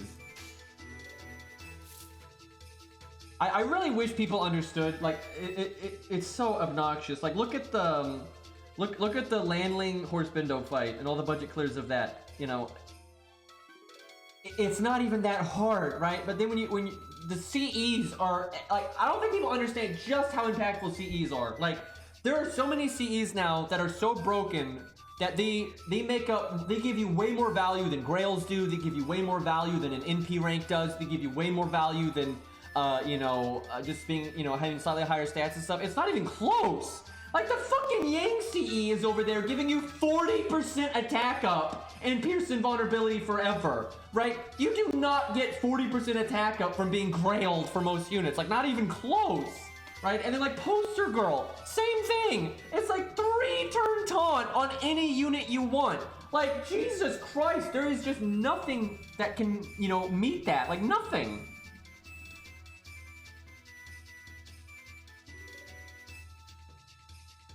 That being said, I don't understand why they made the Yang CE. I don't understand. Like, it's just way too powerful.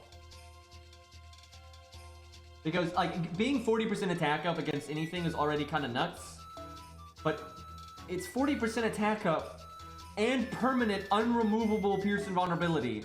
Like, that just trivializes so many things. Like, why? Like, one of the big bonuses of Lantoria and of Calamity Jane is the Pierce Invulnerability aspect. Where if you happen to have the Yang CE, you don't care about that at all anymore. So who cares? Like, they don't become very useful.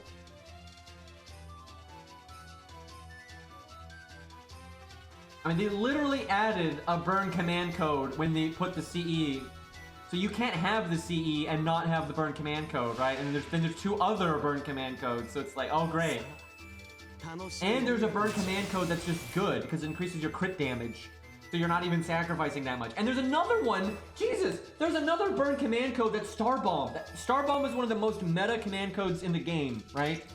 It's super good. You're not sacrificing a damn thing by bringing a Star Bomb command code that also burns, right? So it's like, it's so easy to get the damage.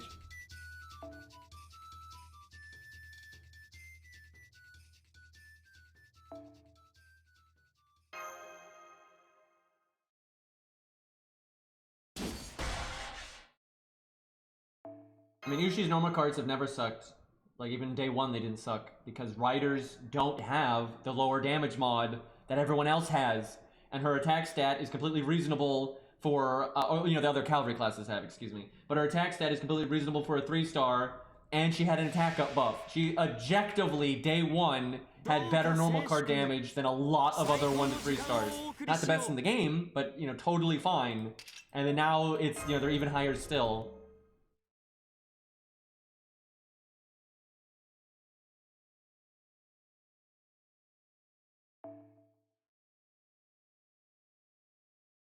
This is like the worst streak we've had. Actually, it's not. It only feels that way because I accidentally brought the level 100.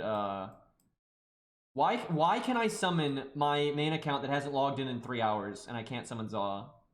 It's fucking game, dude. Oh, like, oh, okay, they're both 3 hours. No difference. Anyway, we did have a good hand that one time, which we kind of put in the middle of this unlucky streak.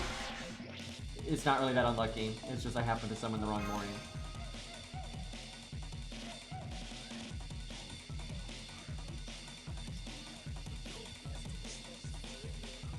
Like, all 1 to 3 stars have bad normal card damage in comparison to 5 stars. But if you compare Ushi to all their 1 to 3 stars, she does not have bad normal card damage.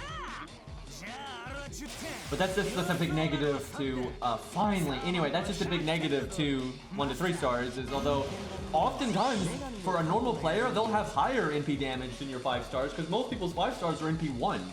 So you might have like NP 1, you know, whatever the fuck, you know, 5-star, and then you have like Robin at NP 5, right? And so a lot of times that, or Bedivere or Caesar, you know, and Ku now, and a lot of times they'll actually do more. But their normal card damage is really far behind, so, you know, a lot of times it still favors the 5 stars. And then some people do get NP2 5 stars, or 3, or 4, or NP 5, you know, on a 5-star, which is way, way, way better. It is a shame that the Mystic Code is done the way that it is, because I could have Mori's NP have like the Buzz Drop or something like that from Shingon, or just the Mystic Code attack up, if it wasn't the thing. Because I have to use all of my damage buffs for the crit turn, and I don't have any for the NP turn, which is kind of unfortunate. But it is what it is. I think there's actually a slight chance that this turn doesn't break if you get bad luck. I think it's a low roll. about to see. We've seen this break. Yep, it didn't break. We've seen that turn break a bunch of times, but yeah, I figured that there was a chance that it couldn't because it's a lot less damage than the Buster Buster.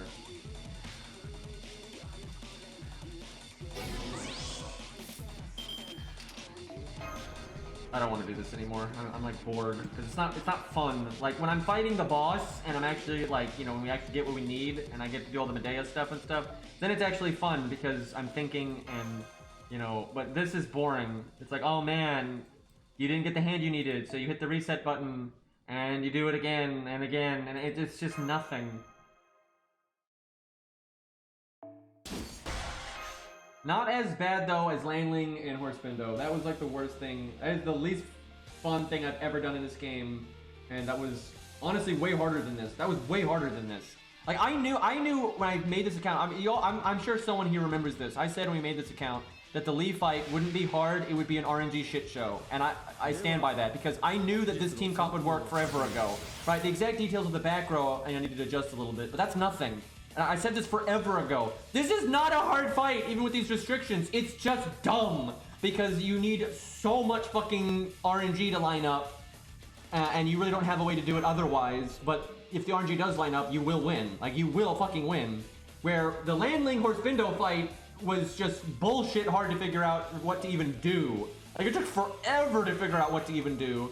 And then you didn't need as much RNG, I'll say that. You needed RNG, but you didn't need nearly as much. But it was infinitely harder to figure out what to do. Figuring out what to do here is extremely easy, because it's a very straightforward fight. And that's why I think you and Horsebindo is going to be the worst thing ever, because it's the same principle. It's way more complicated to figure out what you need to do. You're not going to have a straightforward team comp be able to work, and then you're also just going to have all the problems of the value from your CEs and this kind of crap. I'm actually not sure you and Horsebindo is going to be possible with these restrictions. We'll see.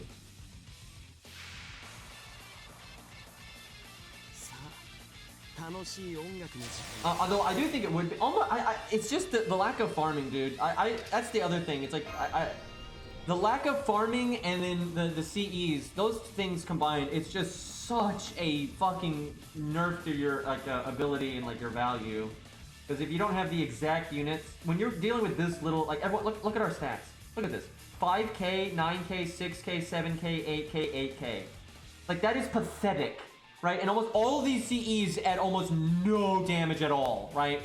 Actually, most of them literally do add no damage at all, and the ones that do don't add very much, right? That is just terrible. And so if you can't use the absolute best unit for the job, you are just fucked. So you have to level basically every goddamn unit, you know, that's a 1 to 3 star, which obviously, you know, I'm not going to do, and it's just so annoying. That's why I wish I could do this on my main, because my main has everything. So I can just use, you know, if you can actually pick between all the 1 to 3 stars, you have pretty good options, but when you only have like a third of them, right, it's kind of shit. And on my main account, I'm happy to, you know, farm. It's worth my time to level up those units. It's not worth my time to play this, like farm on this account.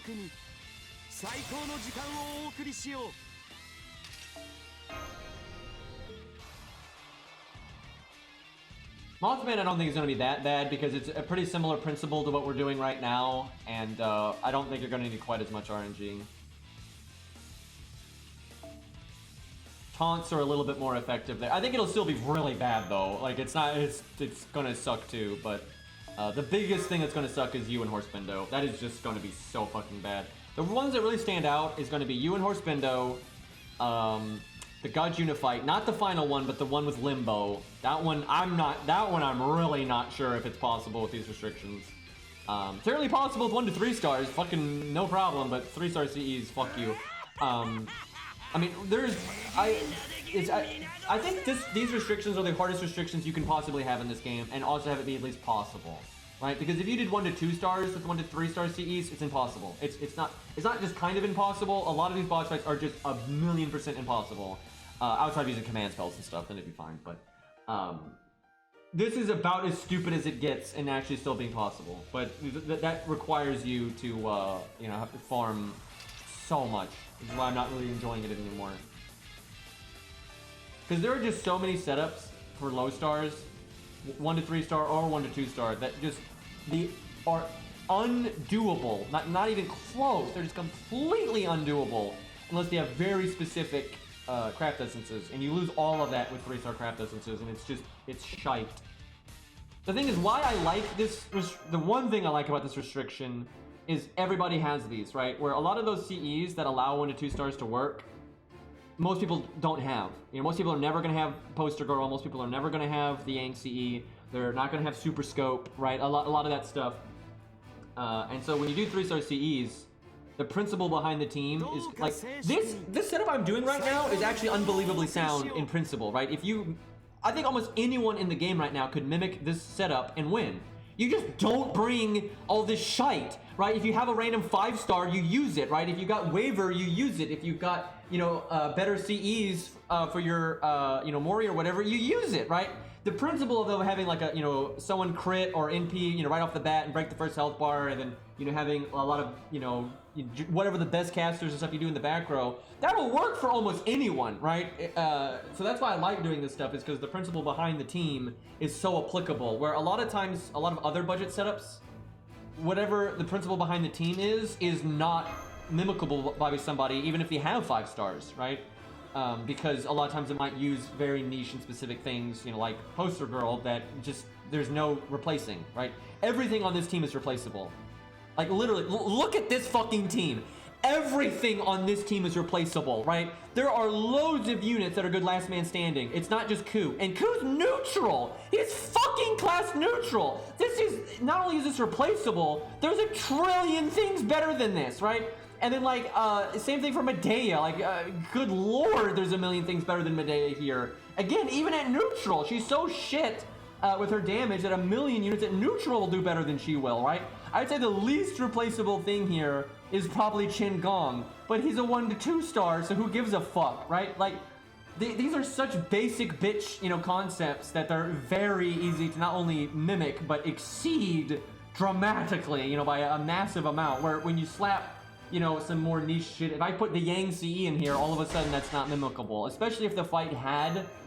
Actually, I guess this fight does. This boss does cast evade sometimes at annoying times, where if you had the Yang CE, you would just ignore that and break the bar anyway, where someone else that doesn't have access to that, they literally can't do that. Yeah, I know, Herc can solo this. We've done that before, but, you know, that's a lot of bosses, let's be honest. It's, you know, oh wow, Herc can solo this thing. I'm so surprised. I will say, there are, hey, here's a hand, but there are a few bosses that I have been surprised that Herc could solo. I've seen a few bosses, I'm like, wow, I really didn't think Herc could solo that. But generally speaking, it's either like, yep, this would be completely impossible for Herc to solo, and then it is indeed impossible for Herc to solo. Or it's like, yeah, I'm pretty sure Herc can solo this, and oh look, Herc can solo it, right? So Herc's kind of boring like that, unfortunately.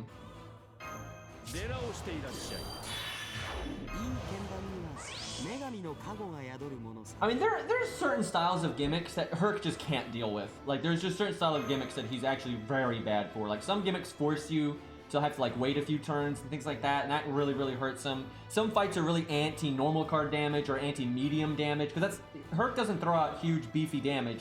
He throws out this very consistent, almost constant medium damage. And some fights with like damage cut and stuff like that are really counter that kind of thing. Or bosses that heal a lot, you know, like Awawa and the Hydra fight and all that stuff. Like there are some fights that are just so not up his alley. And then like some fights where you need very specific CEs, or there's such a massive debuff element, and Herc has no anti-debuff, so he gets sent to the shadow realm of debuffs, right? Like there are absolutely fights that he just does not work for. But because the thing about Herc, it's a double-edged sword. He can really only live X number of turns. No matter, even if the boss's damage output is kind of meh, or the boss's damage output is massive, he will pretty much always live X number of turns. It doesn't really change, right? So you have some bosses that, they don't really throw out that much normal card damage, right? But they have a lot of health, and you know, Herc's bad for those. Because even though, like, normal teams and stuff, the fact that the boss isn't doing that much damage means, oh yeah, I can go the distance much easier then, where, you know, Herc can't. It doesn't really change, right? So Herc is just weird like that. However, like, the other side of that is Herc will live that X number of turns. So the boss might be like God Juna, where he's doing like 20k normal card damage, right? And you'll live just as long anyway, and where everyone else would be melting. So yeah, he's kind of just in this weird spot like that. Okay, let's try not to fuck up any because we could theoretically win from here. If the big thing now is Mozart needs to die. Because if he doesn't, Mori will break, but Mori won't. He'll be 1 or half an NP short of NPing, which is pretty infuriating.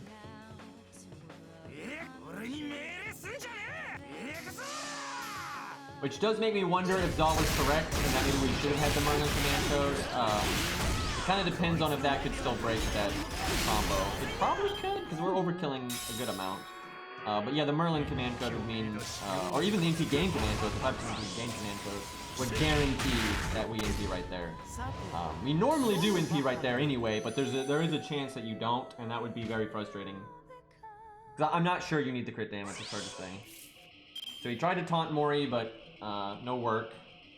Which is kind of bad. I would have preferred he just taunted Shinigong or a VC Braun. Just because then I could guarantee they die. Because I kind of want Shinigong to die. Actually, no, I definitely want Shinigong to die. Shinigong dying is good. Although I guess you want him to die to the NP. That's like the best outcome ever, is this NP coming up, hits Shinigong in the face. That'd be really good. It's not that bad if it hits Mori, but it'd be really good if it hit Shin, because we need Shin out of here anyway, and if he can take an NP to the grave with him, I'll fucking take it. I guess we're NPing with... We didn't get a Brave Chain on Mori, unfortunately, so... Do we Buster Chain, or do we use the Art card to try to work towards the next one? I kind of want to Buster Chain, because it does have a 30% chance of critting, and if that 30% does happen with the Buster Up and the Buster Chain, it's just pretty good, right? It's certainly it's not even close to NP damage or anything, but it's okay. However, getting another NP on a VC Braun is like super good. And if we get to one of those turns where he's at 98% or 96%, I will regret not using that Art card. However, there's a chance that he could just die before he could ever get another NP. So it's like Art card is more peak value. Going Art card means you have the potential of getting lucky and getting even more damage. It's where the Buster card is the less peak value, but more you're absolutely going to get some value. Where if you do Art card, you know, VC Braun might die, then you just did nothing. I'll fuck it. We'll go for the 30% Buster crit. If that happens, it'd be great. So. And hopefully we'll just if a VC Braun lives, I'm hoping he will have enough time to NP again anyway. The best thing, though, is definitely for Mori to get 2 cards that turn, and Mori can Brave Chain with the NP, because he only needs 2 cards to do it, and that's pretty likely. And then you have a VC Braun NP next turn. At least this way, though, you get extra 5% NP damage on a VC Braun, and you can start working towards his other NP a little bit faster. But I didn't take advantage of that because it's a Buster. You probably should just Art and just pretend you didn't even pull a Buster card, and just be happy to take the NP gain while you can get it. Especially because the VC Braun gave himself the overcharge of 1 NP gain, right? So...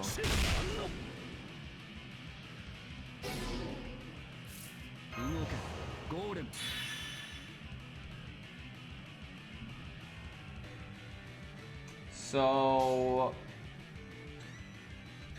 I can do it. I guess you Art Chain. I'm definitely feeling, though, what I just said, where...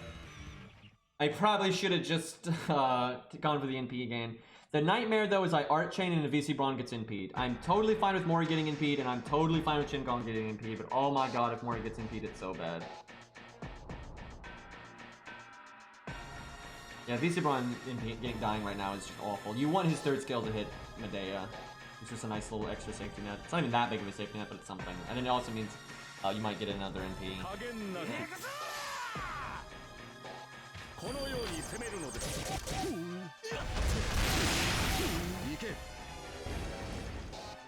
I really wish they had done a VC Braun more justice, like how he actually is in APOC and stuff. I love VC Braun, man. I love the golems, I love his voice actor, like his design, his characterization is awesome. Like, I love his characterization so much. He's a really interesting character, like, he's a really interesting person, but, Jesus. But yeah, God, I hate how they, like, scuffed his animations for his NP, and they didn't represent Adam very well, and stuff like that. Well, he's gonna evade here, most likely, which that's pretty unfortunate. I wish Qingong was dead right now. Like, Mori dying is fine, but Qingong is just worthless. At least Mori, at least he does like okay normal card damage while he's here. Qingong is doing absolutely nothing, right? And he's never gonna get his skills again because he got skill sealed and all that. Like, he's a total waste of space now. You know what's sad is that VC Braun in Lostbelt 1 is characterized more properly to how he is in the APOC book than the APOC anime characterizes him, which is kind of messed up. Now, they're different because they kind of evolved, you know, his character and stuff, but it's based on things that directly happen in the book, like him regretting killing his master. Him regretting and killing his master is not an FGO thing. It's not. It's in the book. But it's not in the anime. And then, like, all of his whole, like, mindset, his ideals, and, like, what he's trying to accomplish, they cut all of that in the anime. They don't explain it. They don't explain his backstory, any of that stuff. It's pretty fucked, man.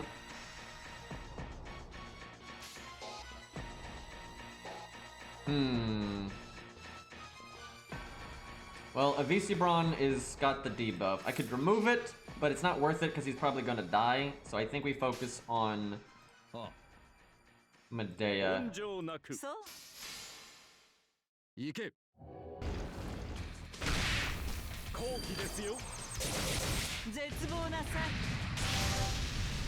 I know, and that's another thing. He's bad with Grail. He's literally in my top 5 favorite characters in Fate, and he's fucking sucks with Grail. So this is going very badly because I need a VC Braun to die now, and he's just not. And now Medea might die before a VC Braun, which is just, I mean, that's so bad. Like, our value here is looking pretty shite.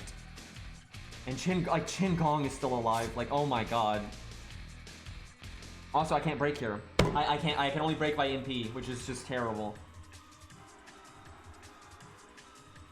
If someone had a Buster card, we could probably break, but yeah, I don't think I can break here.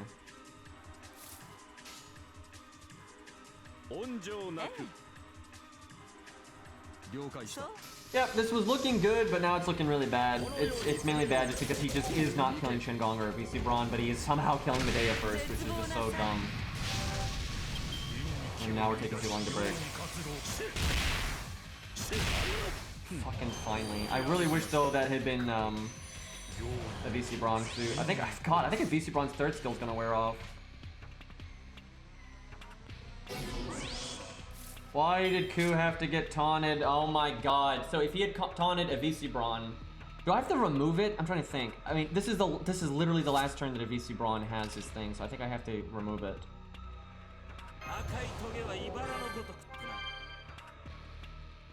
He's gonna gain his instant death buff. So if he MPs a VC Braun, we might still be able to run this back. And if he doesn't, we are completely fucked.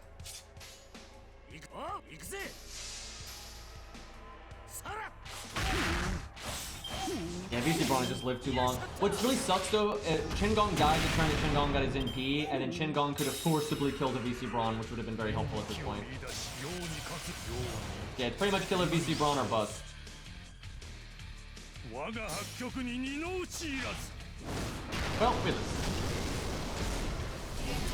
That sucks. I'm so tired of stuff like that happening though. Like, it takes so long to get to this point, and then that always fucking happens. Oh, yeah, Ku already has lost guts, so that means the only chance I see here is we're gonna have to use Atlas on Ku. I don't think that's gonna work though.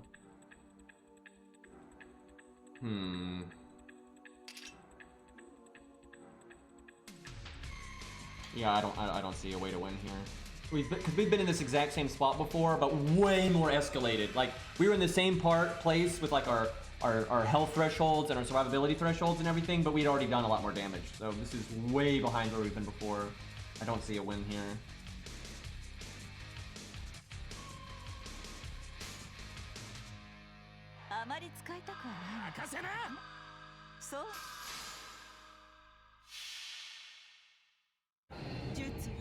Yeah, I really wish he had just MP'd the VC Braun there, then that would have been too bad, but it's not looking so good now. Because it's sad. If we had a normal caster, like a normal DPS caster, this would not be bad at all. It's like 200k, it's not a big deal.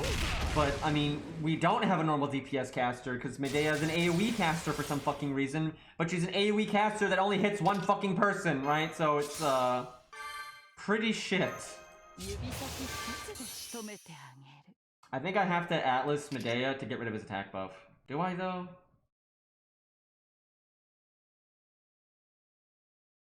I mean, I just don't think we can win. I don't think it's possible. I don't think there's, no matter what I do here, there's certainly things I can do that are better, you know, and like we'll get more value, so I might as well try, but I don't, no matter what I do, I don't think this is winnable.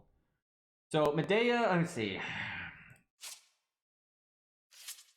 If he doesn't pierce invulnerability, I should not Atlas Medea. If he does pierce invulnerability, I should.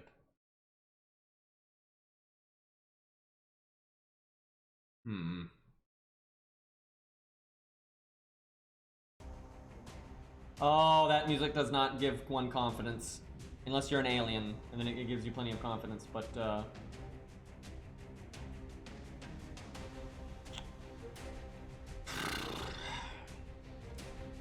because his NP is just so soon. Like, the only way we can live his NP, really, is if we use Alice on Ku, and we get our guts back. So, that's not good.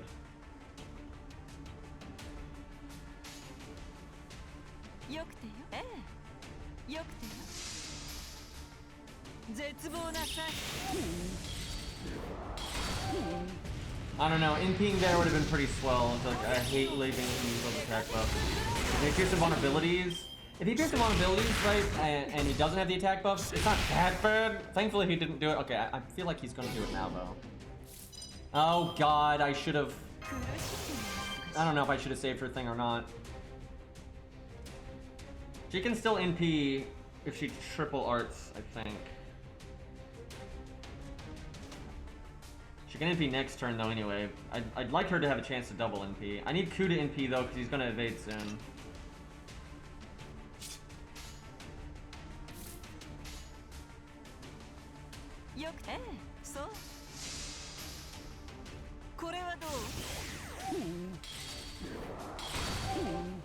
I guess you have to have some kind of NP gain plus to get NP, because the VC Braun had NP gain plus from Art Up, and that's why he was able to get a little bit NP. So I think it's just like 100% down or something.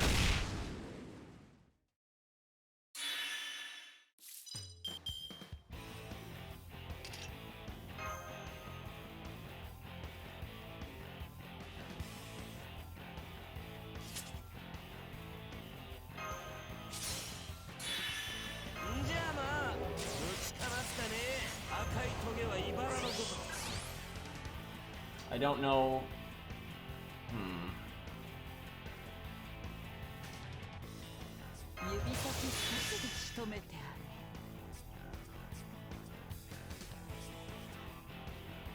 I mean, you can insta-death him. It's just the odds are, like, you know, 1 in thousands or something.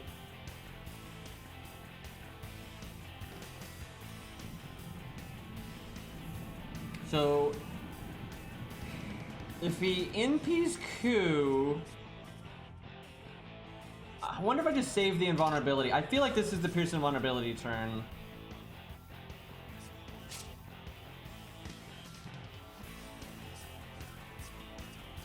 Hold on, I need to look something up with this fight because I have forgotten.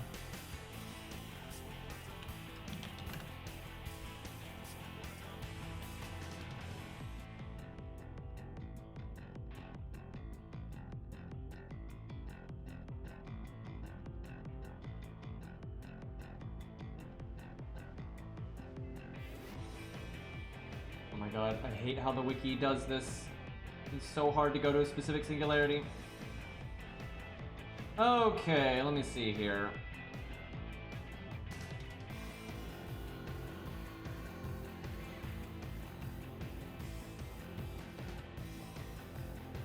God, literally the next fight is you and Horsebendo, dude. That's just the worst.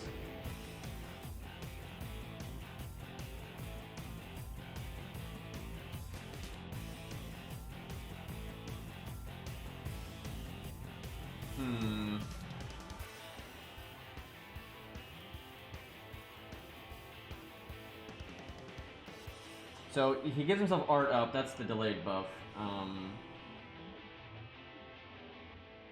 don't know what dictate, because sometimes he just casts Pierce Invulnerability because he has it, but sometimes he automatically casts it as like a free action at the start of a turn. And I think it's like a cycle thing, but it's really hard to keep track of, so I'm not sure.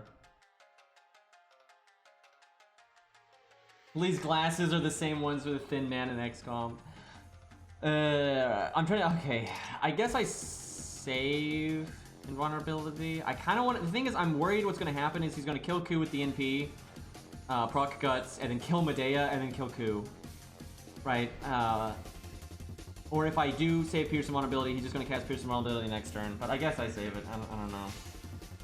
Well, I guess we want to do Ku's first, just for the defense down, and then the overcharge. And then... He's probably gonna evade, though. It's actually a good thing. Well, no, it's not a good thing. It's just, it means Medea probably won't die this turn. But it's definitely not a good thing. But, I don't think I can do anything about it.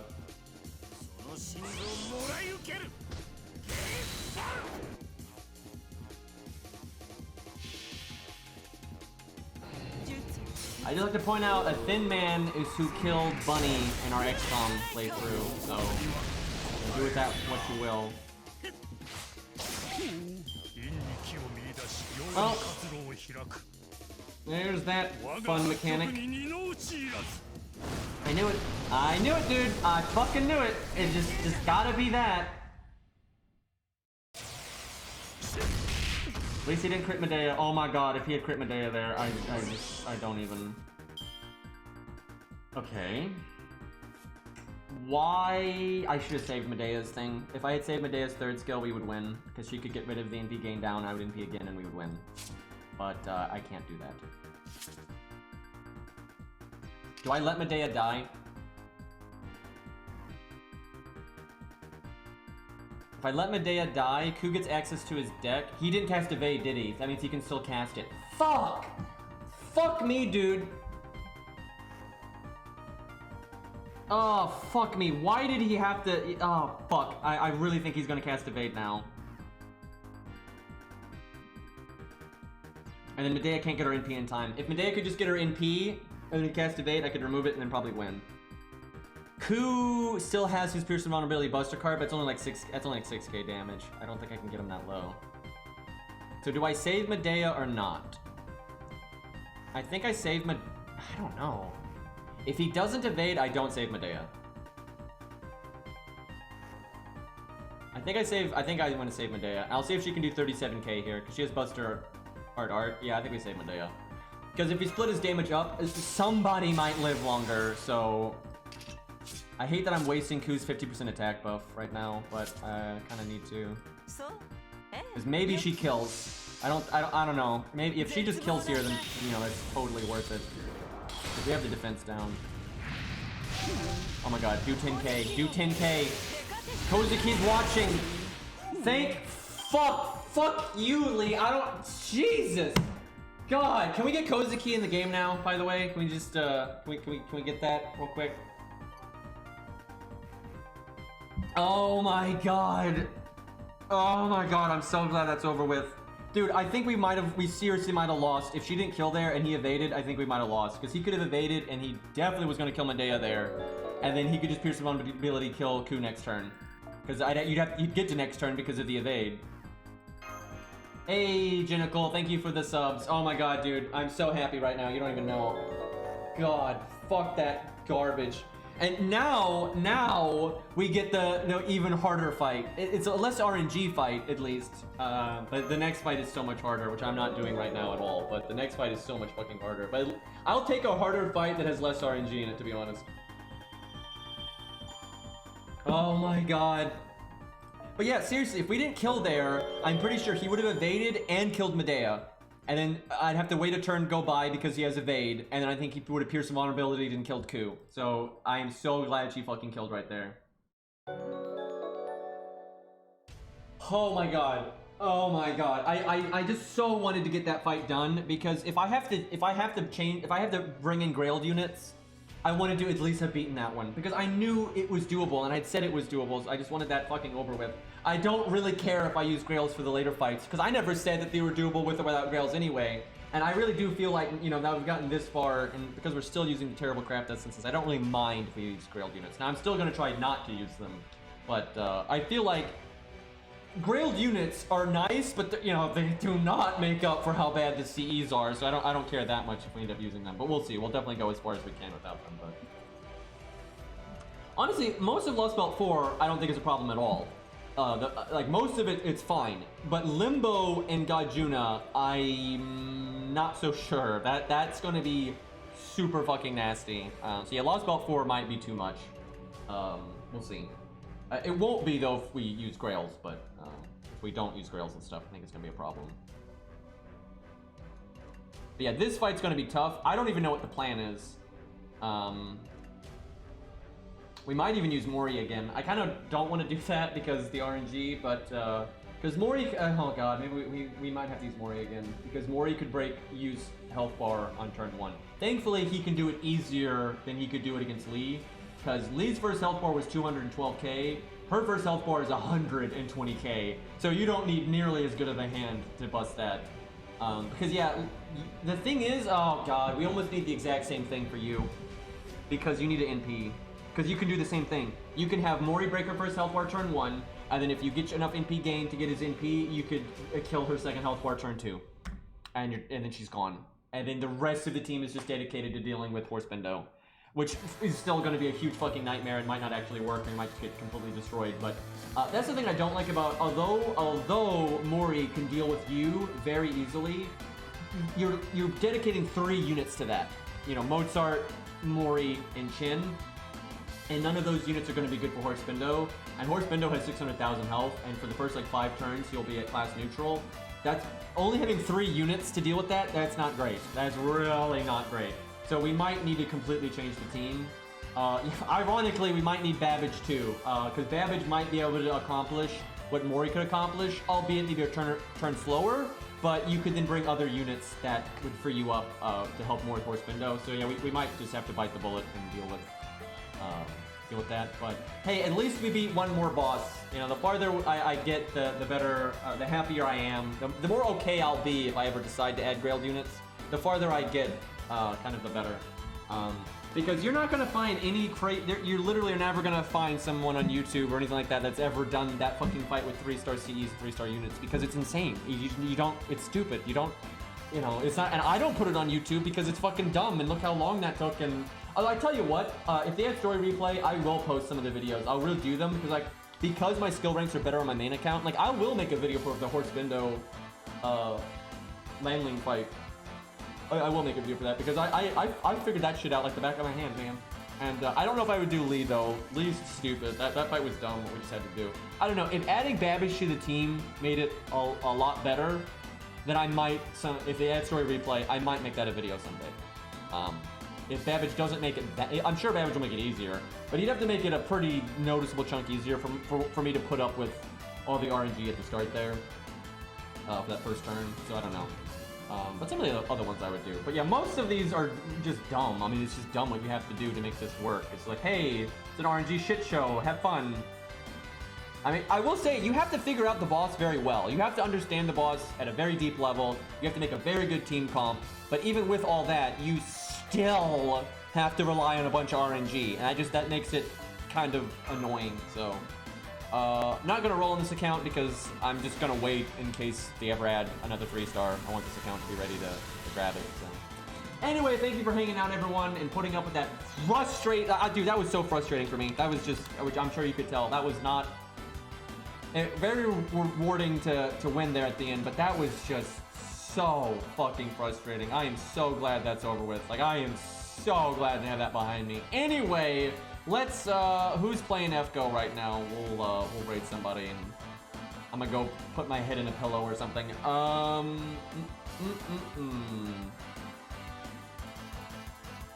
Who will raid Ludes? He's playing CCC or something. Alright, lads. It's over. I'm out of here. Y'all have a good one later.